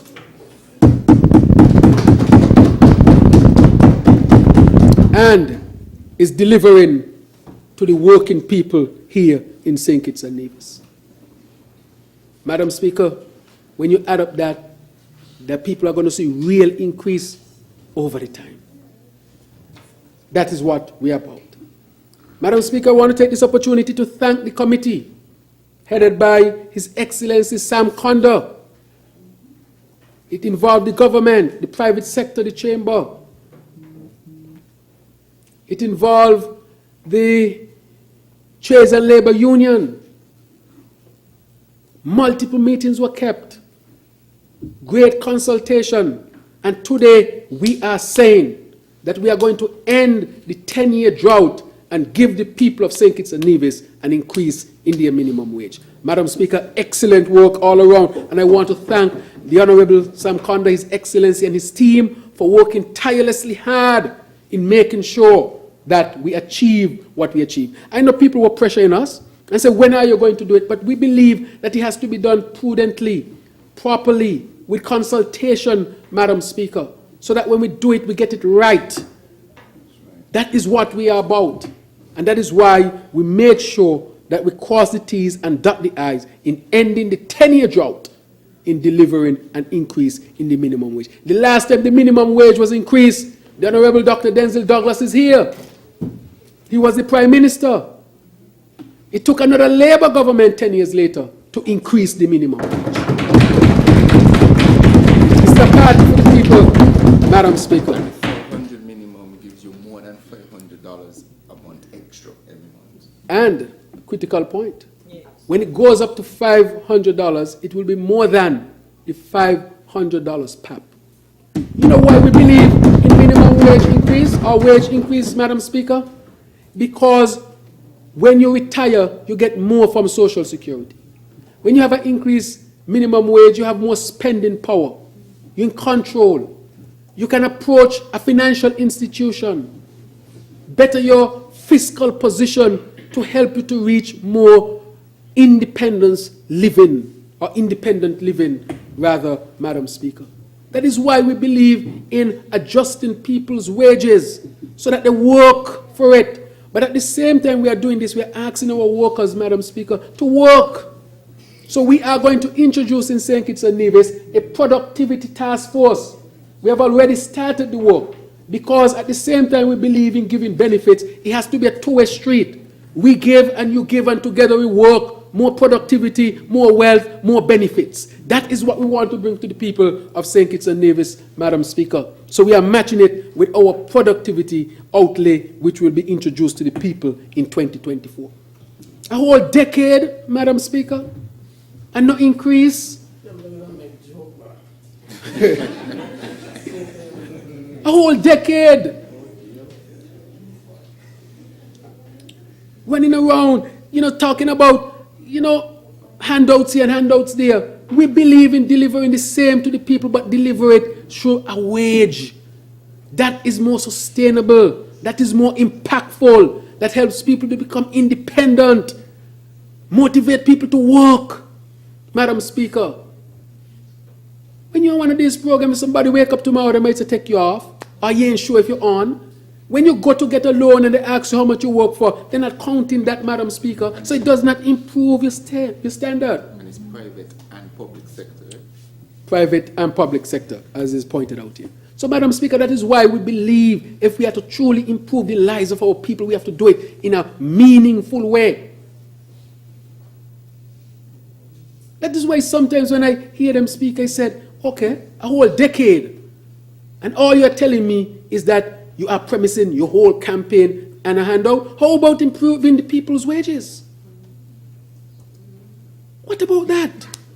Because when they retire, that does not contribute to their social security amount, Madam Speaker. And so people can retire in poverty.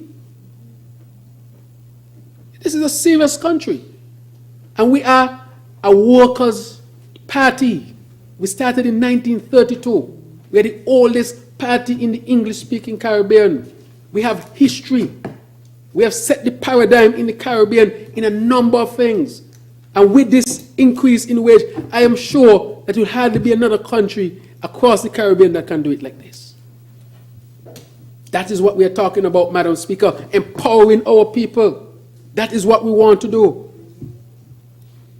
So, Madam Speaker, this Labour government, after a decade, has gone back to reviewing people's wages and salaries and has received the recommendation from the committee headed by His Excellency Sam Kanda. After much work and consultation, we have reached to accept the committee's recommendation. Madam Speaker, that is just one announcement, This budget is to transform and reform and... Madam Speaker. What you said? 9 more to go. 9 more? 9 more rounds. That's a start. That is a start. We're warming up. Madam Speaker, the People's Government, the St. Kitts Nevis Labour Party's government, administration, is fully committing to responding to the cries of our long-serving government auxiliary employees, the GAEs. Madam Speaker, you hear people talking about, helping the poor of the poor. The GAE workers are those who are the crossing guards, who are the cleaners, who are the servers in schools, who are Workers, public works. public works, a lot of GAEs. These are the people, water department, non-established, they work hard. Madam Speaker, sometimes they're overlooked. There is a lady in Otley's constituency number 7. Every time she sees me, she says, Dr. Joe, Lord, work on the thing for me now. If she sees me for 2 seconds, Dr. Joe, how are you doing? You're working on the thing. A lady in St. Peter's came to see me recently. I'm not going to call her name. She had been a nursing assistant for a long time, or a nurse's aide, I think. So she's a GAE worker. And she said, Dr. Joe, after so many years, you mean me not care who I'm nothing? Lord, work on something for me now. And you see the cries because a lot of them are women. And you hear the cry from their bowels. I met with the crossing guards last year, I think, and I told them earlier this year, and I told them I would have met with them in October. Because I had some news to deliver to them. I didn't get to meet with them because of the travels, but I want to say to the crossing guards, yes, that your salary will go up, but not only that, I'm about to mention something for you. So this category of public officers has benefited from our recent decision to correct the injustice meted out by the previous administration in relation to the computation of their gratuity benefits. Even before I get to the other part, Madam Speaker, instead of making their lives better, the previous administration made their lives worse. Madam Speaker, people were getting 1/3 of what they used to get under the Labour administration. They don't even working for nothing. So they're glad for the change to go home because they ain't gonna get nothing. And then you're going to cut that in 1/3 and have the audacity to stand up in this house and say, I am looking out for the poor. Madam Speaker, they cut the people's benefit last year in a ceremony at NEMA. We re-established how we calculated their gratuity. There were people who got 20,000 more, 10,000 more, 5,000 more, taken away from the previous government, Madam Speaker. What did GAE workers do them? Or do him? What? I mean, you see, these people are those who work hard and work for little. You know what they do to the maids at the hospital? Tell the maids they're miscalculating the pay. The people don't ain't working for nothing. Sometimes they just make an extra $100 a week, and you're going up there to tell them you miscalculate the pay and take $100 from a maid. There are some things you overlook. Man, turn a blind eye and say, let's move on here. You're going to take $100 from a maid? Talking about this calculation and that calculation, fair enough. However, when the calculation come and the Bastia High School, which was $21 million interest, bring it up to $24 million, nobody oversaw that. They say, yes, give it. But you're going to go to the hospital and take $100 from a maid. I tell them, give back the maids $100, you know. I hope they don't do it. I mean, this thing has tremendous impact, you know. One of the biggest decisions that Dr. Denzel Douglas made, and maybe he doesn't know, was when he let sugar workers work for 4 days a week instead of 1. The mothers were able to buy more milk, more protein, and as a result of that, the children consume better and learn better. Because people were not receiving sometimes the proper nourishment when in the dull season, your grandmother and mother working 1 day a week and only making $25. We got to remember those days, don't let us forget them. And then you're going up the hospital to see a maid up there, making an extra $100. Pocket change. And you're going to say, we miscalculate the maid's pay. Take away the $100 from them. The same thing with the GAE workers. These people go home with nothing. And you're going to find a way to calculate to deprive them of their monies. So I want to say to the GAE workers, this Labour administration, we hear you. Yes. So the act, let's go on here. So the gratuity, indeed, it was the St. Kitts Nevis Labour Party administration. We successfully piloted the passed the Government Auxiliary Employees Act in 2012. This act makes provisions for the appointment and terms and conditions of employment for such employees to be regularized. GAEs now enjoy better job security and stability, which translates to peace of mind and a deeper sense of belonging. The legislation also makes provisions to extend pension coverage to all government auxiliary employees. Unfortunately, the pension aspect, yes, of course, that's the pension. Yes, come in.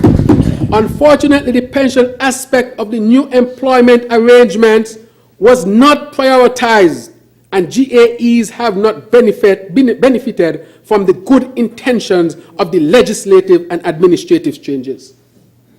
They have not benefited. Madam Speaker, I am proud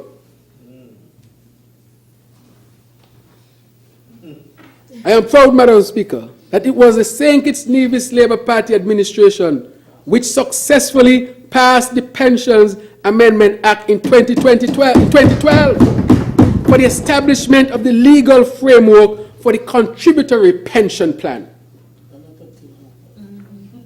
And nothing happened. 7 years, and nothing happened. Labour is a continuum. Dr. Douglas started it and he passed it on to me, and we are finishing the job.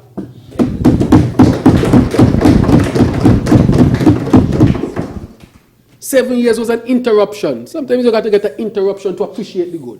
Yes. True. So that was an interruption. Unfortunate. Back on track. Madam Speaker, so as I speak about the contributory pension plan, this action was well intended for the benefit of the government auxiliary employees and other categories of workers employed by the government after the coming into force of the Act. In this regard, I am truly pleased to announce that the new contributory pension plan will be operationalized on the 1st January 2024. Yes, in addition, the provisions of the Pensions Amendment Act CAP 2022.06 shall come into force retroactively on 18 May 2012. This means that all government auxiliary employees and other monthly paid workers employed by the government on or after 18 May 2012 are eligible to benefit under the Act.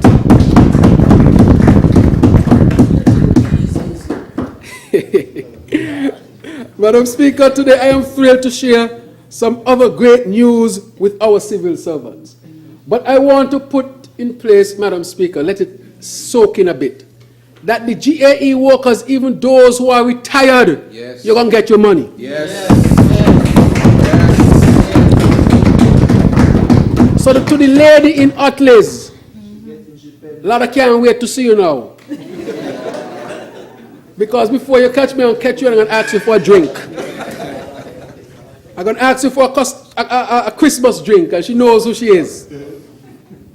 I want to say to her that justice has come. To the nurse from St. Peter's who came to look to me, who came to see me in anguish, justice has come.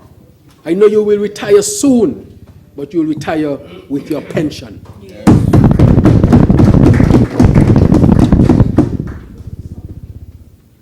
Madam Speaker, today I am thrilled to share some other great news with our civil servants. What? Many of our workers in the public. Three. So we're building up. This is Madam Speaker, many of our workers in the public service continue to work hard to enable the government to deliver quality services to the public. Their dedication is commendable, and their commitment to their duties has not gone unnoticed. We are cognizant of the fact that they are also affected by the inflationary pressures, which can result in some difficulties and deterioration of their living standards.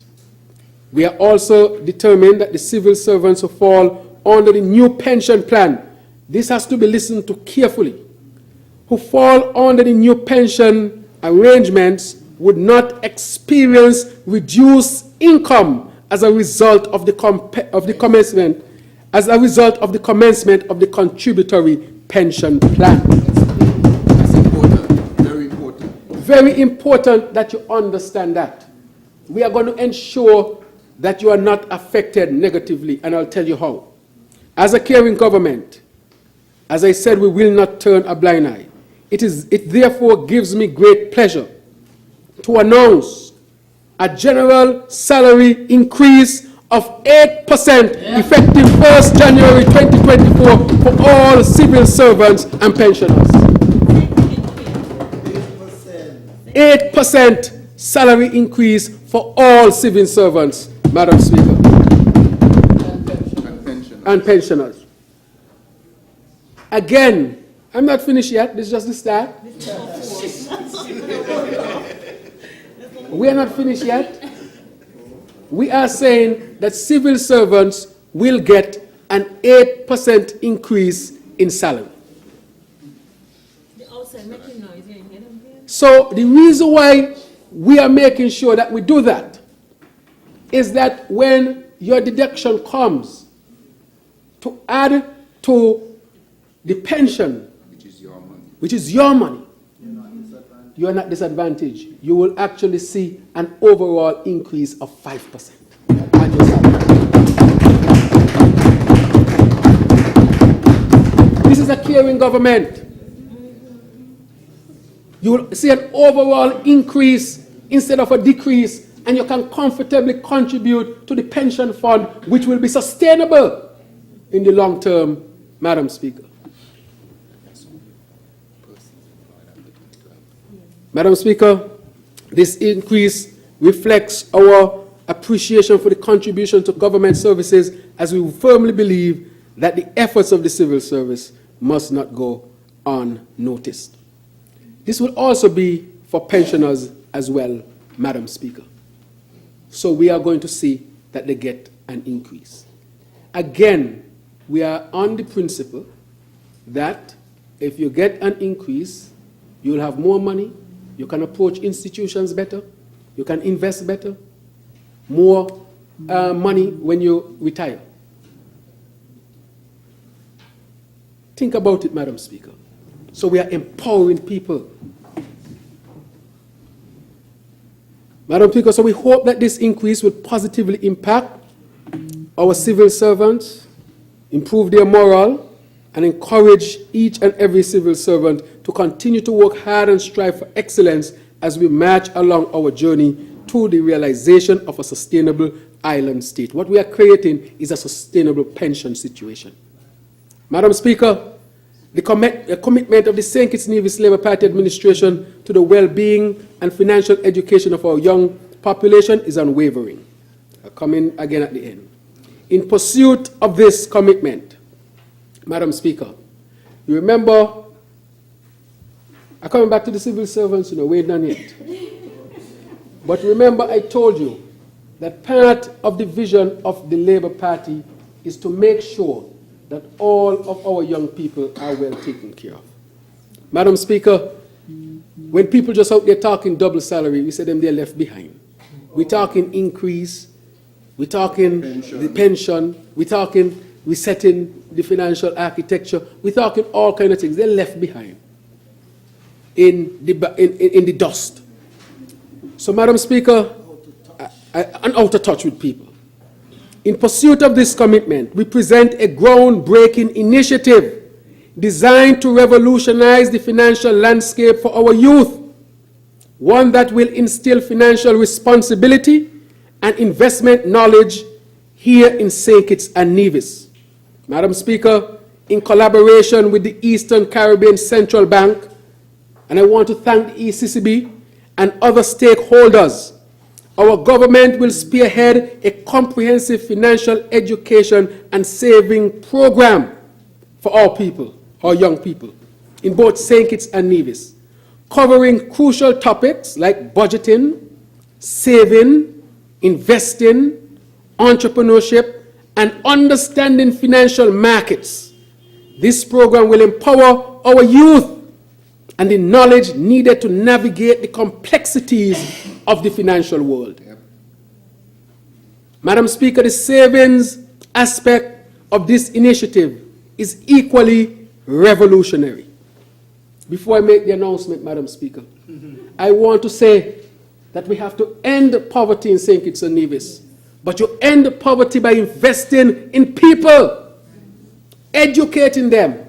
Our people must be well educated when it comes to finances, how to invest, what to invest in, How to grow money. how to grow money, how to build wealth. The idea is how to build wealth and escape the scourge of poverty. Generational wealth. Generational wealth, Madam Speaker. That is what Labour started in 1932, and the promise to the people of St. Kitts and Nevis is that this party will do the good that it will do to end hardships and give you a chance to live a fruitful and happy life. That is the promise. So the mandate is clear since 1932, Madam Speaker. That is why when the baton is passed on, there is no doubt as to what to do. When I pass on the baton, the next person will know exactly what to do for the good that you can do. Liberate your people. Empower your people. You can't just empower people with a handout. You have to educate people and invest in them. Let them build wealth. Our young people will become the most educated persons in the Caribbean per capita when it comes to understanding the finance world. We are setting up their program, Madam Speaker, and on their laptops and on their iPads, they will have that financial education. This committee, and I want to thank the ECCB for helping us and partnering with us to teach our people and educate them. That is why I'm saying to our young people, forget the gang, come and learn how to grow money. We're going to invest in you. This is a serious matter, Madam Speaker. And how are we going to start to do it? And I now make my announcement. Every young citizen in St. Kitts and in Nevis, because Nevis must never be left behind, Madam Speaker. The old argument or the old argument of the past, I'm interested in them. Every young citizen, age 5 to 18, Madam Speaker, will be endowed with a savings account initially funded with EC $1,000, Madam Speaker.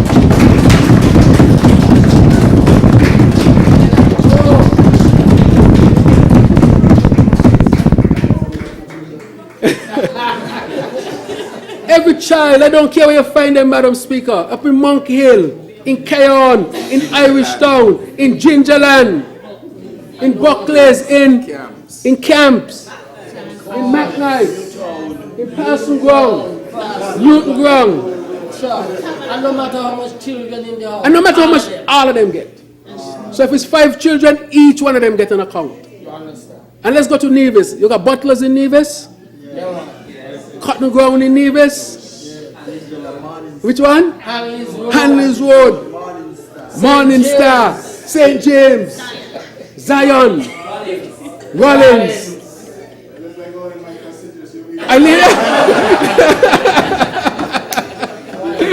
Charlestown. Round Hill. Boyd's. Sandy Point. Challengers, Old Road. Fig Tree. Sandy Point. Cleverly Hill.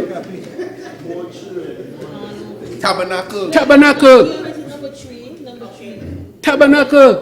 Atlas. Christchurch. Wherever our children are found. But you know the great state can never be excluded. The great state goes without mentioning. Wherever this child is found, that child will get an account of $1,000 for savings. To go. But here what else we're going to do, Madam Speaker? Because once we start the financial education, the committee is putting forward a number of things where about $500 of this money will be used to buy shares in companies, Madam Speaker.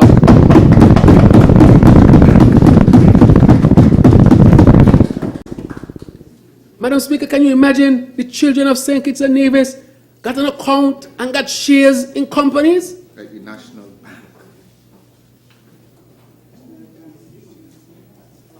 Madam Speaker, do you know what that means? That's legacy. I don't care what the mother does or doesn't do. The child is having a future, but I want the mothers to do well as well.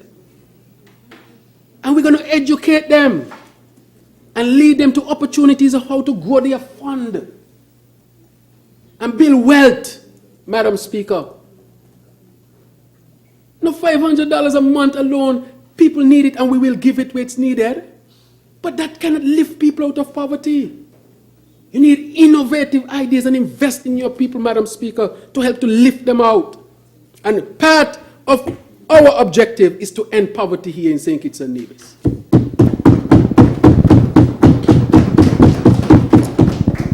So, Madam Speaker, they'll be able to buy shares. For example, we want to divest the shares some shares at Cable. We want them to invest in those shares. So when Cable make profit, they get the dividend. They say, wow. You can imagine an 80-year-old calculating his dividend. Mother asking, so what are you doing? Well, you're coming to the end of the year calculating my dividend from Cable. In St. Kitts and Nevis, that's what's going to happen. And you can't fool the children then. Financial literacy. Financial literacy and put them on the path. By the time they get a few years of that education, they're supposed to understand the financial world. You can't keep our people in the dark ages. I go to the Middle East and I see how they're flourishing. We are equal to them because we are one humanity. If they can do it, we could do it too. How they can do it and we can't do it? It's because we have to make sure we create the opportunities for our people, real opportunities, and give our people the incentives to do hard work, smart work, innovative work, which will redound in their own advancement. Madam Speaker, these accounts designed for long-term impact will be, of course, they would not be able to just be withdrawn. We want them to use them to grow wealth. Over 8,000 young people will directly benefit from this innovative program, Madam Speaker, and therefore this will start in 2024. Madam Speaker, a dedicated and knowledgeable task force has been put together, and the launching. Madam Speaker, a dedicated and knowledgeable task force is diligently refining the finer details with the ambitious goal of launching this transformative initiative during 2024. Madam Speaker, if the ECCB is involved, you all must understand that this ain't no game. We're going to set the paradigm here in St. Kitts and Nevis and hope that other countries across the Union would adopt some of these to lift all of our people. Madam Speaker, this initiative is not just about economic growth, it is about empowering the next generation to be architects of their own financial destiny and contributors to the sustained prosperity of our nation. Madam Speaker, going on to our next announcement. Number 6. The Social Security Board continues along the path to reform the social security system to safeguard the solvency and relevance of the fund. Solvency speaks to the health and ability of the fund to meet expected financial commitment to its beneficiaries and members. Relevance refers to the ability for the system to provide meaningful levels of support to its insured persons, aligned with the board's 45th anniversary theme, Transform, Reform, Thrive, SSB 45. We are seeking to transform Social Security into a model for the region. We are designing the reforms that will position the institution and its members to thrive for years to come. Madam Speaker, the first reform changes, and I want to say these changes do not come with any increase in your Social Security payment. Again, I met with the managing director and the chair. The actuary or actuarian looked at this, and therefore our recommendations were carried without an increase in payment. But this will benefit a certain class of persons, Madam Speaker, because again, we want to end poverty. Madam Speaker, the first reform changes will come into effect on 1st January 2024 with increases to pension amounts paid to two of our pension groups, namely the age contributory pensioners and the non-contributory pensioners, or the assistance group. The minimum age pension will increase, Madam Speaker, from presently the Social Security minimum payment to those who qualify is $430. Those who receive that $430 are those who would have worked for the least amount. And therefore, the contributions would be small. And their payments in retirement is paid out based on the overall contribution. So I ask them to look at, without increasing the payments or deductions or contributions from our people, can you increase that by at least 10 to 15%? The actuarian came back and said he can increase it to 16.3%. And so I want to announce that these persons who are mainly the poor elderly, who are the poorest among us, they would see an increase from $430 to $500 per month.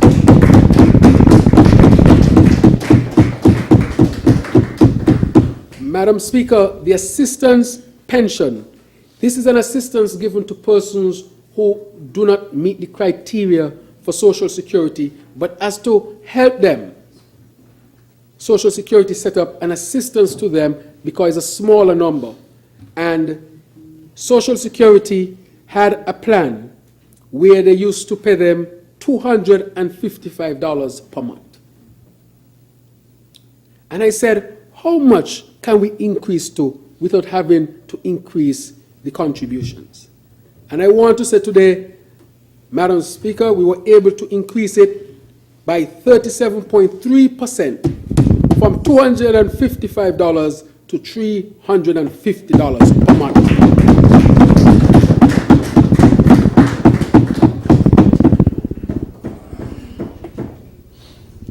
Madam Speaker, more to go. So these changes will impact 772 aged pensioners and 314 assistance pensioners currently in the Social Security system. Efforts are being made to ensure that the number of non-contributory pensioners remain at a minimum through education, compliance, and social programs. Madam Speaker, we are saying to our people, please contribute to Social Security. It's critically important. Critically important. I remember sometimes when I'm in my office working, I get so busy, I might forget a month or two, and I have to rush down to Social Security. I tell them, please call me, because sometimes you get busy and you can forget. But it's important that you make sure that you pay your Social Security. So I have asked them to look into an IT system that can send alerts to people. Because if I used to get an alert, that wouldn't be a problem. And then you set it up in such a way that the alert comes, I press a button, and the money gone from my account to your account. That is how we want to do it. Because people can miss payments just because you're just busy. But if we use the technology, we can improve collection and compliance. So we want to include in. Madam Speaker, we also ask them that a lot of the elderlies who contribute, when they pass, funeral costs have gone up. Can you help these families as well? And so they have increased it from $2,500 to $3,500. 40% increase, Madam Speaker. And this is not going to result in an increase in contributions. This is what Social Security is able to do now. Keeping in mind that when Robert Bradshaw, first national hero, His Excellency, Sir, with his team in the 1970s, brought on Social Security as the largest, most secure social safety net, this was the intention. Create a fund that can protect the people when they need it most. Whether when they're retired, they get ill, they get injured, they get pregnant, whatever the situation might be. And so Social Security has to keep with that mandate. But we have a responsibility as a people as well. We have to do our part. Contribute. Remember in 1970s when this was done, and he said it, he faced a lot of opposition because he had to take out people's money, and people were poor then. But he told them, trust me, you will be happy that I take it, and the people trusted him. We have a long history that Social Security works, so it's easy for us to sell it. Protect your Social Security. And I'm asking Social Security to innovate, come up with new ways, continue to be that beacon that you have been over these many years. And so we were able to make these adjustments to affect positively the most vulnerable without asking for increased contributions. Only a Labour government can do that. We brought Social Security and we advance in Social Security.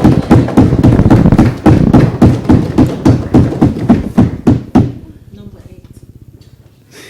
8. So on Social Security, Madam Speaker, in 2024, the board would earmark on a program of stakeholder engagement to sensitize citizens and residents on the other changes that will be made to our Social Security system. Madam Speaker, it is crucial that our people contribute to Social Security or the Social Security system to ensure its solvency and its provision of meaningful support to beneficiaries. By actively participating, individuals contribute to the collective well-being, helping to maintain the system's financial health. And also its ability to provide crucial assistance during various life stages such as retirement and unexpected challenges. Madam Speaker, the citizens and residents of St. Kitts and Nevis are poised, Madam Speaker, to reap some more benefits. Madam Speaker, I want to move on to workers' bonus. Number 9.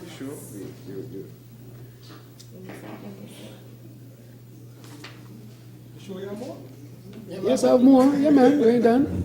Nothing less than 10. Yeah, man, we got more. Boy, you got so much here, boy. You're telling you, yes.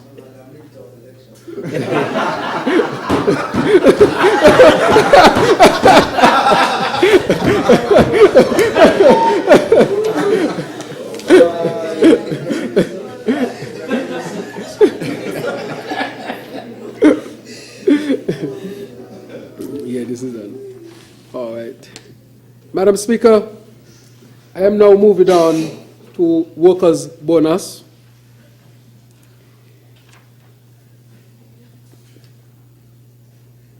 We know that the next government, right, good, I'll read it from here. Madam Speaker, the citizens and residents of St. Kitts and Nevis would have benefited in the past from bonuses, but I want to now go to our civil servants. Madam Speaker, I want to say that our civil servants, as I said before, have worked hard and they deserve the 8% increase that they will get. They also deserve the stabilization of the pension fund and its longevity and its sustainability. But I want to take this opportunity, Madam Speaker, at this time, to announce in this honorable House to announce, is so much of them, to announce, Take your time, boss. yes, Good things. It's your task. Good time. yes. Madam Speaker, the citizens and residents of St. Kitts and Nevis, I want to say are poised to reap the benefits again, Madam Speaker. But I'm going to put this in perspective of the citizen of a worker's bonus. A worker's bonus at this time of the year, Madam Speaker.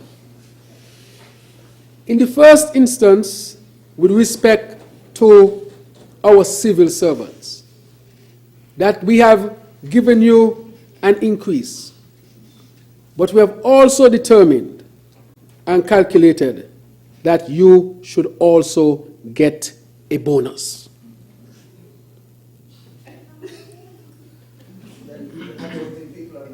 Madam Speaker, Madam Speaker, I am coming to it.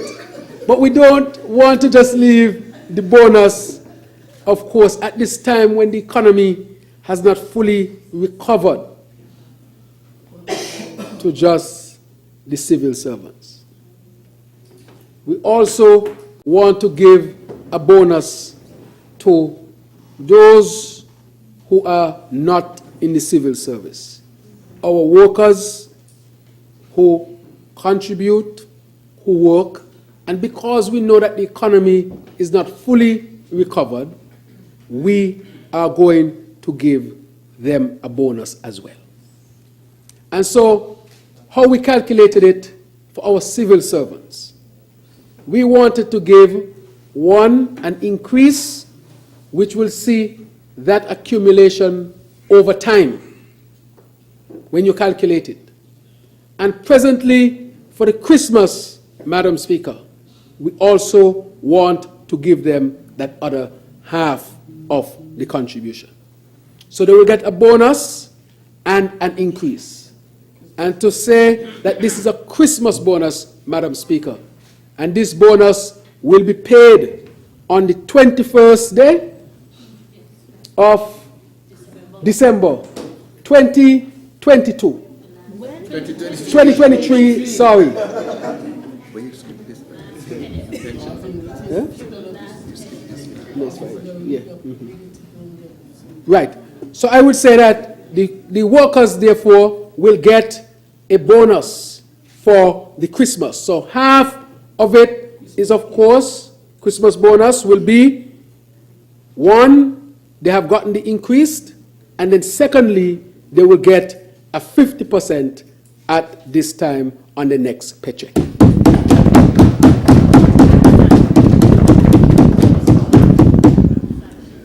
Clear? So how much you work for? Sometimes there's a case matter, you keep it simple. So it's very simple, Madam Speaker. So they get the increase and they will get at the next paycheck on the 21st day of December will equate to a full salary, Madam Speaker.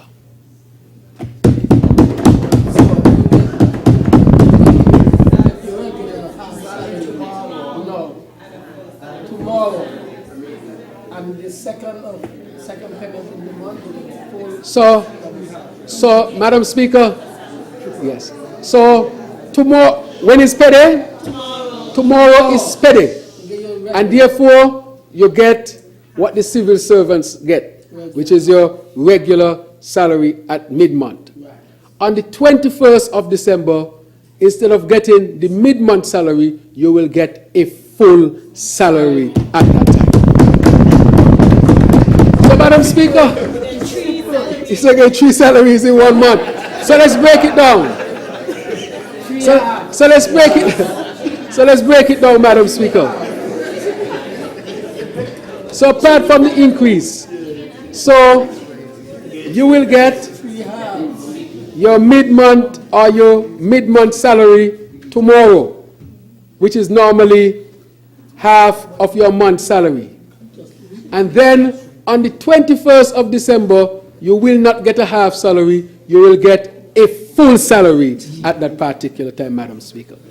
Thank you so much. And so therefore, we see that our people will get a bonus.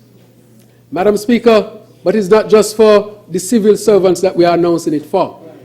What we want to do because of the resources that we have is that we want to share the resources as well. And so we are saying to our people at this particular time that what we are going to do is to pay a bonus as well, a workers' bonus to the rest of the workers here in St. Kitts and Nevis. And their workers' bonus, Madam Speaker, will be to the tune of $500, Madam Speaker.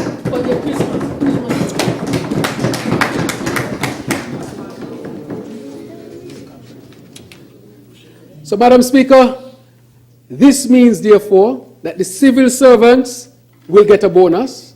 So let's say somebody works for $2,000. Tomorrow, they would have gotten $1,000, correct? And then on the 21st, they would have gotten another 1,000. Should have been a half ago. Exactly. So tomorrow, they will receive that salary of 1,000, but instead of receiving $1,000 on the 21st day of December, they will receive $2,000, Madam Speaker. Full pay. Full pay. And then, in addition to that, when they receive their first salary in January, they are going to see the increase in their pay.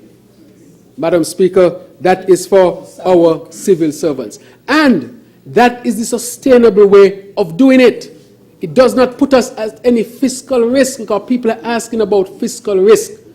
But we have determined that that bonus is sustainable, and not only that, they can enjoy an actual salary increase. Madam Speaker, I took my time in saying it because I wanted to make sure that no errors were made. And I'm going to go over it once again.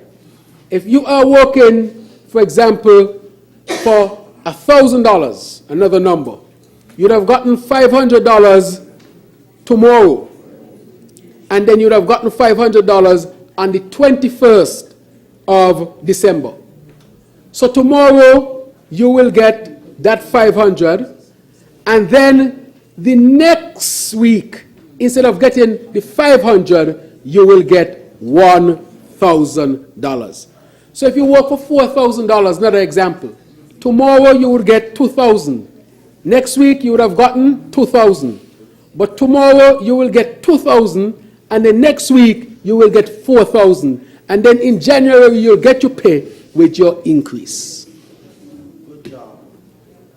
Any doubts? All right.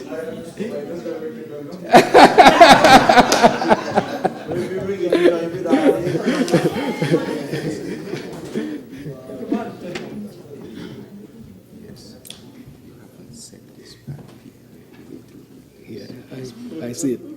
Madam Speaker, I'm taking my time on this part because we have to get it right. I am calling it a Christmas bonus. A Christmas bonus, Madam Speaker. We know in the private sector that people are paid bonuses as well. But we said that businesses were being hurt. Our businesses are hurt as a result of COVID, and they're expected to recover fully next year. And as a result of that, we want to also extend the bonus to the workers, Madam Speaker. A bonus, Madam Speaker. And those who are our workers, who are not civil servants, Madam Speaker, they will also get a bonus. And we are going to calculate it as we calculated other benefits in the past, apart from when we gave the dividend. But this time it is a bonus, Madam Speaker. And the bonus that we are going to give our people will be calculated as such. But Madam Speaker, I want to say something today, that while we give our civil servants an increase and a larger bonus, and we are going to give our workers generally another bonus, when you look at how many of our people would benefit from that, it will have a tremendous impact. And therefore, I want to announce today that that bonus that they're going to get, for those who are not civil servants, those persons will get a bonus of $500, Madam Speaker. And therefore, civil servants will get a whole salary next week, and everybody else who are not civil servants for their Christmas will get $500. Madam Speaker, the reason why I am saying that, and I took my time in saying it, is that I wanted us to get it right. There is no other country in the Caribbean at this time can do this. And therefore, we are making sure that we look out for all of our workers. And that is why we're calling it a Christmas bonus, Madam Speaker. In the year, we have given other financial support. And at this time, This is the financial support that we are giving our people. So we expect our people to have a good Christmas, Madam Speaker. So when we look at all the things that we have delivered for our people, one, the Christmas bonus. Next week, the civil servants on the 21st of December, instead of getting half of their salary, they will get their full salary next week. They'll get half this week and full next week, Madam Speaker. So they're getting 1.5 salary. And when they get pay in January, they are going to see the increase in their wages, Madam Speaker. Madam Speaker, for all of our other workers who, some of them are working, some of them not working, the rest of our workers will get a bonus of $500, Madam Speaker. No. And so let me go through each one of the benefits for our people, because this is doable and we have to make sure that it's fiscally prudent as well. One, Madam Speaker, we are going to increase civil servants' salaries, wages by 8%. I know they did not expect that. Secondly, we are going to give the GAE workers their pension, Madam Speaker. Thirdly, we are going to give the civil servants, on top of that, a bonus. Instead of getting one salary, they'll get 1.5 salary and an 8% increase for longevity, Madam Speaker. Then our workers are going to get an increase in minimum wage from $360 to $430 per week, Madam Speaker. And then, later in 2025, up to $500 per week. That's number 6, Madam Speaker, is that we will not leave our young people behind. That each of our young persons between the ages of 5 to 18, or I would dare say from 5 to 18, will receive an account of $1,000. And in addition to that, part of that will be used to buy shares, Madam Speaker, and they will be given the necessary financial education. Madam Speaker, in addition to that, at Social Security, the poorest of the poor will see an increase in their amounts. The minimum amount for those who qualify used to be $430, will now increase to $500. For those who used to be $255, will now go up to $255, will now go up to $350. And Madam Speaker, in terms of the funeral contribution, it will go from $2,500 to $3,500. And those who are non-civil servants, they too will enjoy a bonus for the Christmas of $500.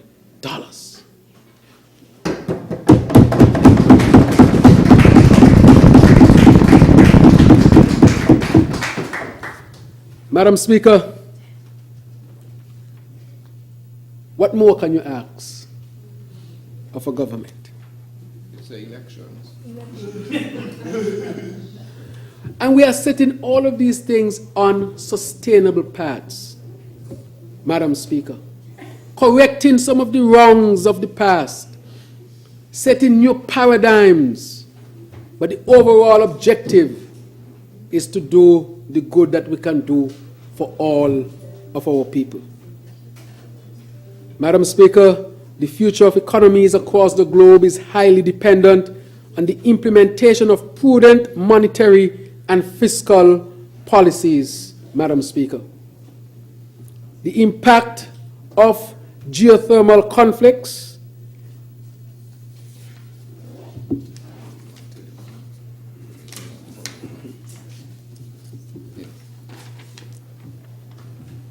Madam Speaker, we are saying that this reflects the reality of our country at this time, because the impacts of geopolitical conflicts and a concerted and intensified response to the reality of climate change, this is what our country is dealing with. We have presented a budget that is sensitive to the needs of our people and progress of our country. We will continue to implement initiatives to help stabilize prices, protect the poor and vulnerable from the full brunt of increased cost of living, and limit the social and economic costs of climate change. Our medium-term fiscal policy will also focus on rebuilding fiscal buffers in order to cope with future crises. Further, over the coming months, efforts will be made to improve productivity and expand economic capacity and fast-track the green energy transition in order to yield long-term benefits and energy security.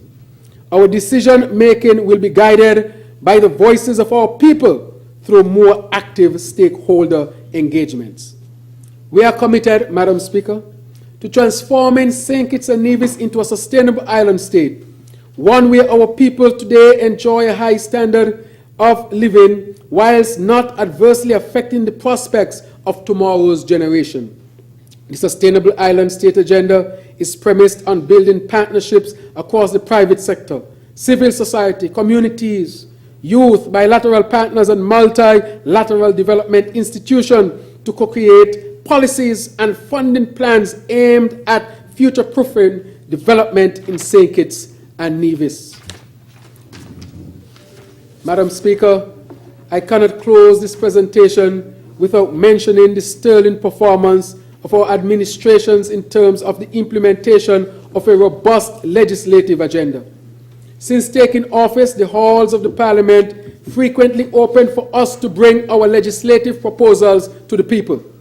The administration remains very active and will continue in 2024 to be active on this front. To date, we have tabled 32 pieces of legislation and passed 29 in the National Assembly. That is an active government and administration, Madam Speaker. I will not attempt to name them all at this time. However, an annex to the digital and print versions of this presentation has been provided for the consideration of the general public. I want to say thank you, AG, for leading and making sure the legislations came to this House and are passed. And we must thank the opposition as well, because they're part of the legislative process. Madam Speaker, as a 40-year-old nation, we have learned much. Yet, as a 40-year-old nation, we still have a long journey in front of us. The St. Kitts Nevis Labour Party administration is determined to make an indelible mark on the development landscape, which will propel our federation to attain the status of a sustainable island state. Our progressive stance in terms of social principles, such as gender equality and the empowerment of women, is intended to engender holistic growth and development across our nation. This budget, therefore, represents our collective commitment to responsible fiscal management and strategic allocations of resources. It underscores our dedication to fostering economic growth, supporting crucial sectors, and prioritizing the welfare of our citizens. As we move forward, Madam Speaker, let us embrace the opportunities and challenges that lie ahead, working together to ensure that every dollar spent reflects our vision for a prosperous, inclusive, and resilient future.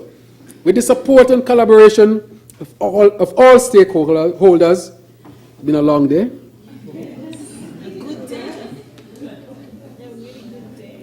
Of all stakeholders, we pledge to continue our work to make fairness and equity core social norms in St. Kitts and Nevis.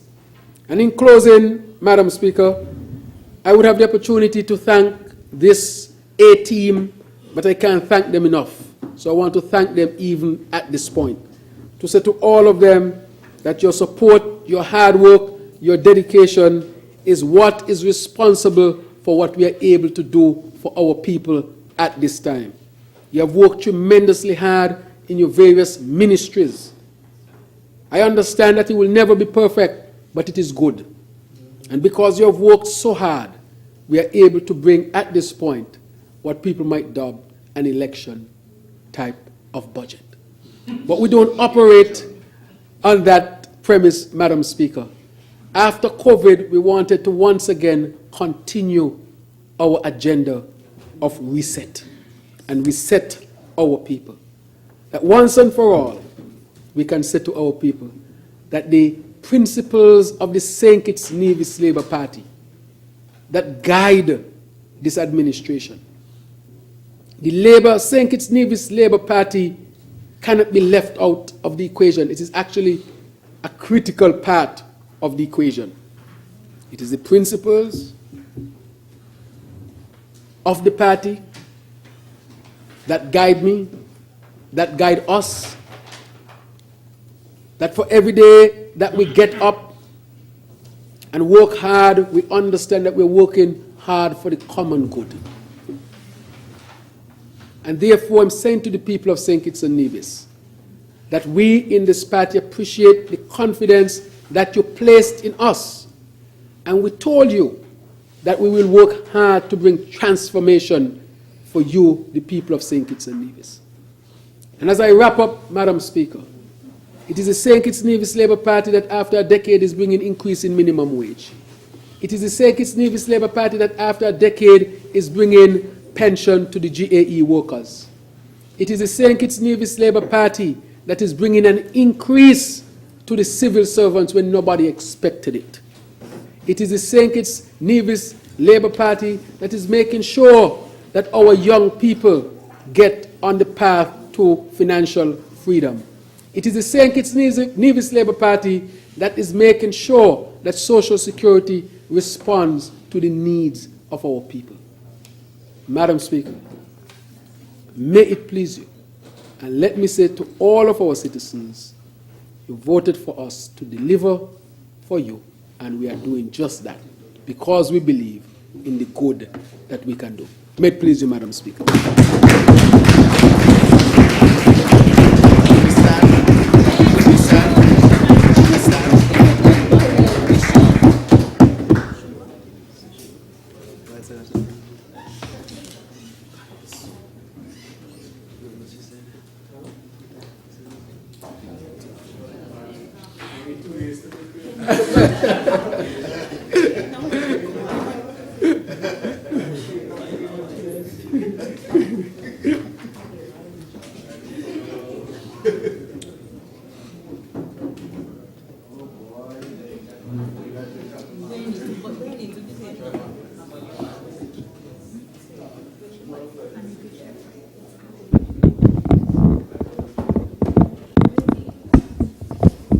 I recognize the honourable member for St. Christopher 3.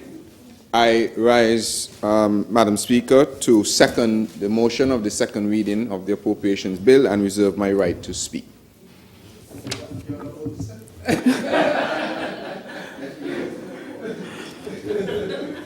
Thank you to the mover and the seconder of the bill.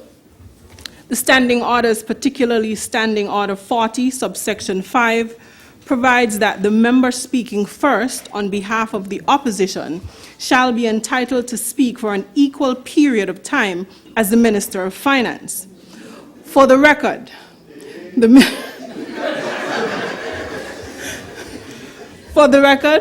Minister of Finance spoke for 5 hours and 24 minutes. It